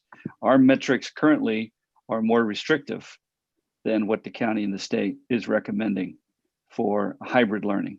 And so, Troy, if you want to bring up that web page again, the one that we talked about during the COVID conversation. Yes, that one. So if you take a look at the middle section there, Dr. Diaz, I think this is kind of what you were thinking about. Mm-hmm. Instead of yellow, green, green, meaning our current metrics is in the yellow for the number of cases per 100,000, and in the green for percent positivity, and then the counting number, to fall in line with the state and county recommendation for hybrid learning scenario number 2, which means all of our numbers would fall into the yellow. Mm-hmm. So if you scroll up just a little bit, Troy, you can kind of see what that means. Yellow means that our metrics would shift from cases per 100,000 in the yellow from 10 to 100, they would remain there. And the percent positivity would go from less than 5% to 5 to 10%. And for the COVID-like illness, from less to 5% to 5 to 10%. Is that kind of sum it up, Dr. Diaz? Yeah, and really, so just, I don't know how many of the new board members were tuned in during those conversations, but you know, when we set the metrics, we set them during a time where we knew very, very little about COVID, very little about the pandemic. Not that we know a whole lot more, but I'd say with the vaccine, with the data that's come out, I think the conversation would have been different had we had it today versus when we had it, because things have shifted so much. So when we did have the conversation to approve metrics, we took a very, very cautious course and did not adhere to what the county and the state science and health experts recommended. We did our own, we developed our own metrics, and at the time, I think it was appropriate because we wanted to maintain the most rigorous course of action. But what I wanted to, Dr. Weeks and I wanted to present to you is just opening the discussion back up, and wanted to get your feedback on whether we should shift back to state and county health experts' recommendation of hybrid truly does mean all yellow, in-person truly does mean all green, and distance truly does mean all red. Because right now we are not following that. And it is my perspective, based on what we know now, that we probably should not act as health experts on our own, and we should lean on what they've given us, but wanted to bring this up for discussion here today. Oh, go ahead. So I have, it's a little bit dilemma because we know that, and correct me if I'm wrong, I don't want to be pushing any misinformation, but that the metrics were changed earlier, and if we trust that, then that's fine. However, I do think the original metrics that were set by the school district were good in hindsight as we look back, because in terms of COVID cases, in terms of illnesses, percent positivity, what we're seeing in Arizona, and our leadership, we're in a worse position now than we were in March. So for me, it was good foresight for our district in terms of relying on their own metrics, and I trust those, and I trust those more, especially during the time, especially during social political context that we're in right now, and how COVID cases continue to increase. Again, I welcome consistently discussing this issue as vaccines come in, seeing where we're at in March, and then reanalyzing this. Mr. Carrillo, I think you had a question of whether or not we've changed the metrics. I'm not sure if I heard that correctly. We adopted them once. So it was whether the Department of Health changed the metrics. Have they been originally like this since March, or have they changed since then? Nope, they've been consistent. So the only thing that would change is we would align to what they've recommended versus what we chose to adopt, which was a mixed match of their recommendations. Thank you, Dr. Diaz. Yep. I just want to make sure I'm clear on what we're doing right now. Are we just discussing whether to put this on a future agenda and discuss again and possibly vote, or what's the goal for right now? It just depends on what the board's pleasure is. We could discuss it today, and we could choose to vote on adopting metrics aligned with the health and the state and county health metrics, or we could just discuss today and we can come back at a later meeting in the future and we could vote then. So we would need your guys' perspective and unity in what direction we go. I think the meeting about this originally was maybe 2 meetings, and didn't we have maybe an expert or the lawyer was mediating, and it was several hours, so it feels like it might be I wouldn't be ready to vote on this tonight, especially with Arizona in the place that it's at. Dr. Vink, we did not have a lawyer mediating, but what we could do is we could potentially bring somebody in from the county or the state to speak to this a little bit more, if that is something you would like to see happen.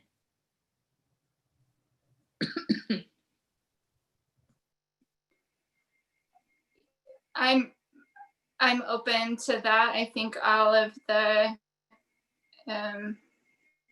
resources we can pull. At this point, it doesn't look like we're going to be in any case able to open anytime soon. So I think we have some time to discuss this. So.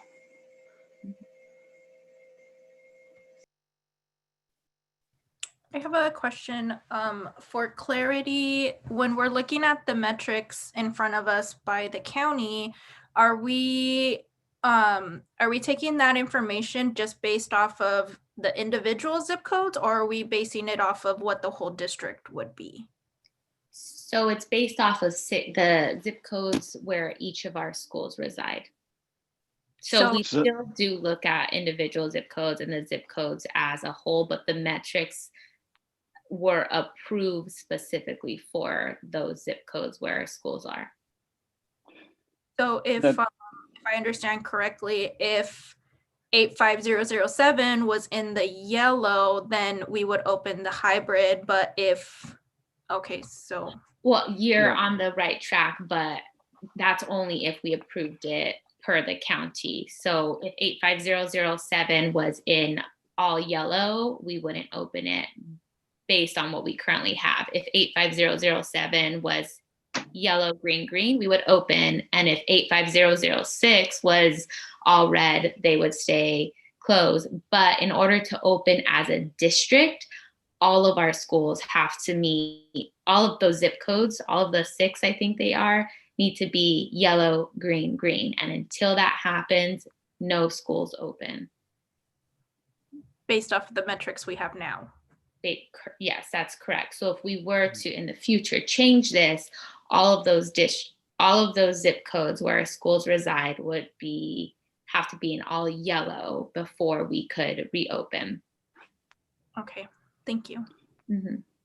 Yeah, that's correct, Dr. Diaz. That's actually, Ms. Bueno, you bring up a good point because that's a piece of the recommendation that needs to be made clear. So Troy, if you were to scroll up a little bit and get back to the map, an alternative would be to use this map and either select our district or select the city of Phoenix, which is what Madison has done.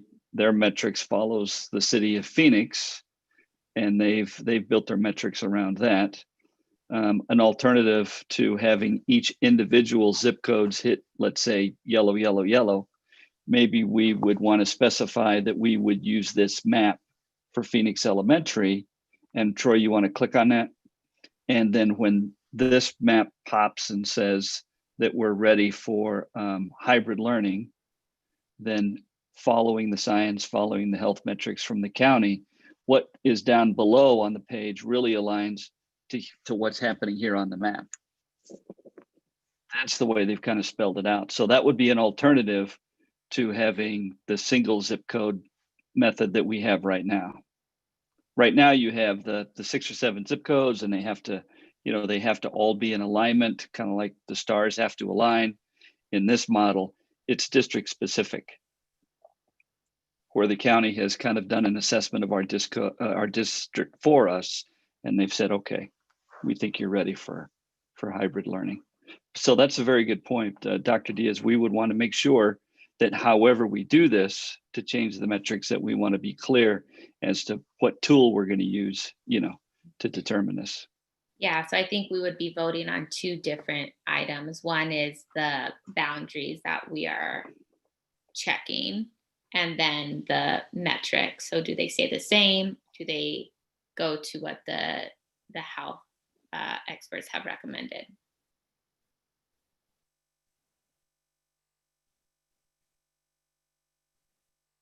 So it sounds like we probably need another meeting where we discuss this, maybe have some data presented to us about, well, I guess what would you guys want to see in that presentation?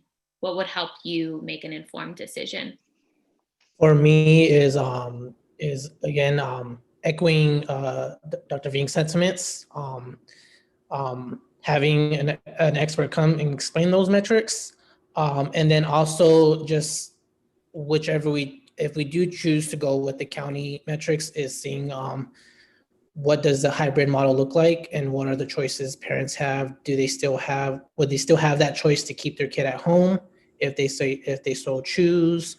And then would the asynchronous day still be the same? How would that schedule look too? Seeing what schedule changes, if any, would occur.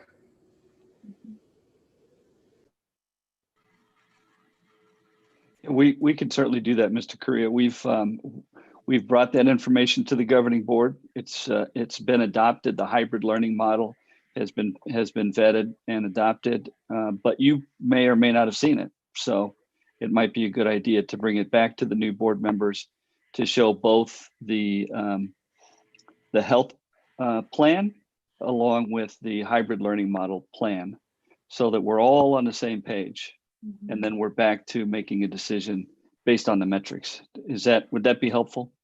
Yes. Getting us all on the same page? Okay, we can do that.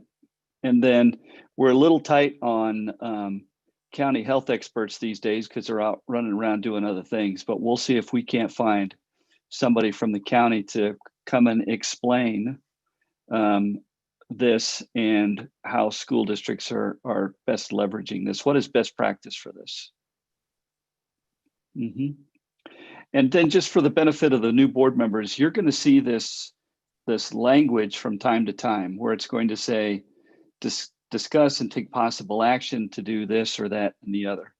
And so when you see that, you don't necessarily feel obligated that you have to take action.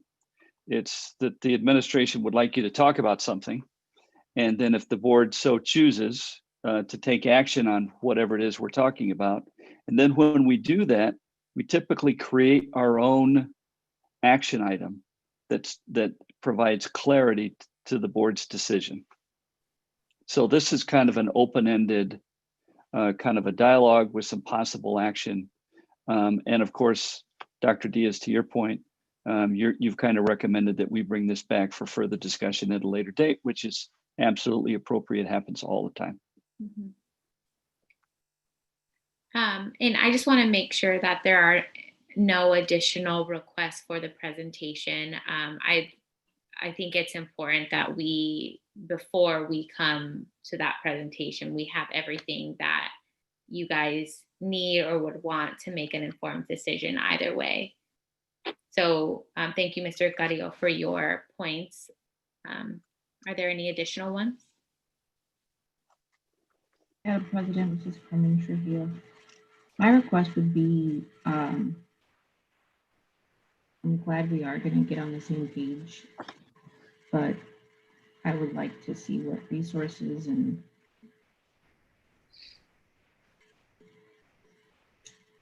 what assistance we're giving our community that is a very poor community, a very brown community that is hit very hard by this pandemic. I would like to see what we're doing to offset those things while we're making this decision as a new board.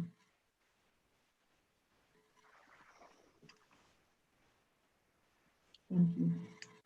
Thank you.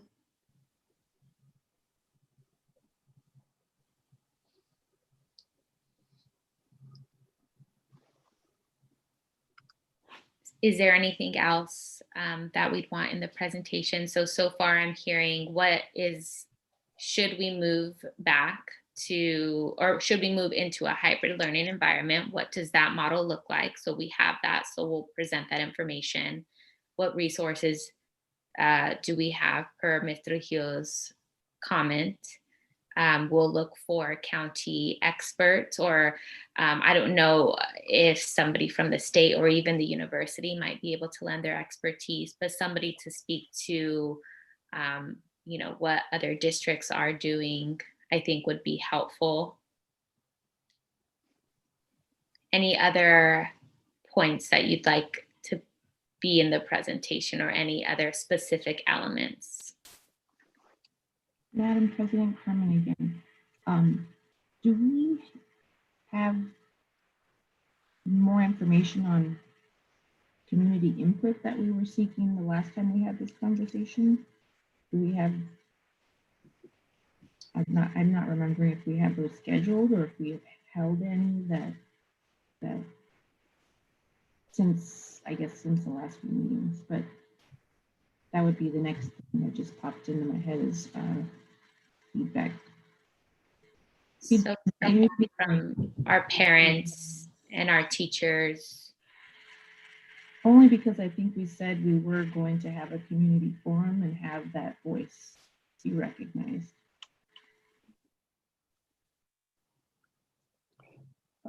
Yes, Mr. Trujillo, we did have that community forum. And at that forum, Dr. Diaz, I think you were there. Thank you very much for that. We spoke to our community about the health plan and the hybrid learning model, and we let our parents know that this is the metrics and we're not ready to come back yet. I mean, that was kind of the tall and the short of the forum. And as we saw tonight, and as we've been seeing, we are clearly in the red. So what we are doing and what we are talking about really is getting ahead of what tomorrow looks like. Mm-hmm. And then to your point, Ms. Trujillo, to make sure that we don't lose our community in the process, to keep them in the loop and keep them informed as to what we're thinking. Yeah, I think that would be very valuable. And I don't know what that looks like, Dr. Weeks, if it's another forum where we get input there, or if it's another parent survey and a teacher survey, but just getting their feedback on, of the different boundaries, which would they prefer that we look at? Is it the zip codes? Is it the school district? Is it the city? And of the metrics, should we go with what the health experts have recommended or what we have put together on our own? So I think those two questions would be helpful.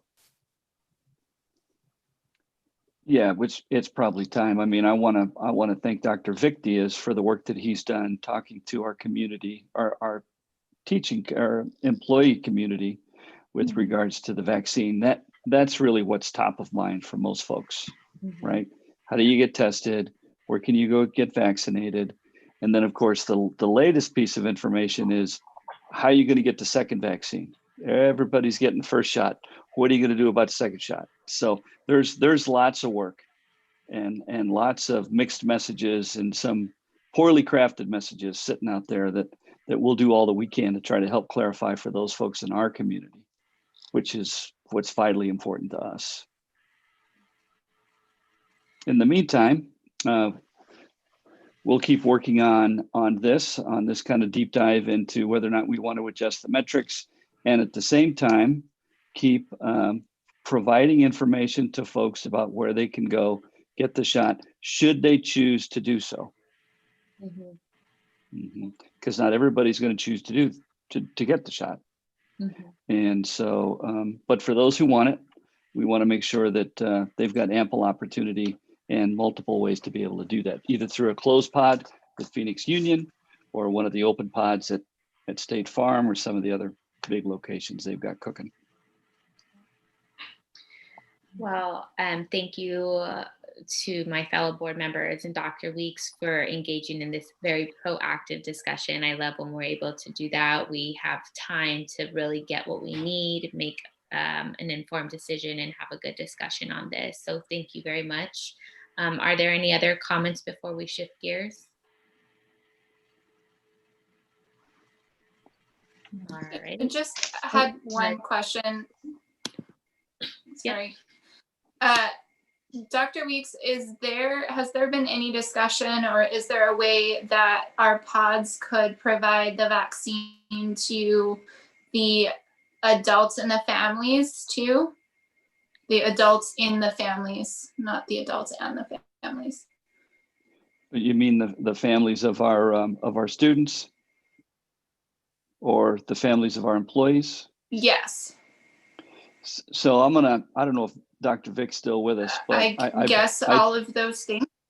Yeah, I think where we're at with 1B, and I'll lean on Dr. Vic Diaz if he's still up with us, is that this particular round is targeting, the latest I heard was 65 and older. So if you're 65 and older, you're classified as being part of 1B. So it's really age driven. And so if you're a teacher, you're a firefighter, you're a police officer, if you're 65 and older, you're part of 1B. So I think that's kind of the metrics for 1B. And then folks in 1C, yeah, it's not really driven that other way that you described. I just wasn't sure if in a closed pod situation it was different. No, that it's the makes same. sense. Yeah. Okay. Thank you. Yeah. No, that makes sense. I mean, it doesn't necessarily make sense, but that's the way they've described it. Yeah, I could just confirm for you, Dr. Bing, that the closed pods are only for the staff members of the different districts. Once we get into 1C, once we get into 2 and 3, whether or not the county would partner with schools remains to be seen. We would certainly hope that they would. We know that our community finds our schools to be trusting, helpful places. We know that we have health professionals in our schools. We're one of the few school districts that actually has a nurse at each school as opposed to a health aide. And so with all those things being said, we know we do have resources that we have shared during this time and that we would be happy to share with the vaccine as those become more available. We don't have the super zero deep freeze refrigerators and things that they have over University of Phoenix Stadium right now. But we will certainly continue to extend our services as best we can to everybody in our community. Thank you. Are there any additional comments?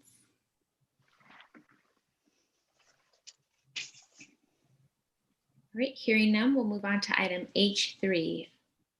Are there any future agenda items?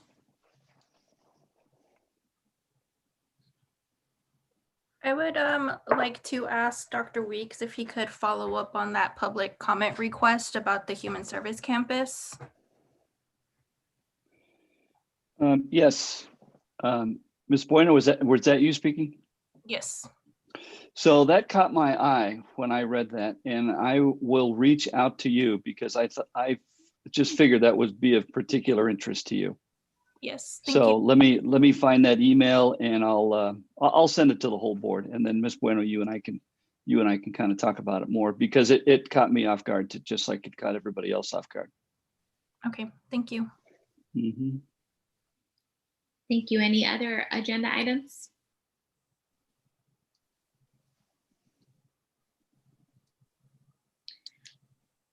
Okay, hearing none, the meeting is adjourned at 10:44 p.m. Thank you all for your time. Thanks, everybody. Thank you. Good night. Good night. Good night.